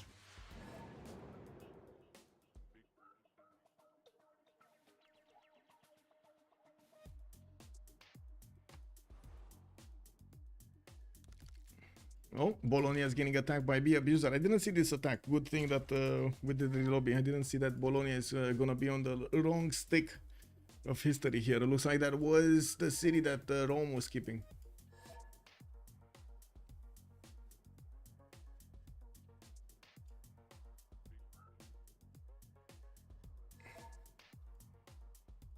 Okay. Wait, are they gonna play without Guitarja? Marco is in the voice comms. Okay.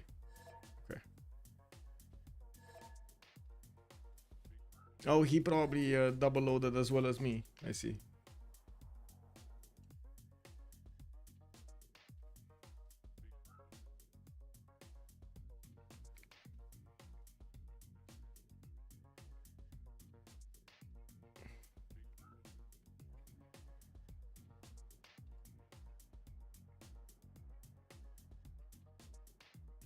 Okay, intelligence agency here. We're still gonna need to wait for Guitarja to come back.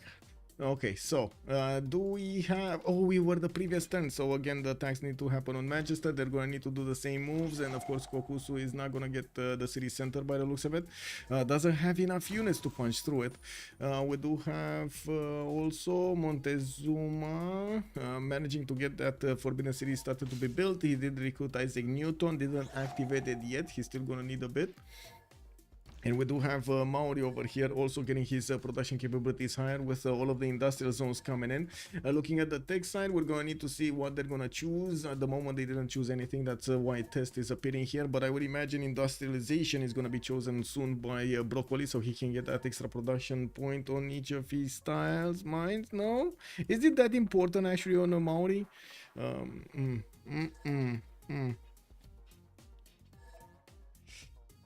So he's getting back. He's getting back. Pretty good. Hey, we did manage. We did it. We did it, YouTube. We did it. And Twitch, of course, we got to 35 likes, boys. Yay and girls. Yay, yay, yay. Very nice. Very nice. Now, let's see. I'm going to put end poll over here, and we're going to push it a little bit higher. Let's push it. Let's push it a little bit higher. Can we get to 50 likes? I guess that's the next benchmark. Yay or a nay? And I'm just hearing, I guess it was, I don't know, I'm just hearing like fireworks behind, outside my window. Kick W. Big boom. Big bada boom. Big bada boom. I'll tapping it to football. Lol.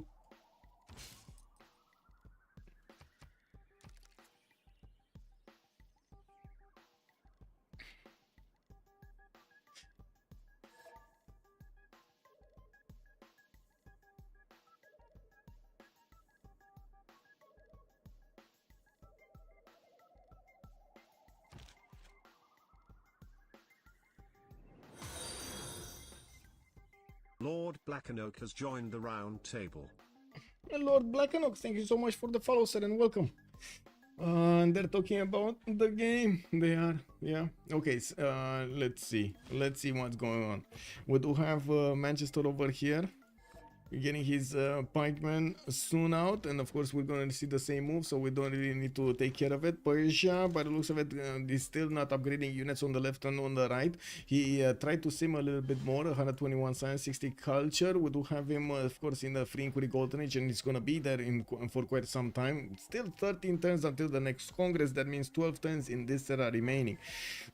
We do have to the south here Mapuche that will need to get some units out. He did prefer to actually get his encampments out, his industrial zones down, get his setup going in his major cities, not settle a lot more cities out.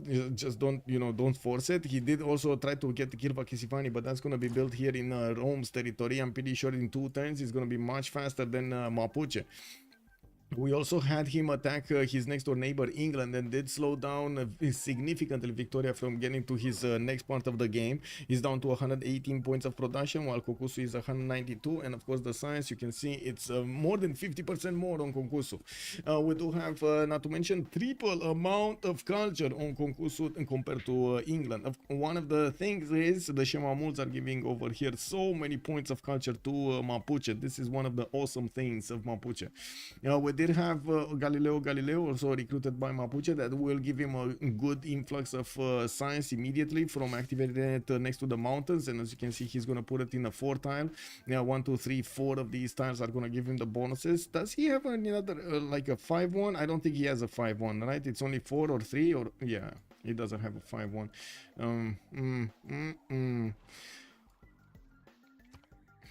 Okay, in Rome's territory, we do have that awesome setup of the dams coming in, and as you can see, he's gonna get a wave of big production points. He's already getting, let's see, 259 points of production, and that is, I believe, pre-industrialization bonuses, because we got only 1-4 mines over here. They would have needed to have an extra point of production. His cartography, he's getting boosted there by Broccoli. Industrialization finishing up in 2 turns for the big man. And we got a decent kick W.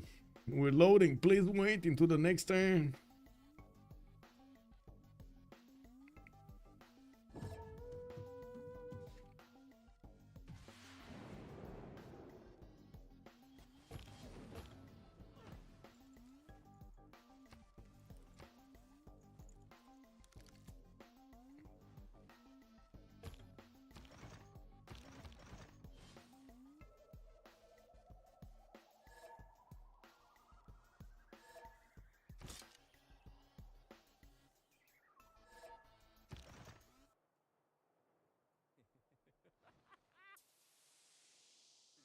Okay, okay. More culture on Be Abuser. I can't really say anybody did go for Colosseum. Unfortunately, we didn't see it happening. Mapuche is getting alive with one of his manual raiders, but I think he lost one of his trebuchets. Doesn't seem that he's doing enough damage to Manchester. And right now, Milentovic is actually pushing him back. And I gotta say, Milentovic over here did very well pushing back his opponent.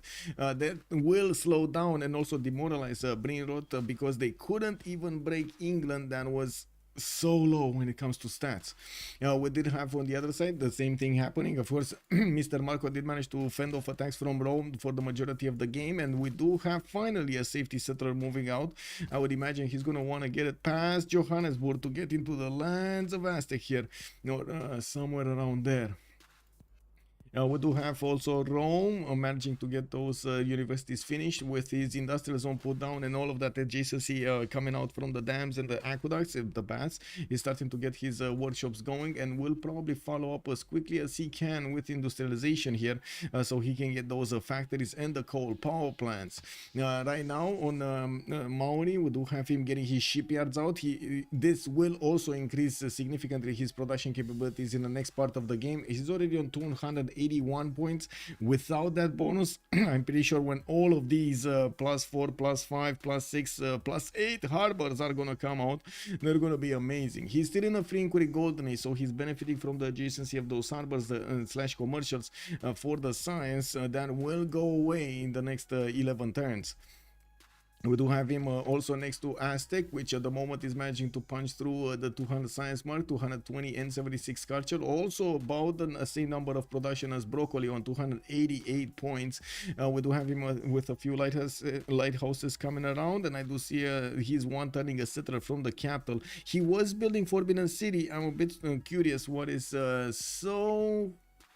so important that he needs to spend the time for a settler. I'm very curious. What is it so important that he needs to get 2 settlers actually? Not, oh, I would imagine coffee. I would imagine that tile to the north. No, that tile to the north. It's very good, very good. Free coal tile. Come on. Probably to the north. We still have him with Newton available, and I'm curious where is he gonna place it. He probably wants the free library and free university in one of his cities, but I don't see a new campus coming in. Maybe in Malinanco. Oh, there we go. He's waiting for the capital. That's why he was waiting. He wanted to get it from the capital. Okay, well, that's going to cause a bit of an issue later on in the game. He needs the housing. He needs the population to go a little bit taller to get stronger. Aerodromes and stuff like that. Encampment in the capital. He's going to want to use that capital for production of units. Maybe he's going planes. We'll see.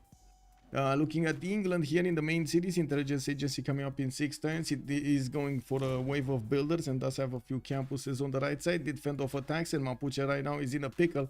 I'm pretty sure England can keep on being a nuisance here, and the Kokusu doesn't have an answer to it. Furs and spice to the northeast or northwest also. Furs and spice northwest. Furs and spice northwest. Furs, okay. Spices, where did, oh, spices over here, and he can get the amber. Does he have an amber? I think he had an amber, right? Yeah, he does have an amber over here in Teotihuacan. Okay. Industrialization coming out next turn from Joao III, the same as Montezuma. Wait a second, so they didn't finish? Only Broccoli finished industrialization, or not even? Because I don't think he finished it. Oh, 151 mine. Never mind. Yeah, he did. Okay. Okay, okay. Where factories? Where soon factories?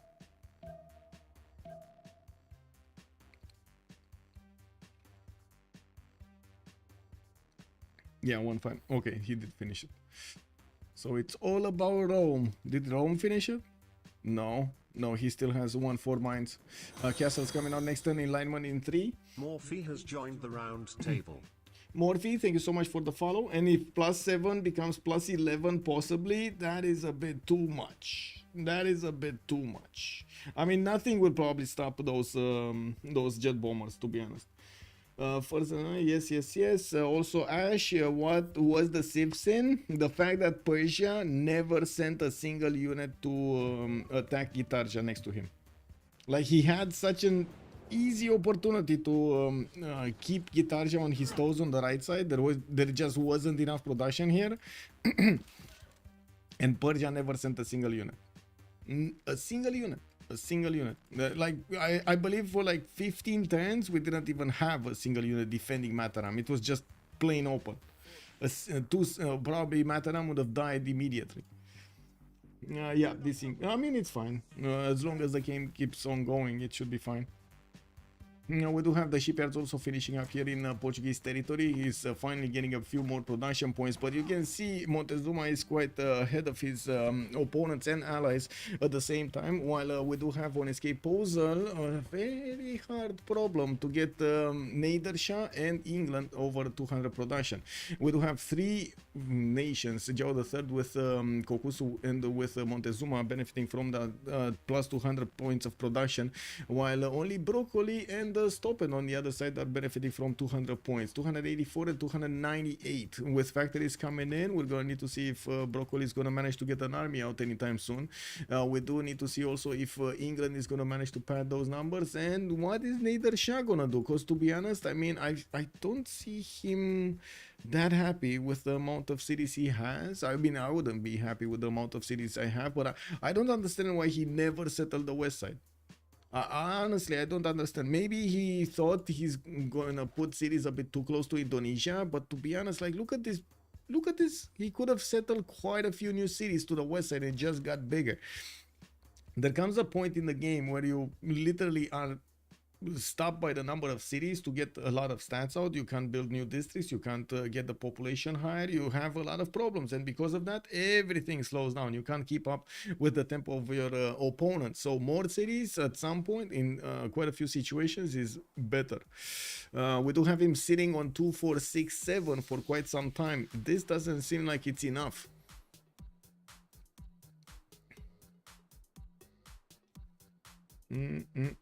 Rome moving, okay. He did manage to get Sivani. I do see industrial zone logistic projects. We did have also Portugal taking out Ansha. Muzra, thank you so much. Thou shalt Much be appreciated. knighted primer. Moon's wrath. Let's go Mapuche. What was it? It wasn't Anshan. There was a city over here, but I don't know. Geneva? Was it Geneva?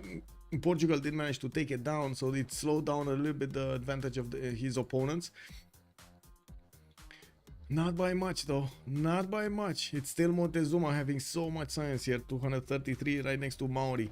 He's managing to also get so much more damage than Maori. Right now, if he gets those cities to the north and attacks with a plus 11 cuirassiers, he's probably taking down Maori, to be honest. Like, there's not much that Maori can do against that plus 11.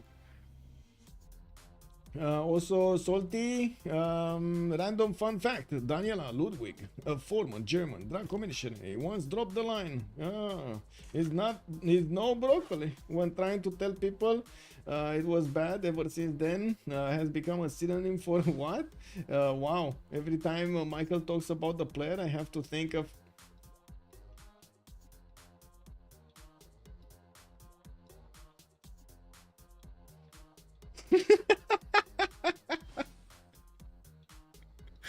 wow, yeah, the mind works in mysterious ways, man. I can totally get that. I can totally get that. Yes. Yeah. That's just beautiful. That's just beautiful, and it just goes to show that, you know, there's no clear line of thought in our societies. It's a jumbled mess. Yeah, well, it is what it is.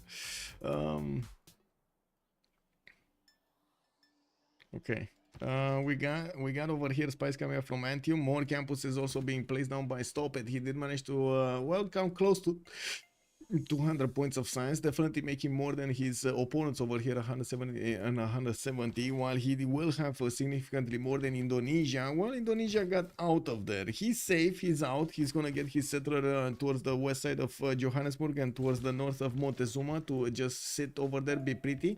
I do see, of course, the cities of the cities of Aztec are gonna take a while to actually get to their locations, and we do need to see how quickly he's gonna get them and where.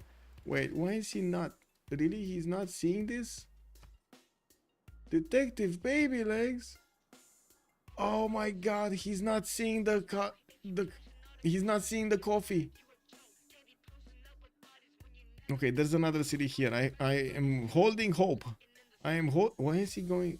Okay, he does want to settle on Yosemite, which, to be honest, makes sense. He's still gonna get the coffee. It's 3 tiles out from that city center, so it should be fine. And talking about coffee actually makes me want coffee or something here. We have another one. Okay, it's forbidden because it. Okay, wow.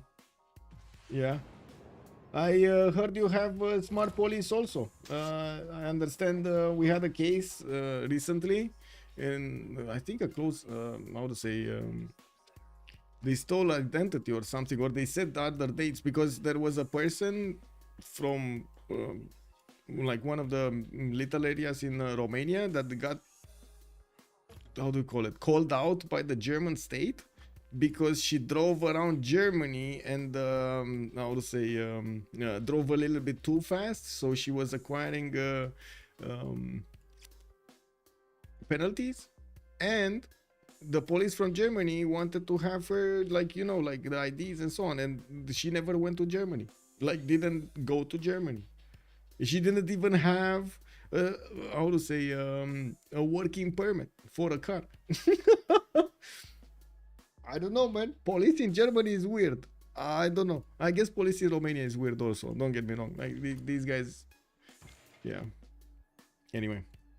We do have a great bath in Tlacopan here, getting wanted by Aztec, and I do see 383 points of production here for Detective Baby Legs. Did jump up considerably ahead of Coupe, even though Coupe did manage to get all of his shipyards going, and right now working on his factories. We're gonna need to see when the coal power plants start to kick in if Coupe is gonna have those bonus points. We do have also Forbidden City 4 turns out. Looks like also we don't have, wait a second, I do see Aztec with factories and or coal power plants here. He's still gonna need to build them, not to mention getting some more of these industrial zones, a +6 in Tlacopan. That's gonna be quite valuable. We do have Rome and Maori connecting their economies, and you can see they're making quite a bit of gold per turn, but it's still a lot more on Brainrot with 252, 23, 98 and 183 over there on Brainrot. It's funny because now in the US they're trying to across the country for votes, most likely. Yeah, the Beasley, yeah. I mean, what will politicians not do for votes? I don't know, because they're doing basically everything for votes. There's no, unfortunately, there's no more moral, ethical, or responsible limit for what politicians are doing, and that is a serious concern. I mean, I don't know, man. Imagine in Civ, people trying to, like, your politicians trying to work against you in the empire. They should do this. I think Civ needs to be a bit more real. Can you imagine, like, you need to actually make these Civs work against you? So, like, basically you send the builder left, he doesn't want to take a left, he's going right. What, you move left? No problem, I don't care, I move right. You know, let's see a bit of others over here with Eunice just running back home. Yeah, they're just running back home, or they want to take a vacation and you see them moving around, right? Yeah, why don't we have those mechanics? It needs to be as real as possible, right? Where is siphoning funds? Why is 1011 has joined the round table. Anyway, MTN Medic 1011, hello there, sir. Just a huge swing 10 years ago, getting caught could win, you know. Yeah, you click keep city, but instead the city gets raised. Oops. Exactly, Payables, exactly. You want to keep a city, the city gets raised. Yeah, or you want to raise the city and the city stays. Imagine that. You want to raise the city and the city is like, nope. I don't care. What? Or you want to pick what, you want an admiral? No problem if he likes you. I don't know, man. Are you crossing the threshold of him liking you? I don't know about that. Yeah, some great people might actually want, you know, favor some countries. Some great people might favor something else. Hey, you're in the coast, and then you get Newton. You know, Newton really likes the coast. He really likes to stay, you know, on the sand and sip on margaritas every day. He wants to have some fun, man. He doesn't want to be in the tundra. What you want to pick up Newton with how to say Russia and Canada? Ha, tough luck, man. He's never gonna go for it. You know, I don't know, man. This is like wow. Anyway, art museum's coming up in La Venta over here. I do have to say I didn't see a new general here from Mapuche. We just have Burica and the Trung Track available for him on the right side, and I do see he's getting his own entertainment complex in Wentemapo for a bit more amenity. Why didn't Persia and Mapuche clash? Yeah, good question. Well, they didn't do anything here. They just wasted a few units between themselves. That's about it. We do have the knights upgraded from Persia, and I do see he's trying to get an encampment training project. We're coming close to those generals that will have the modern bonus, the industrial modern bonus, which are going to be extremely valuable. Still, they need to spend 305 points to get the next one, and as you can see, 170 points are separating, and that's still a long time to get there. Is it the choke? I mean, I don't see how that choke is that big of a problem. Because he basically created that problem because he didn't settle the city where he should have. I think it was easier for them to go for England and Portugal. Yes, definitely, 100%. Like England would have definitely been a stronger, like how to say, strong possible choice there. But I still can't believe we don't see more units trying to poke around Persia. Just get one of those Malon raiders to pillage the commercial or something and then get back. Well, might just sacrifice it, but it's still worth. Like the 2 pillages on the commercial are gonna be worth the Malon raider. Well, Portugal is starting to get the Fetorias everywhere in his cities on the coast of Aztec. By the looks of it, we do have the abuser with 183 science and 150 culture, going quite heavy on the culture with a lot of theater squares. Also putting down his industrial zones in places for high production. He's on 291, still not getting over that edge, but we do have him keeping up with all of his allies and his opponents at the same time. Like we got Broccoli on 383. Yes, I'm sorry, Salty, I'm sorry. Detective Baby on 421 over here on Aztec, and yeah man, I don't know how to go around it. I guess I could call it Maori. I could call him Maori. Yeah, let's say Maori. Now we do have Aztec over here with his heavy chariots starting to come out of his cities. It looks like he's starting to buy them in every one of his cities, and the question is he actually gonna want to finish this at tanks, or is he gonna want to finish this at later on stage? We do need to see him also making the projects for his generals if he wants to go for the modern era attack, and I would imagine he's gonna want to have them cored up or armied up. Detective Baby Legs is getting his man catalysm in 2, and he only has like 87 culture a turn. Well, to be honest, if he's just discovering metal casting, he's probably still quite a ways away from getting his combustion, right? He needs ballistics, probably whatever happens on the bottom 3, military science at least, rifling at least, steel walls, refining, and then combustion. It's gonna take a while to get to that technology. That's just enough time, you know, to get these heavy chariots going. I do have to point out a lot of the times the players do care about their amenities, and they do want to actually just get units in those city centers to work the +1 amenity card from a unit in the city center. Retainers, this one, +1 amenity for a garrison unit, and you do see exactly this happening. Either a heavy chariot or a scout is going to be bought in every one of the cities, so they can get that going. Montezuma was on +6 earlier. He's still on +6 right now. He didn't actually fight that much with his allies, with his opponents, and he did manage to actually get a serious amount of damage against his opponents. Now, looking at what Maori is going to do here, getting his ballistics a little bit faster, is going to give him a unit that he could be proud of, the Cuirassier, which is going to be strong enough for the initial attack of Aztec. Although, at the same time, even these horses attacking into their opponent with +6 luxury attack bonus, even without a general, even without a lot of stuff, they're still significantly stronger than what Maori can put on the table here. Yeah, we do have Maori with quite a few knights coming around, the coal power plants, and I do see he's building up the arena. This entertainment complex has been built somewhere I cannot see. Oh, here. Okay. Why did he build it here? Okay, interesting. I guess it is what it is. Still no Colosseum. That's why I was sad about it. So how does he not have a Colosseum? Is there a sneaky Diplo win? I don't think so. I mean, we just went through one single Congress. Yes, I know it's been quite a slow game here. When we still have Maori with 4 out of 20 points, doesn't seem like anybody's gonna be like very, very quick ahead of somebody else.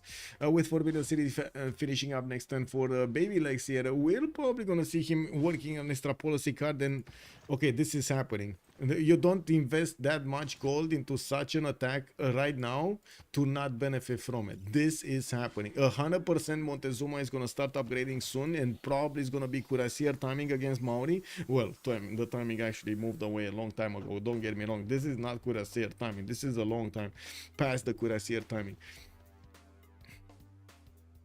But he's going for Cuirassiers. That's what I wanted to say. Cuirassiers, field cannons. He has like 1, 2 of these. He definitely needs more. He needs a few more of these crossbows. Like I would, and not to mention that, but he also needs bombards with the army. We've seen it multiple times. How armies fail if they don't have ranged units next to them or siege units. One of the two. If there's a bit too much of something, it's not gonna work. I did read that. I think it. Yes. Okay, we got this going. Okay, we got Incaman coming out from London, and finally Milatovic is going to put another city to the west side. It looks like Mapuche at the moment can't really do anything about it. Kokusu still trying to get his production capabilities higher, and as you can see, he has another settler coming out from Ngulumapu finally. He is benefiting from Isodor of Miletus, which is going to give him... Oh, he got the Colosseum. He actually got the Colosseum. Look at this. Also, Keosum, good enough on my hair. Hello there, sir. I can't believe somebody actually got Colosseum, and it was Mapuche. Wow, the guy who has been worrying actually got Colosseum. Unbelievable. Wow. How is this possible? Wow. Totally people ignoring Colosseum. Yeah.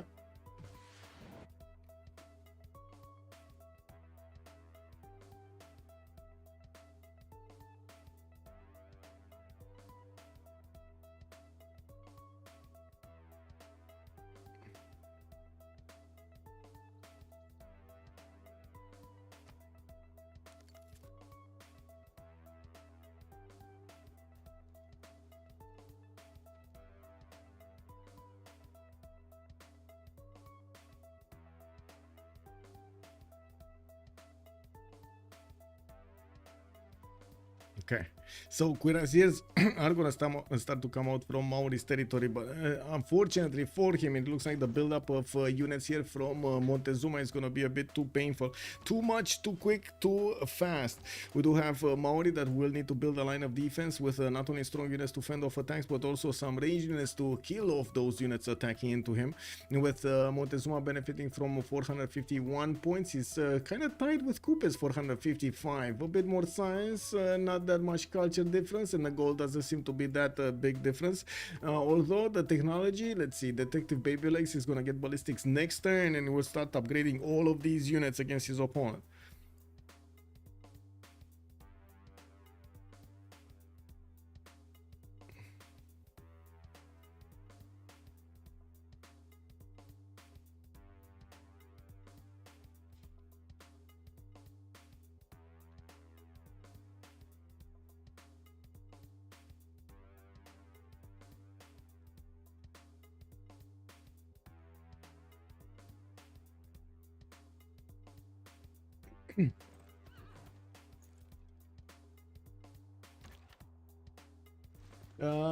Good evening, Nemesis. Welcome, sir. No problem. I mean, you missed quite a bit, but yeah, it's still the main action is starting to happen right now.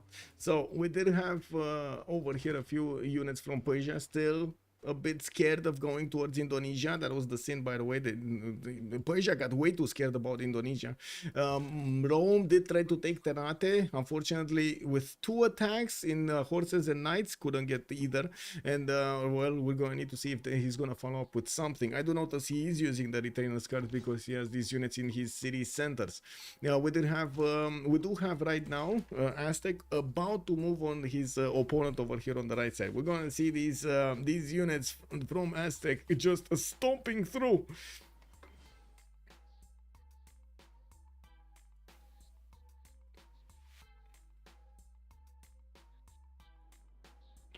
Did I click on the correct button here? Yes, yes, yes. Okay, I was worried about a window. Yeah. Coupe looks dead. I mean, if they do manage to break Coupe, that's the game right there. There's no way Rome all alone is gonna get to carry this. We gotta see if he's gonna manage to break Coupe, because yeah, we got Aztec over here getting a settler in front of his opponent's face, and he still did not upgrade yet. Let's wait. He did get the cuirassiers, he did not upgrade yet. Is this gonna be tanks? Because he's getting, like, in what, 5 turns, he's probably gonna get tanks. And looks like at the moment Coupe is not going for the bottom 3. He's actually going scientific theories, he's going labs. Okay, there we go, he's coming back.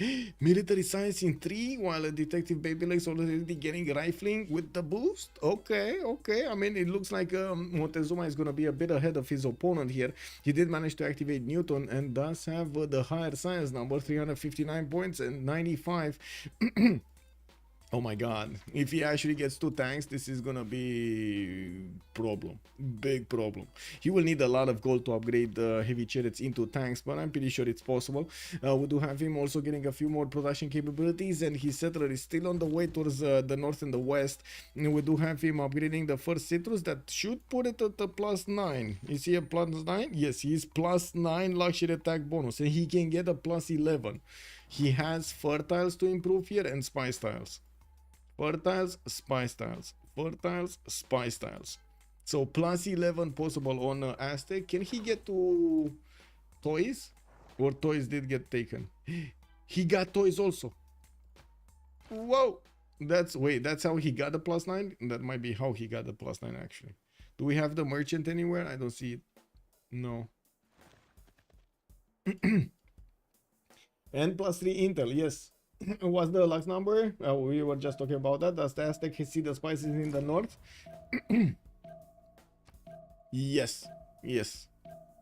He knows about the fertile and the spice tile. I'm not sure why he's not putting the city in a way that he could actually work the spice tile, but maybe that's just the direction he's going, a general direction.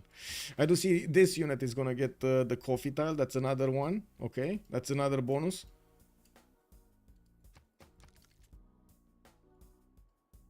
Also Rule Valley being built in Azcapotzalco, getting his factories in his main cities, and also his coal power plants in the southern cities. Whenever he finished the factories, that's when you get the button to actually upgrade them with coal power plants, giving them quite a bit of energy, not only to those buildings, but also others like research labs that do require power, or broadcast centers. Yes, toys works. Any merchant works actually with extra amenities. That's how he got to the major power. The power. Okay, Încheamă training projects, also finishing off Rimali Nanco, Mimar Sinan as an engineer, Filippo Brunelleschi next. Let's actually see. Gustavus is gonna be the next one. Unfortunately, it's not a good one, and they're gonna need to pass this. Beasley 84 attained his knighthood for 9 months. Thank you, sir. for the streams. Thank you, sir, for the 9 months. Much appreciated. Thank you, sir. Does Zanzibar work? No, Fumbly. Good evening, sir. Zanzibar actually doesn't work. Because you don't get to actually work those amenities in an empire, you get them from somewhere. They're being traded to you, basically. What about the BBS Wonder that gives Sylvite? That's a good question. I don't know about it. I don't know if it gives it or not. But I don't think I've ever seen it, actually. Sylvite? What is Sylvite? What? Is that even a thing in the game? Sylvite? That's not a thing. That probably is only with some extra mod or something.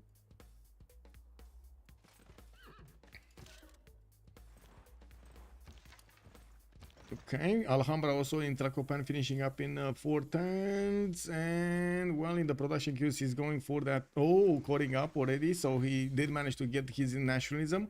Did he finish refining? No. Okay, just rifling, going first for steel. A bit surprising that he's going first for steel. Usually the players do go for refining first, so they don't give up their their plans to their opponents, because steel walls is kind of hard to actually miss, right? You would see immediately all of the walls in an empire just getting the how to say, the defense up. So you're gonna see he finished steel walls. It's like it's like a lightning bolt, right? Everybody can see it. What about the okay, it's a BBS wonder. Well, I think we're playing with most of them, but no, I never seen it. I never seen it. If I search for toys, I believe toys I find. If I search for seal something, there's no seal something, so I don't know, it's not here. Did it get implemented in BBM, in better balanced maps? Because BBS, we're not using BBS for some time now, like for like the beginning of the CWC, 2.5 something months. Okay, Mapuche, what is he doing? Getting some spies out. I do see he's rebuilding his army, getting some light infantry to fend off attacks from England, and finishing up his industrial zones. Getting also flight next turn, 423 production. That definitely puts him higher of over Milentos.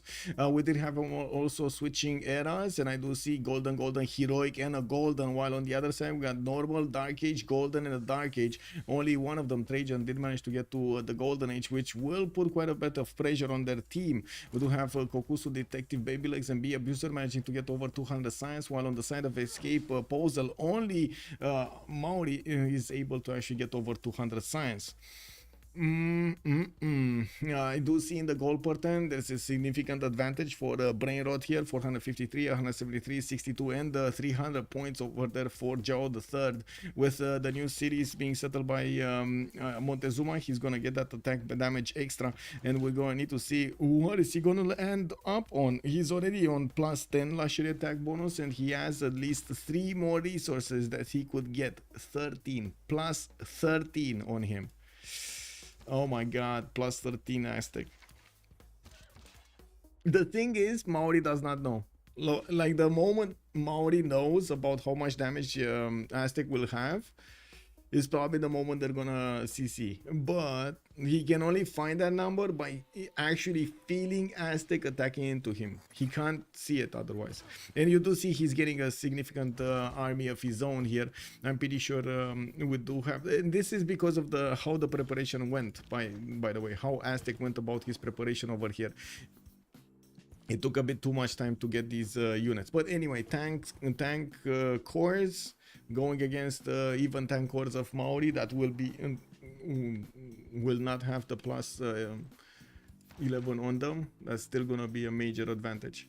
I see Aztec is gonna get an industrial model general that's running Lakshmi Bai. It would be very good if they do manage to deny this from Maori, but I doubt it. Maori is getting the points also. Portugal and Mapuche are now making projects right now, and I do notice, wait a second, we don't actually have projects.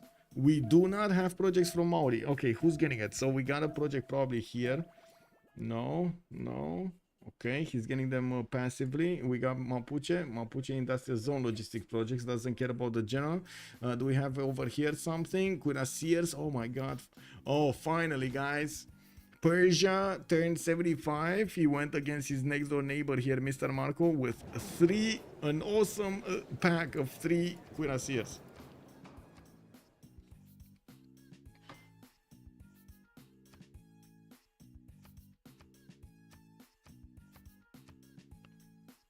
Okay, let's actually put okay.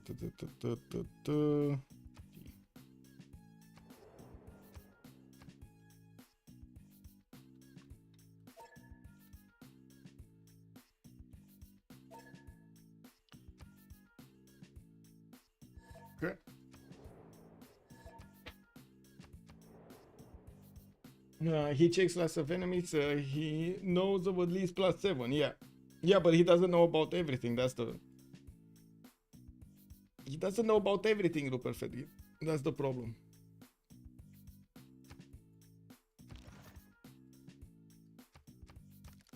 Be right back, 2 minutes.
Wow, loading. He checks last. No, I already did this. Okay. See what's going on. Got this. We got this. Got this. Okay. Okay. What did they go? Cold power plants 50% discount. We do have Amber, no amenities, and Coupe to Diplo points. Looks like he did manage to acquire another wave of points here. 9 out of 20 for Coupe. Let's actually see if he's gonna manage to get his Mahabodhi Temple and or the Statue of Liberty. This is gonna be extremely valuable.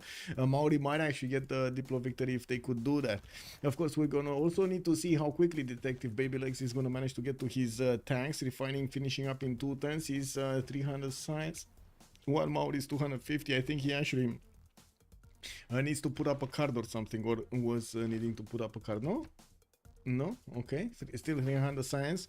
Oh, I see. He is actually preparing to upgrade. That's why he put on the professional army and probably took off rationalism. We do have also Aztec with a few units still waiting on the west side. Looks like Montezuma reformed the Queen Age Golden Age. We do have Lotaro 234 science and 157 culture on 139 gold, and I do see him reform the coinage. He's getting that gold per turn for his teammates, but I gotta say England next to him not only has the best red coat advantage against him, he is getting some red coats. And so as you can see, the line infantries do take a significant amount of damage, when unfortunately it doesn't have enough red coats to make a difference. We do have Mr. Marco also, Heroic Age with 3 chosen bonuses. Rome's army is still next to his borders, doesn't allow him to expand, and I do see Rome trying to sim behind all of this, trying to get Rural Valley, which is getting contested. In Azcapotzalco is being built in 6, but I do see Rome gonna get it faster. We do have also Be Abuser from the Queen Age Golden Age on multiple cities Portugal here. Well, it's multiple cities, 2, 4, 6 cities Portugal here. He's on 371 points of production, and as you can see, getting some art museums and putting down aerodromes. We're going to need to see if he's going to manage to keep up with the needs of the game here in the next part. We do have also Milantovic, 140 science with 61 culture, managing to push back his next door opponent Mapuche and get his line of defense up. Getting a few more settlers out and building up his Sido count will probably help him defend a little bit easier against Kokusu. When those planes come out, if Mapuche does manage to get to bombers, this is going to cause serious concern for Victoria. Persia also with 200 science and 100 culture is getting a few more cuirassiers. He did manage to recruit El Cid earlier, and I do see he does not have a chance to go through the Indonesian defense of Mataram unless he gets some field cannons. It would be quite something if he gets a few field cannons. 4 field cannons, and this is over. This is really over. Anyway, now we do have to see Rome, 190 science with 124 culture with 519 points of production on his side. He's getting his industrial zone logistics projects and will want to recruit Gustav Eiffel. And while I do see Dmitry Mendeleev is going to be the next scientist.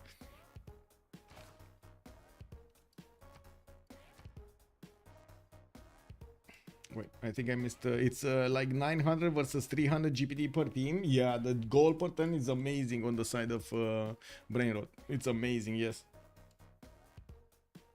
Hey, we're getting to 41 likes. Oh, coming closer to 50. Very nice, very nice.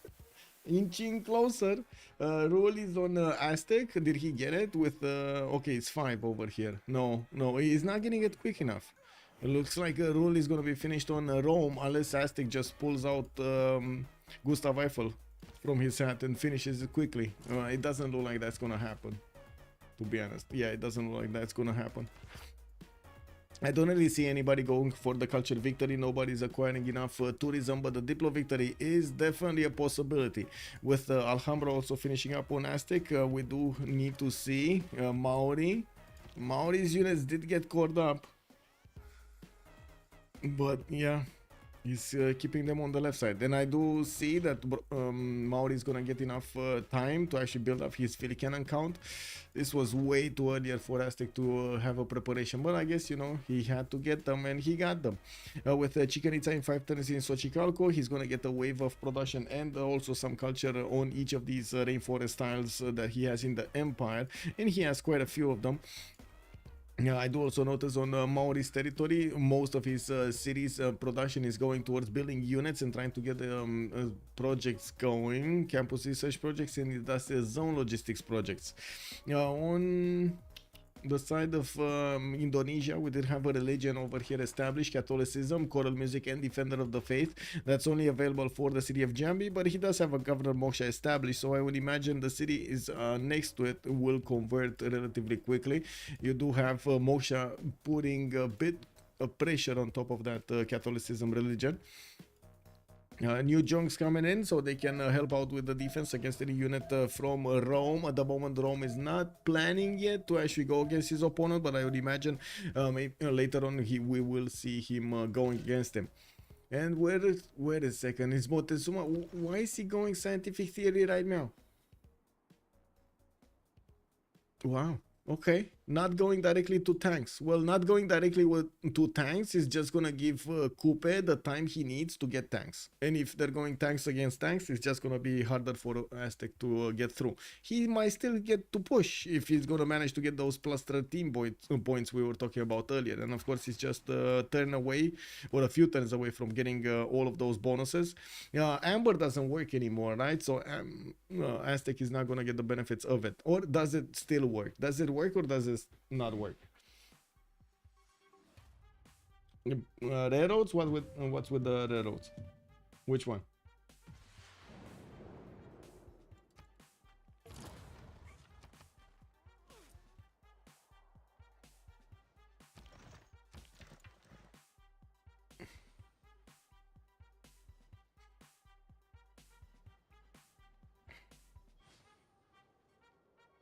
Okay. Okay, Alhambra did finish. I'm actually quite curious what Detective Babylegs is gonna put here. Professional Army, Veterancy, Republican Legacy, Craftsmanship, Chivalry for those cards, and in the middle, Liberalism for more amenities and the Natural Philosophy. Still not getting, and this is a bit of a question over here. Is he building more armies? Because he's not building anymore, right? He doesn't need Chivalry anymore. I'm actually a bit surprised we don't see him working another card, Rationalism, or for something that would give him much more science. Anyway, Combustion finishing up in 2 or next turn. No, he actually, yeah, he will get it in 2 turns over here. And while I do see Upe still needs steel and still needs refining and combustion. Okay, that's quite a difference between them. Looking at the how many units, at the count of units, we got 1, 2, 3, 4, 5 tank cores, 6 tank cores. Oh wait, 1, 2, 3, 4, 5, 6 tank cores. Yes, 6. Can we get a 7th? Maybe we can get a 7th over here. That's not that big. That's really not that big. Maybe, yes, he's gonna get a few calf cores as well. Like the horseman core would turn into calf cores. It's gonna take a while until he gets the actual helicopters. And in the meantime, I'm pretty sure he needs to get more tanks and artilleries. Where are artilleries? You really need artilleries to punch through this. Anyway, I'm actually quite curious to see these units, same tech units, going against each other. Do we have a same tech horse against a horse? No, we just have like a court horse going against a horse. That's 13 points of advantage that he has, and he's gonna have more. 16 points? Yeah, he's gonna have 16 points. Whoa. Another city from Mapuche, west side, Puel Mapu got settled. Actually, he's not afraid of Persia anymore, which is a bit surprising. We did have Persia, unfortunately, not managing to do damage against Portugal, not managing to do damage against Indonesia, and not managing to do damage against Mapuche. Well, a little bit. He actually pillaged that Shemamul at one point in the game, but totally forgot about it afterwards. I'm actually quite surprised Ozzy did not try to push a little bit into Portugal, just to do exactly basically what Mapuche did to England, slow him down. That's all he needed to do, slow him down, drag him down, you know. Yeah, yeah, he had like 4 continents. He did, yeah, that's, yes. Oh my God, look at what's gonna happen here with Montezuma settling this city. We didn't have Rising. Whoa. Yeah, that's just gonna be big, man. That's just gonna be big. The Detective Baby Legs over here, I don't think he's serving his name. He's not that baby anymore, is he? Elephant Guy, hello there, sir. Good evening. Thank you so much for the raid, sir. Much appreciated. We're still watching Brainrot going against Escape Posel in the CPL Premier League, and we gotta see what's gonna happen over here next with quite a few steel walls coming around here from Escape Posel. And on the other side, well, you do see Aztec is about to get his combustion. We are just on time. We're gonna see a plus 13 Aztec going against Maori that doesn't even have a general. Yeah, let's go, Breno, go big. Woo, woo. Yeah. My new viewers might need a recap. Okay, so from the beginning of the game, we did have a bit of action, quite a bit of action actually between England and the Mapuche. Mapuche did manage to take out 2 cities of England, one here and one that was here, Leeds. He took out both of them, but Manchester stood tall. He did had Victor over there. It was Sprout, and it did push back his opponent. Now Mapuche is trying to figure out, Kokus over here is trying to analyze and doing all of the math over there in his brain, so he can get down Manchester soon and secure the kill on England.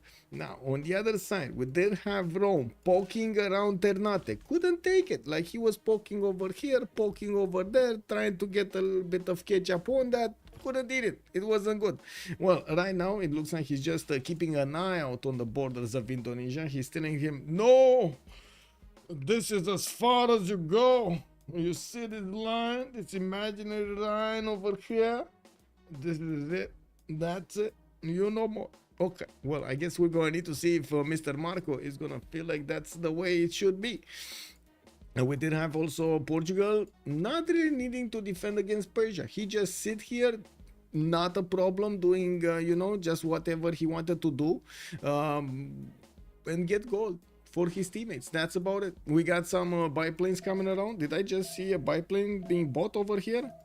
I think I just saw a biplane being bought. Or a hangar. Wait, he bought a hangar. Never mind. And now he bought a biplane. He has so much gold, man. Why are you... Bro, why are you spending gold, Chao? They need all the gold they can get to upgrade all of the units of Aztec. He's upgrading from heavy chariots into tanks. This is gonna be expensive. And Joe the Third is just buying hangars. Wow.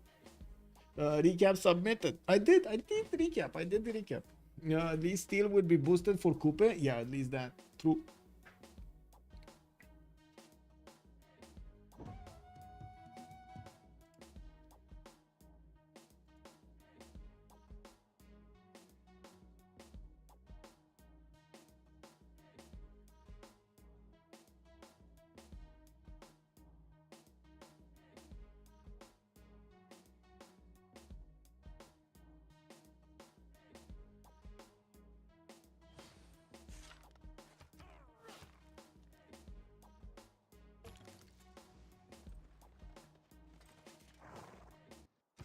Okay. Biplanes coming around here from Portugal being sent to the front line. They will start to eat at Persia's unit strength. And I do see Detective Babyleg still didn't get combustion. How did he get slowed down here? Wow, he actually moved away from finishing combustion or something. Did he even get a few more of these? I don't think he got a few more of those. And I think actually Maori might get his general, right? He got his general. No, we got Aztec on Rani. And Maori is not making the projects? Come on, bro. Campus research projects, he's getting holy site. Okay, so he's going Diplo because he did manage to acquire like 9 out of 20 points, and Mahabodhi Temple is still available for them, Potala Palace is still available for them, Statue is still available for them. So you can imagine Maori over here is thinking, we got this in the bag, boys. How are we gonna make it? Let's actually see if he's gonna manage to get it. Need some water after that recap? Yes, I do need some water. In general, I need some water. At least still will be boosted. I need to get some more glasses around here. I really need to get some more glasses. Anyway, it is what it is. Let's see what happened. England did manage to recruit Yi Sun Sin, so he did get an ironclad defensive series. This is gonna pose quite a serious challenge for Mapuche, and I do notice we're still waiting for the turn to roll over to see when Aztec is gonna manage to get those units going. He did start to upgrade a few of them into Queen Asirs, or did he hard build these quickly? I think he actually hard built them quickly. He is right now still benefiting from intel on opponent's movements, and I do want to double check his spy. It is a level 2 spy deployed in Wanganui, while against him, wait a second, he has a spy here. Yeah, there is a spy there.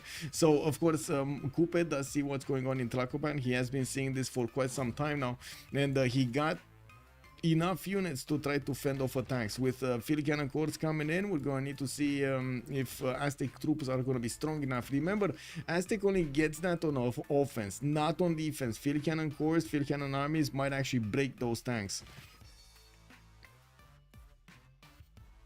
Might be sufficiently strong. Wait a second. So he bought the first, he bought the incense, and he bought the fertile. He doesn't have incense in his empire. That's going to be +3. Like an extra 3? It might be. Let's actually see. He just got combustion, right? Okay, he just got combustion, finishing up Terracotta Army in Malinanco. That's also a serious advantage if he does manage to get the level 1 promotions on all of these units. Getting an extra +10 against the fortified units of your opponent is definitely gonna help him take out all of his opponent army. But he does need to spend a lot of gold, and looking at the gold possibilities, they did manage to get more than 2,500 gold by the looks of it. 2,600 gold, and his cuirassiers are repositioning towards the east side. His production capabilities are also quite good to keep on pumping these units out. 677 versus Maori's 435, 50% more production is definitely going to be an advantage. Looking at Mapuche, we do have Big Ben coming around from Engulu Mapu. I do see at the moment nobody's actually able to pressure Kokuso over here. He's on 250 science with 165 culture. His production capability is quite high, 555 points. Did manage to get Potala Palace, so he denies it from Mapuche. And we do need to see if they're gonna manage to actually feed Mapuche something here. Oh my god, it's only Rome managing to get the goal per turn. That's a problem. If only Rome is managing to get the goal per turn, that is gonna be a major issue. So Rome cannot push anymore against Indonesia. That's not happening. He's trying to get a religion here for, I guess, a few points. And by the looks of it, he's in a golden age, right? So he's in a reform the coinage. In the next era, if they don't fix the issue with gold, they're just not gonna have enough for an army. And the thing is, Broccoli will need a lot. Oh my god, I'm sorry. Coupe will need a lot of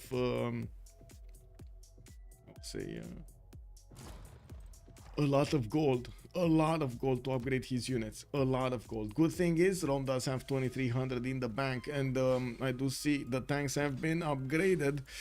We do have a bit of a difference here in the tanks. Coupe is 2 turns away from getting combustion and 2 turns reformed church. I do notice all these tanks are one-shotting the majority of his units of Maori, including the cuirassier cores. I would imagine even the tanks, they should be two-shotting here. We're gonna need to see how quickly these are gonna chew through the defenses of Maori. They probably don't upgrade before Big Ben is done. Never mind. Yeah, they did.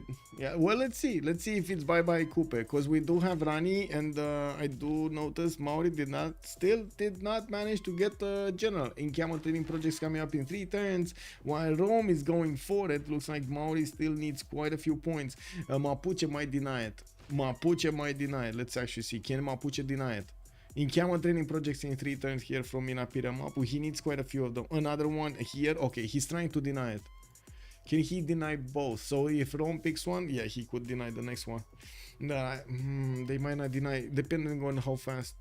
Anyway, they might not deny them. They might not get to deny them, because they're the next ones also, right? The modern atomic ones. Coupe, we hardly knew you. Yeah. Okay, let's see. Mapuche going in. Detective Baby Legs finding his footing over here. I do have to point out he did not upgrade his extra strength yet. He still doesn't have the plus 13 activated. Aztec? Hello? Did he get the coffee with Coleus earlier? Maybe he got the coffee with Coleus, so it's a plus 12, not a plus 13.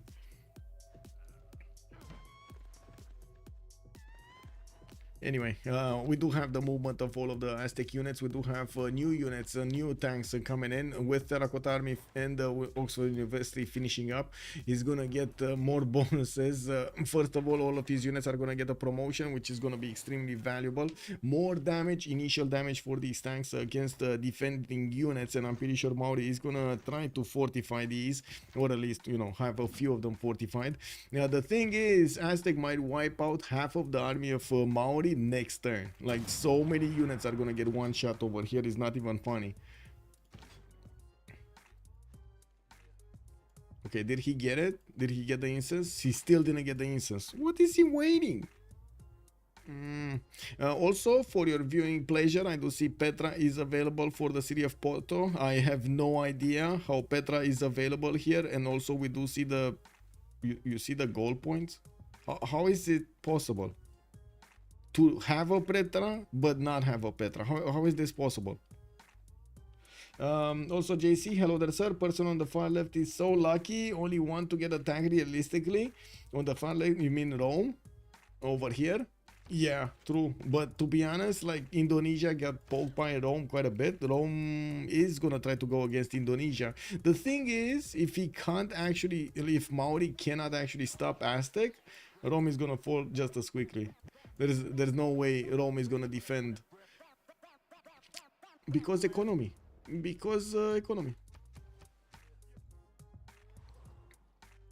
Okay, do we have anything here? No, nothing moving. I do see Mapuche starting to connect his empire with Portugal. Not really ideal. Those trade routes are going on the land, and they will need to get those railroads between them. I do see there's a free farming location. This is an encampment that is basically just giving free experience points to Persia, which is kind of unsettling. And let's see the encampment training projects. Rome is gonna pick this one up next turn. Mapuche is gonna need quite a bit of time to pick the next one up. And again, I see Maori is not getting the projects. Did he actually buy it with gold or something, or what happened? No. He actually didn't do it. Aztec is gonna get Dmitry Mendeleev, and looks like Maori is still on 163 points. Wow. Okay, Dandara is the next one.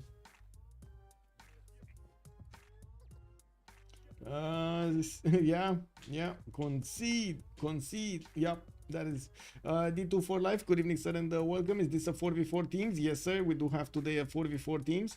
What does the CC stands for? Yeah. New to the Civ6 scene? Welcome, sir. No problem, no problem. Okay, let's see. Let's see what's going on here.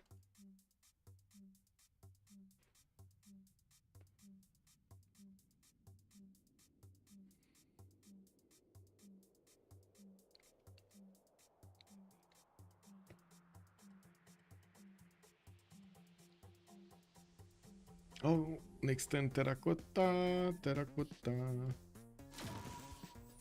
What? Why did he disconnect?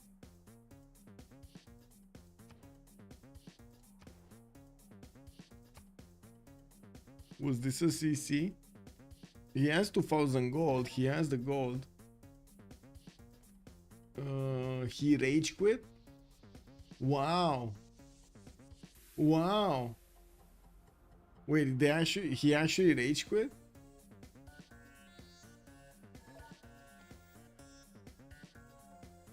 Oh, he couldn't end his turn. Okay.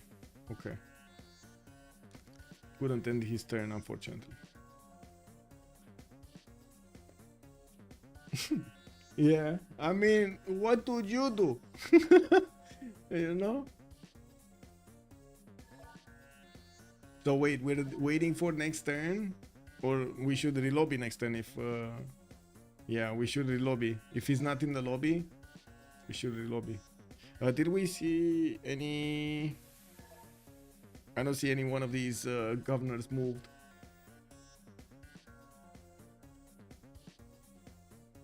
Yeah, that's a bit unfortunate.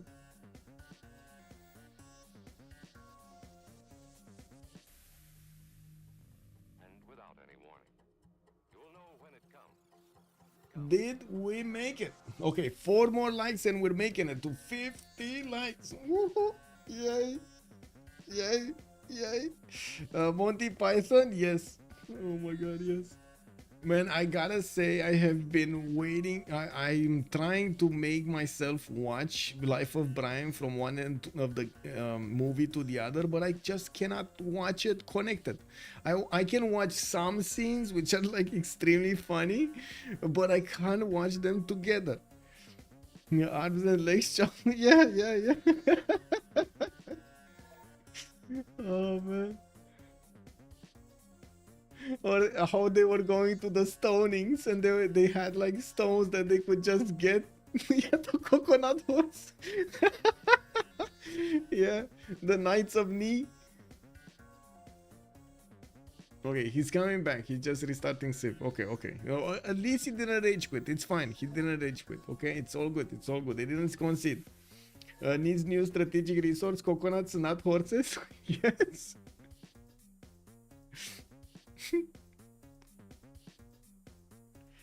They should have full kill Guitarja, and this is a totally different game. Who thought? Yes, I didn't foresee the Guitarja being alive, honestly, but yeah. A few unfortunate moves over here, and Guitarja is still alive. A good thing he did what he did, by the way. Mr. Marco did manage to actually keep up his defense very nicely there. Keep with his necessary defense up very nicely. We do have Portugal managing to chew through the Persian units, which is going to cause more and more concern on escape Posel as the time goes on. He doesn't have fighters yet, but still these biplanes, especially to the knights and the cuirassiers, they do quite a bit of damage. Okay, it's a 10-minute break. Okay, so I guess let me put it for 5 minutes. I have no idea if it will be a break or not, like a longer one. Countdown.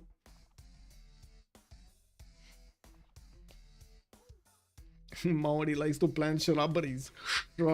Yeah. And wait, what was it? The French like to throw made-up cows over castles.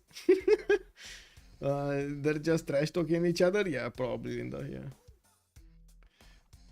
Okay, we got him reconnecting to the game.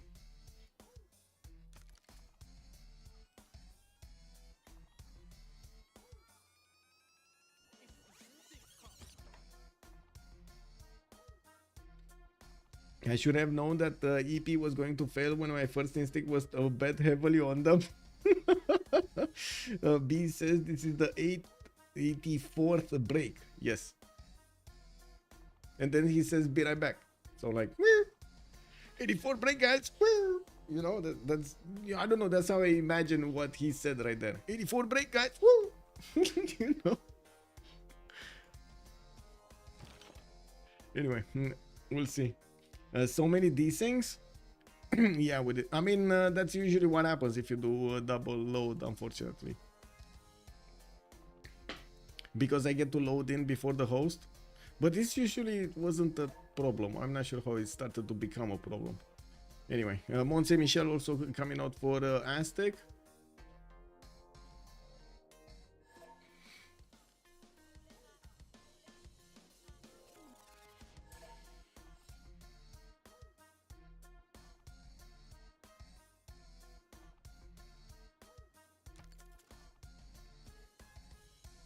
Would that cruise be better against 80 cruise, you mean? 80 cruise be better against Aztec or no?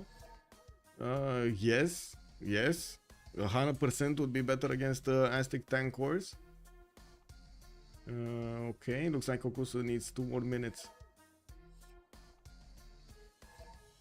Okay.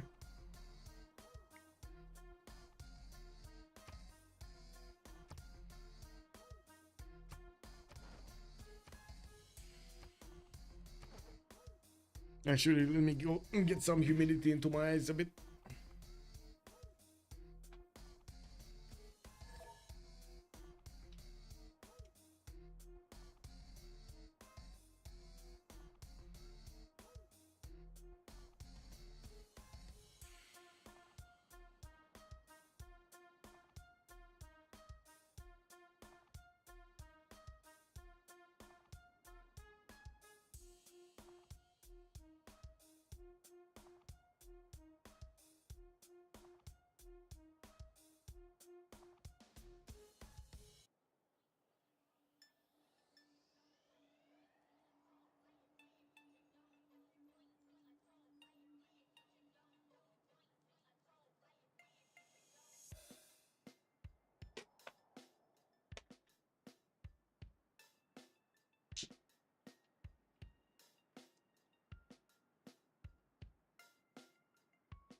I have no idea what's being written over there in chat.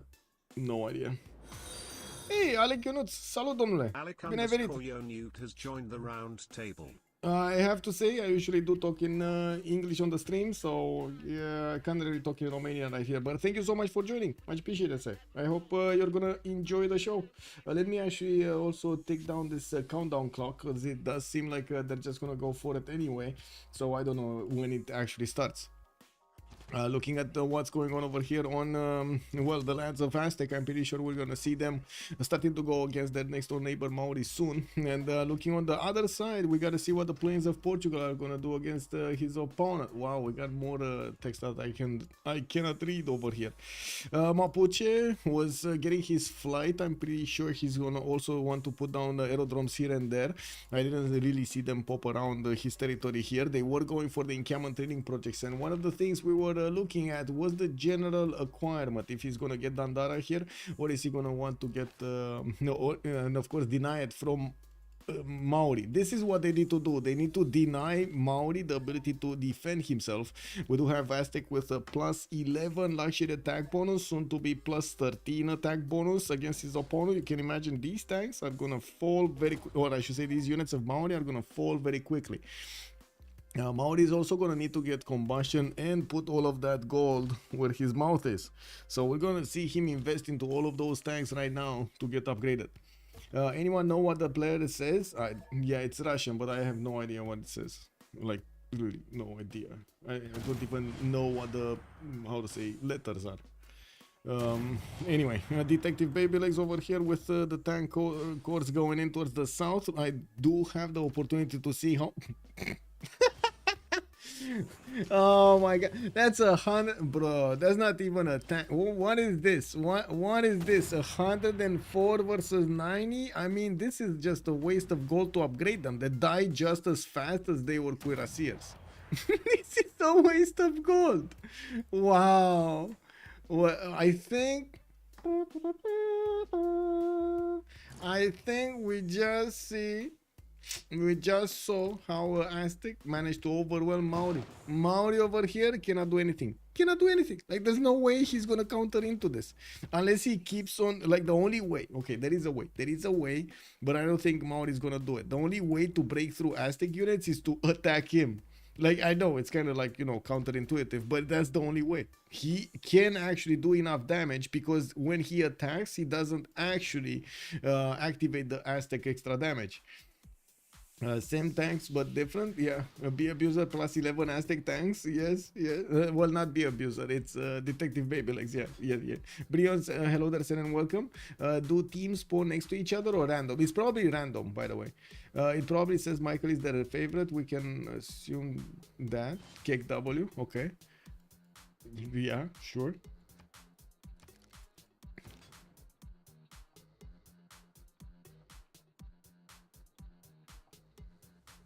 Okay, we do have Taj Mahal, and it looks on Rome, and it looks like Stappet did manage to finish his rural valley in the capital quite a while ago, getting that extra boost of production. He's on 630, still not getting as much production as Montezuma, and very close to actually Kokusu here.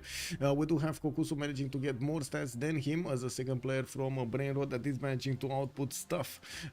Portugal is keeping to eat the units of Persia away. We will need to see how the economy is going to balance itself out over here on Escape Posel. There's definitely a lot more gold available for Brainrot per turn than it is on Escape Posel. We do need to see also how fast these tanks of Maori will actually gonna get to oh my god, look at him, he needs to counter. He needs to actually counter this. Like, Detective Baby Legs, why are you spreading your units that much? Like, really? He's gonna lose these. We do have Maori in the Dark Age, so he just plugged in the Dark Age card. He does have an extra +5. Not gonna matter that much on the defense, that +5 card, but I'm pretty sure it's gonna matter a lot if he's attacking into Aztec territory. And this is very surprising by Detective Babylegs. I'm not sure exactly why. I think he's feeling overconfident and totally forgetting that advantage only works on the offense. Yes, Alec, am văzut. Bună seara. I'm surprised Michael doesn't speak Russian. Why are you surprised I don't speak Russian? Funny thing is, I actually live very close to the Russian embassy, and I still don't, like, no. Imagine if our words had the tanks and the chariots, kick W, yeah.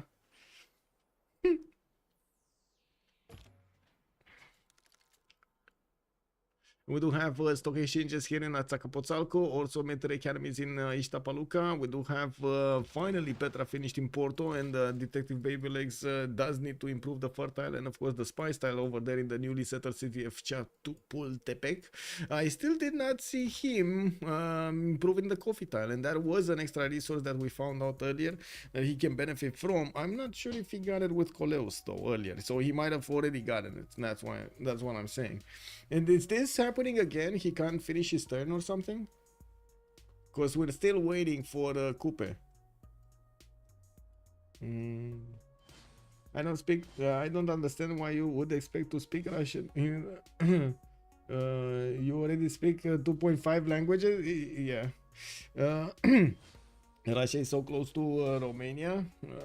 Yeah, but what you have to understand is after the fall of the CCCP, something, Soviet Union, all around this territory over here in the, I guess, Eastern Europe, most of the countries did a major shift when it comes to their educational process towards English in the majority of the time. So there were very few, if before the 90s, you would have the majority of the schools teaching Russian and Romanian and everything.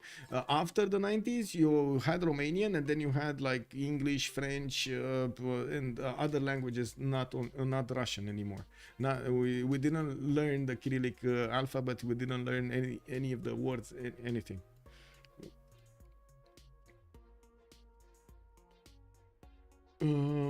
Yeah, Nutria, hello there, sir. Yeah, yeah. I mean, it's not really a good thing, to be honest. All of the things happen here. Yeah, basically. And it happened very, like, from what I understand, it happened quickly. I don't really know. The problem is the quality of the educational system is still going down. But anyway, that's a hard subject. That I think at this point, the only thing that we can do, or a normal person can actually do in the Romanian society, is just to keep cheering for the irresponsibility and wait until something pops. Because there's not much that we could do, to be honest. Nothing. How much Aztec benefits from attacking? He was on plus 11. But I think the counterattack is real here, and this is going to be a major concern. Oh, never mind. Look at that. He got his attack back. Okay, never mind. He got his strength back. Let's see. Is this going to be a quadruple slam? Yeah, this is going to be a quadruple slam. And boom, not even a quadruple. He doesn't need quadruple. He just needs double. Okay. Let's see. I do have to point out the production capabilities on Aztec are actually quite good. We do have Coupe on 433, while Detective Baby Legs is already 438. 50% more production is going to matter quite a bit in a attrition war. If you do have this game that keeps on going, Aztec, I'm pretty sure he's going to start overwhelming Maori with just sheer amount of units. Battleships are going to help, though, if he does manage to get a few of them in the water. Having them battleship fleets attacking into these tankers will help soften the tanks. Hey, Hiding Dave, good morning, sir, and welcome. This is the total stalemate. Who is not really. Well, I guess I would say actually Aztec will push through this. It's just a matter of time. What happened to the Aztec army? He split it in half. He went to take down these tanks in the south and send a few to the north. Lost 2 tanks because of that. I didn't really kill much either. But anyway, he's getting them. I'm not worried about the number of tanks. I'm pretty sure Detective Babylegs is going to have enough production to get them out. And quickly, he's also going to have a serious amount of science over his next door neighbor here. We're going to have also the Scav core starting to get, let's say, the upgrade button for his helicopters. I was trying to watch. Montezuma is going top 3, back on top 3. Okay, he's going planes after this. I mean, I was saying that jet bombers is probably gonna be the way that he needs to go against his opponent here. The thing with the jet bombers is you don't really care about the counter attack. Nobody's attacking your bomber. You're attacking people's bomber and reacting to their defense, right? That's it. So all of that damage of Aztec is just full on with no penalty, right? Would it be worth to make roads with engineers? Yes, D2 for life. Actually, most of the time, look, we already have a military engineer starting to build the roads. The thing is, the players, well, it really depends on how much distance and what kind of units you're fighting with. Artilleries, I'm pretty sure if Aztec would have had a lot of artilleries that need movement, need to reposition, need to keep their movement to attack, he would have built a lot more military engineers to actually get these roads pre-built. We should see the road starting to take shape in here, right? In Rome's territory. If he wants to finish the job on Indonesia, he's gonna need to get those roads. Looks like he's not doing it. Here, not doing it. Okay. They're not doing it. They are not doing it, guys. Okay, let's see what's going on here. More tank cores. Another tank has been taken down, or did he reposition? He might have repositioned, right? This one on the 2-3 move back. I think so. Okay, so we got this one. That's gonna be a 2-shot. Oh, I don't know what happened over there. Guys, did you see that? What's happening over there, guys? Was that Flash? Did you see that thing moving on the screen? Was that Flash? Are we running that special mod we were talking about earlier? That was Flash just...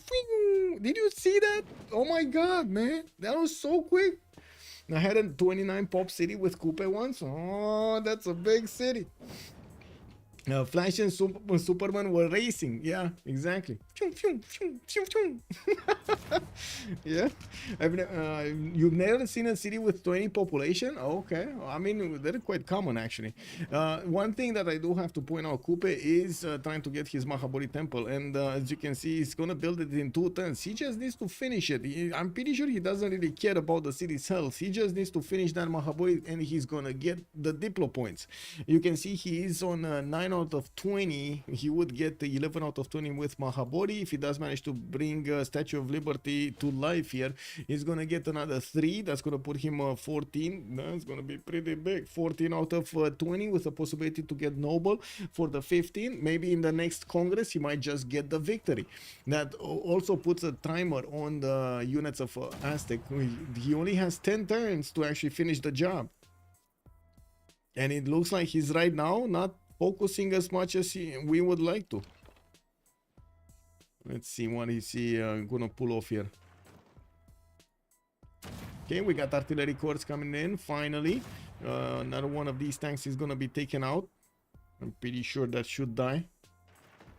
I suspect that Flash was a mapping hiccup. It might be. I think I had like 35 pop every now and then, but at that point housing is kind of hard to come by. Yeah, Funny Flash isn't part of the mod. Oh my god. Okay, so I guess we got a running wild AI in the game.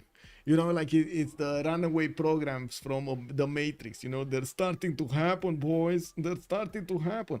And by the way, can you make the difference actually? I'm actually quite curious. Can you make a difference between a glitching program and a program that just started doing things on his own because he wanted to? Can anybody make that difference? Like, what if Google at some point just starts blurping out different results because he wanted to? Wait, it's an AI, but it can't do that. Well, yeah, but you know, there's that chance, you know, that random chance. Anyway, let's actually see what's gonna happen here with the production of Aztec. This is what I'm waiting to see how is he gonna follow up, because okay, we already know the situation over here. We already know there will be units trading against units for quite some time, and it looks like Coupe is giving a run for his money to Aztec. But how Aztec is gonna follow up the attack on Coupe is gonna matter quite a bit to his chance of success. If he doesn't manage to get enough units and the correct units in his series to produce, he's just gonna give up on deleting Maori from the game. Aztec has a GDR win condition, yes, ++. If he can get them before 10 turns, I don't know, man. I don't know, man. Wait, I warned y'all. Stop it. What is he doing? What is he doing?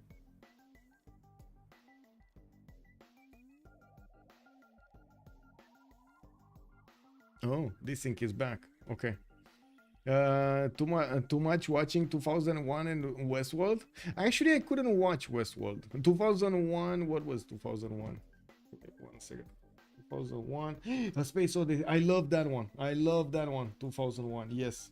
Yes. And I also love that other one, the one with the base on the moon. And the moon, I don't know how it's called. Like, just, you know, goes out to space because of a accident or something. How? I'm sorry, Dave. Yeah.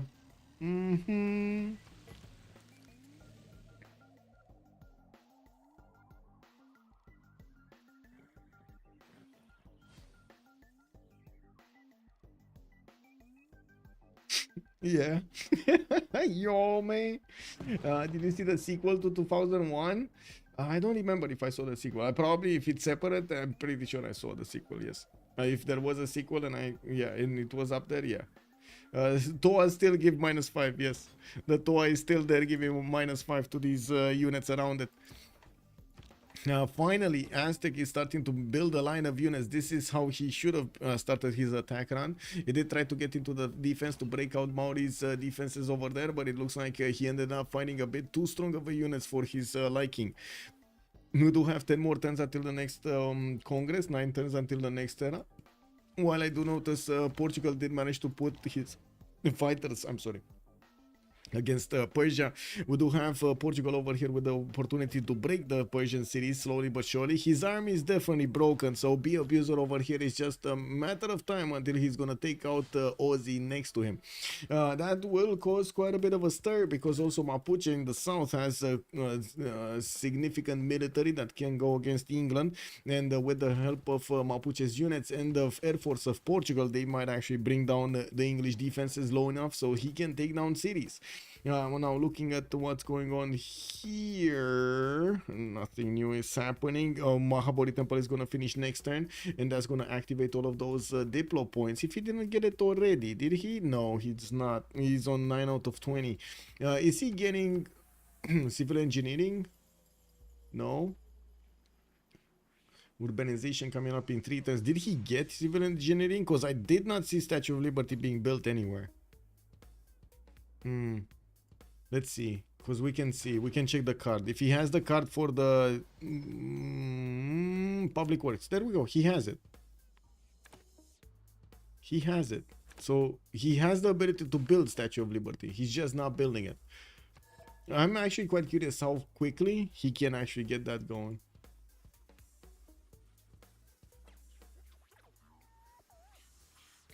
Yeah, Persia. Is Persia a powerful civ? Yes, it is. Yes, it is, Alishak. It is a very powerful civ. This Persia could have done a little bit different things. Yeah, could have done a few different things. I'm from Southeast. Y'all is such a great word. Yes. Yeah. It's basically you all, right? It's like you all. Y'all. Anyway, and we do need to see the artillery is coming off from Aztec, and it looks like he's gonna bring back his tanks that are banged up, with the artillery cores getting built, and of course with also him discovering research labs. I do have to point out, we don't have new units coming in. So honestly, right now Aztec is kind of giving up on the chance of taking down Maori's units, because he's gonna be chewed on. Like, look at this, another tank is just gonna fall. Another tank is just gonna fall. And why is he not chewing through the... Oh, he lost the movement. Okay, never mind. He already took that one down. This one cannot be pushed. He's baiting a shot on his tank. Probably the tank that's going to follow is... No, he's not going to lose enough strength to lose it. Okay. These ones can chew through the other ones. Okay. Koku's also managing to finish chemistry on his side. 1110 Statue of Liberty in the capital city here of Coupe, and well, they were benefiting from engineers earlier, but I think Gustav Eiffel did get taken a while ago. Yeah, there we go. It's on Mapuche. Mapuche did manage to get that one. So unfortunately, no help over here for Statue of Liberty to be finishing faster. We also don't have new tanks coming out from Maori, which is going to be a problem if he doesn't manage to replace the ones that he's losing. Aztec is still quite strong, and we don't, like, if you look at the total number of tanks here, let's actually count them up. We do have 1, 2, 3, 4, 5, 6, 7 from Maori. Yes, tanks and tank cores, so we take both of them. We got 1, 2, 3, wait, 1, 2, 3, 4, 5, 6, 7 from Aztec. They're right now tied. Well, that's just 7-6 right now. Okay. That's probably gonna be 6-6. Is he gonna take it, or is he not gonna take it? Wow.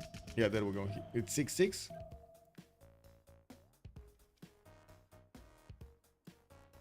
I didn't know that, so it's a contradiction. I'm from Texas, then North Carolina, and now Pittsburgh. So yes, I know. Yes, it's a contradiction for you all.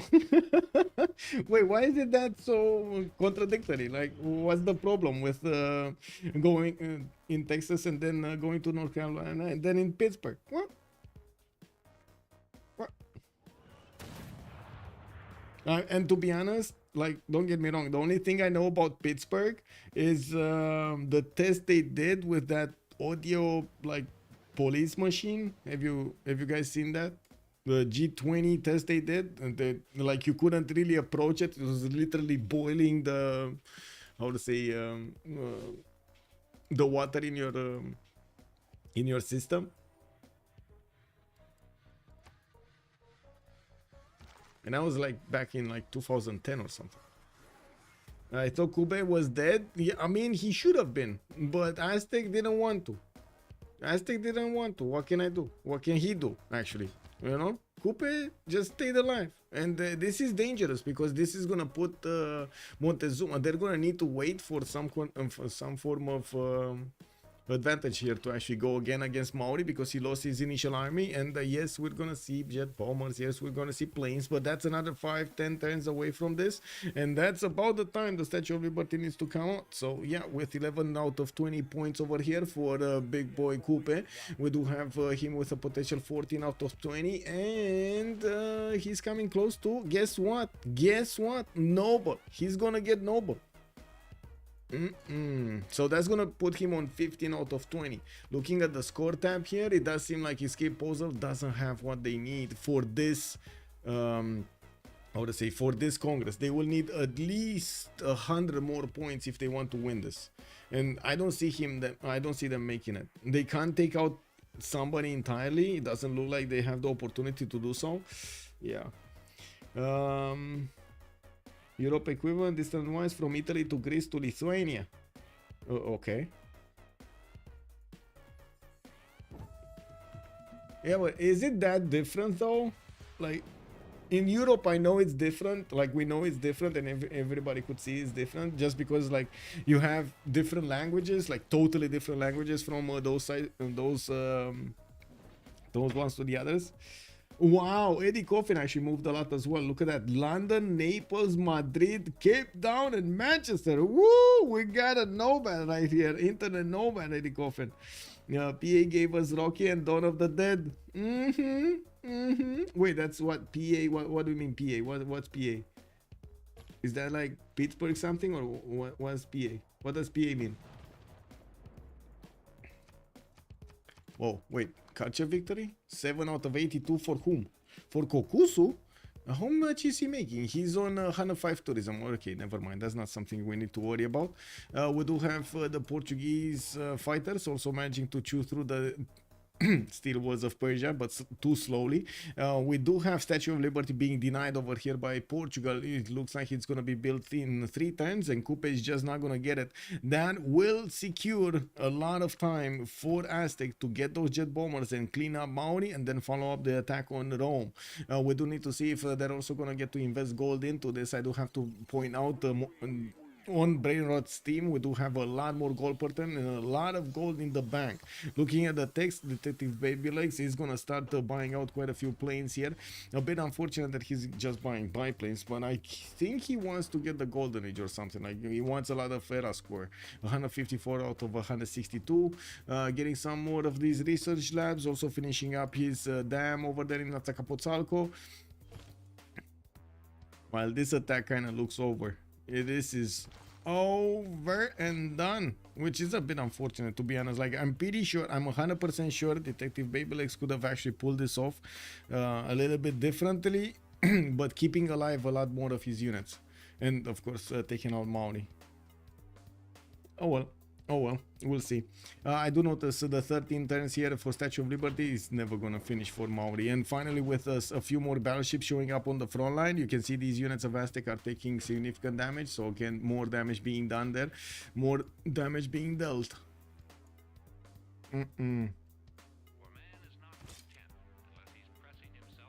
Okay, anti-air guns in Bactri. Okay, there. I was about to question my sanity. Wait, what? Isn't Philly in PA? What is PA? Oh, it's the state abbreviation. Oh. So what does PA mean? Oh, it's Philadelphia? Pennsylvania. Oh, Pennsylvania. I'm sorry, I needed to scroll up a little bit there.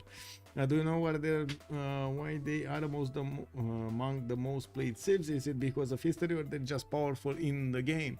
They're powerful in the game, sir. They're powerful in the game.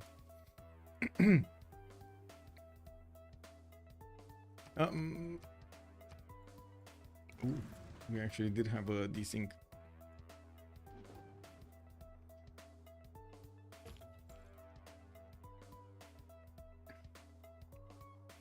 We've also got some Manchester in the northeast US, so I wanted to double check. Ah, I see, I see.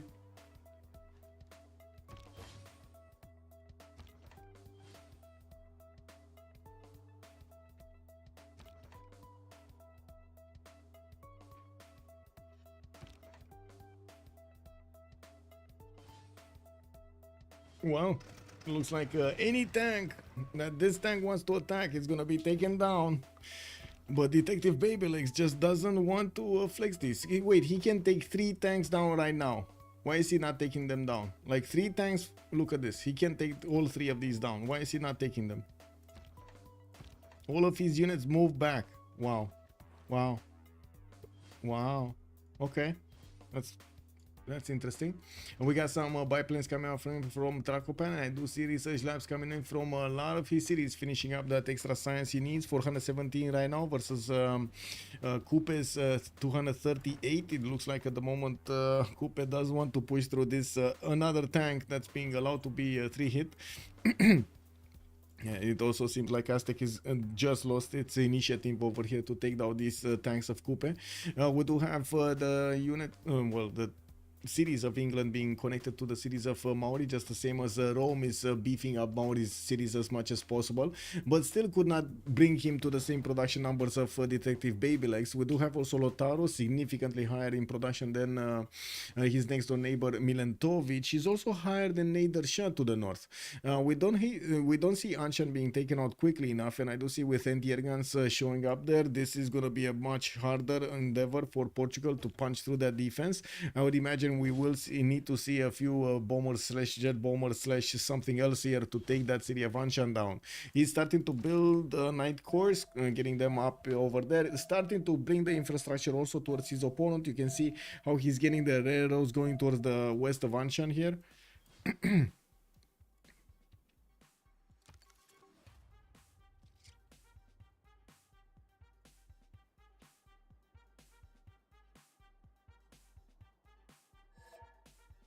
Oh, that's a GG. Who GG? That's a GG. I think it was Escape Posel. I have a feeling it was Escape Posel. Oh, I won. Yeah, it was Escape Posel. It looks like we did have the win from Brainrot. Right now, 1089, we did manage to get the concede vote from their opponents. They didn't see a way out of this. Like, so much strength over here, plus 11, plus 12. Aztec with Intel, with all of the gold that he needed in the game. That was so strong. And of course, Mapuche also getting bigger. It would have been just a matter of time until England would have been taken out from the game as well. We do have them starting to look at each other, but Portugal's fighters are going to be up there on the job to take out any English troop.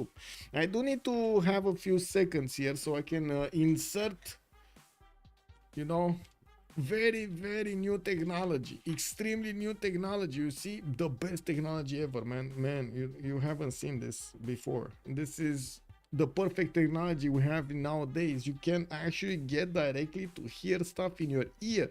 Have you seen this? Oh my god, this is beautiful, man. This is like worm seats in your car. Wow, unbelievable. Brainrot 1, yes. Let me actually see. Ahoy! Silver. Let's see. What are we getting? Post game. Вместо того, чтобы сразу напрямую, мне как раз одного хода, чтобы пики пропать, не хватило, там 1-2 хода, была бы разница. Вот, вторая ошибка, это то, что с Геном мы, короче, на портай, я думал, что у стопыта его нету, на самом деле. Вот, ему что-то оставил, на самом деле мне надо было забирать все равно, потому что это трибушет, но он не так. Вот это 2 основные, во всяком случае, у меня. Ну, а потом все, я в золотой уже не могу выходить. Я, точнее, сначала пытался, потом понял, что это, ну, типа, после потери города, что это уже гиблое дело, иначе меня фулл принесет. Не вышел золото, но вот сидел, что-то там делал, какие-то пуколы. Плюс у меня только, ну, сколько возможно караванов я пускался в брокколи, у меня на этом все. Если бы у мужика там был не настолько жесткий лосмув, Тернат бы упал, а дальше бы по цепочке надо было пойти. Ну, я не знаю, возможно, стоило опытить. Мне кажется, что если бы я их не апнул, если бы я сидел в ФК, то у меня потом эта индонезка была бы заноза в жопе. Так меня не заиграли половину выключили 4. Хаза. Как будто бы. Ну, а ты нам что скажешь? GG guys, GG. GG, well played. No, not well played from our side. Man. I have so many questions. First of all, let's deal Okay, with okay. the biggest problem over here, the elephant in the room. Why didn't Persia ever attack Guitarja, man? Why? I don't know. Yeah, I Not don't know. two units, 3 units. Okay, next question. Okay. How did nobody think of Colosseum? I think Kokusu just saw it randomly and he got it randomly because, you know. Yeah, we think about it, but we wanna left it to Cooper because we think he will be our main carry, but I don't know. Okay.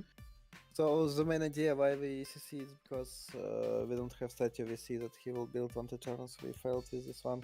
Diplo was only 1 hour.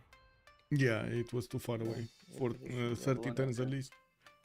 Bologna biggest CS 1063, no walls. I love it. Yeah, so next question. You said a lot of questions. Okay, on the tanks of Aztec, about the Aztec attack. I'm not sure why you split them up so quickly at the beginning. I just want to pillage. Okay. Oh, you didn't get to see that he literally had a unit on every tile. I'm pillaging to buy place.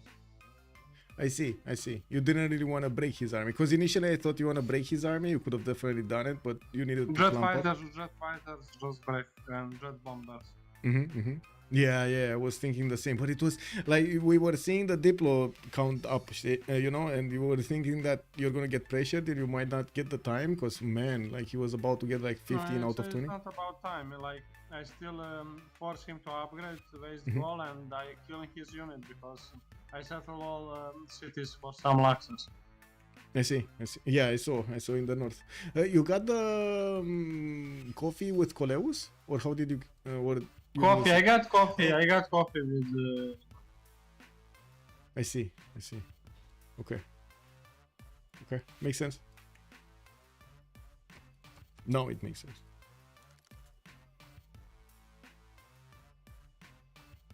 Okay, next question. You said you have a lot.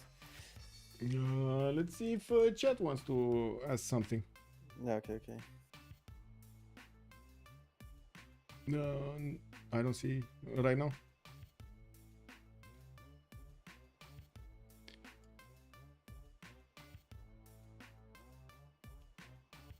Do you think you could have done something differently to stop either Aztec or stop Mapuche from attacking into England?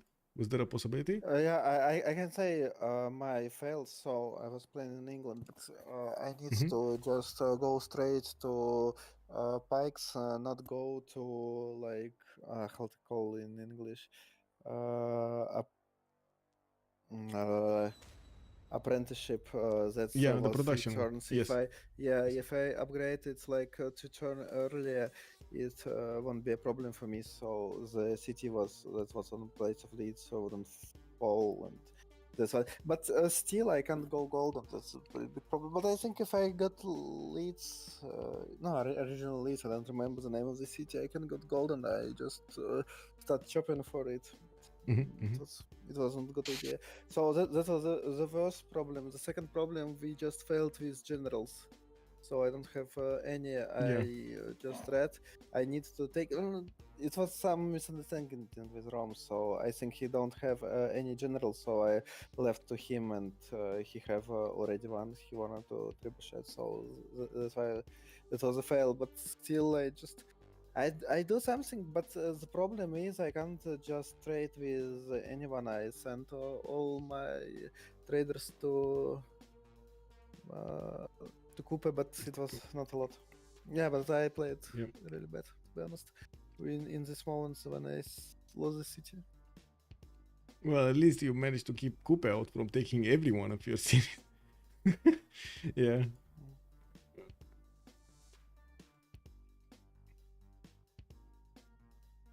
And okay, one last question for Kokusu. How did you decide to go against England instead of doing anything against Persia? I mean, the guy like settled Omega Open. Yeah.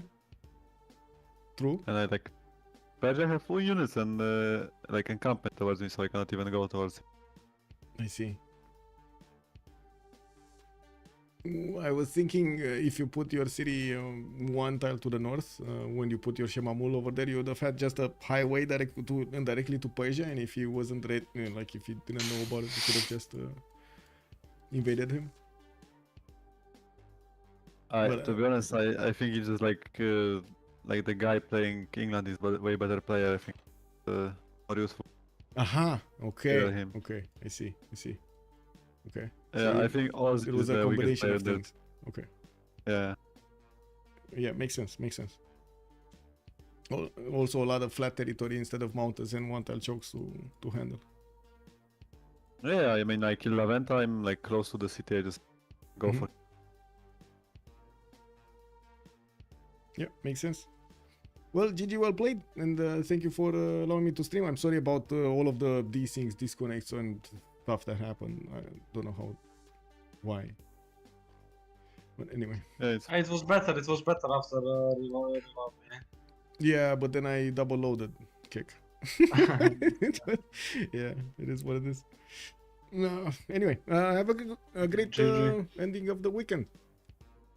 Thank you, you too, man. GG, guys. Yeah. GG, bye. So we did hear from both teams telling us the story. Milatovic explaining us what did happen over here with England. Also Kokus, how he made the decision. We did also hear a little bit about how Aztec was thinking about approaching the war. The whole interaction with Coupe, you saw it was a multiple stage plan over there that he was outputting to take out Coupe. He was doing.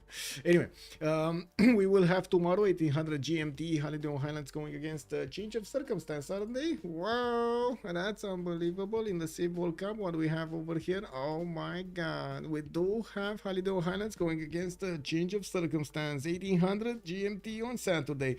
We're also gonna have quite a few games over here this weekend.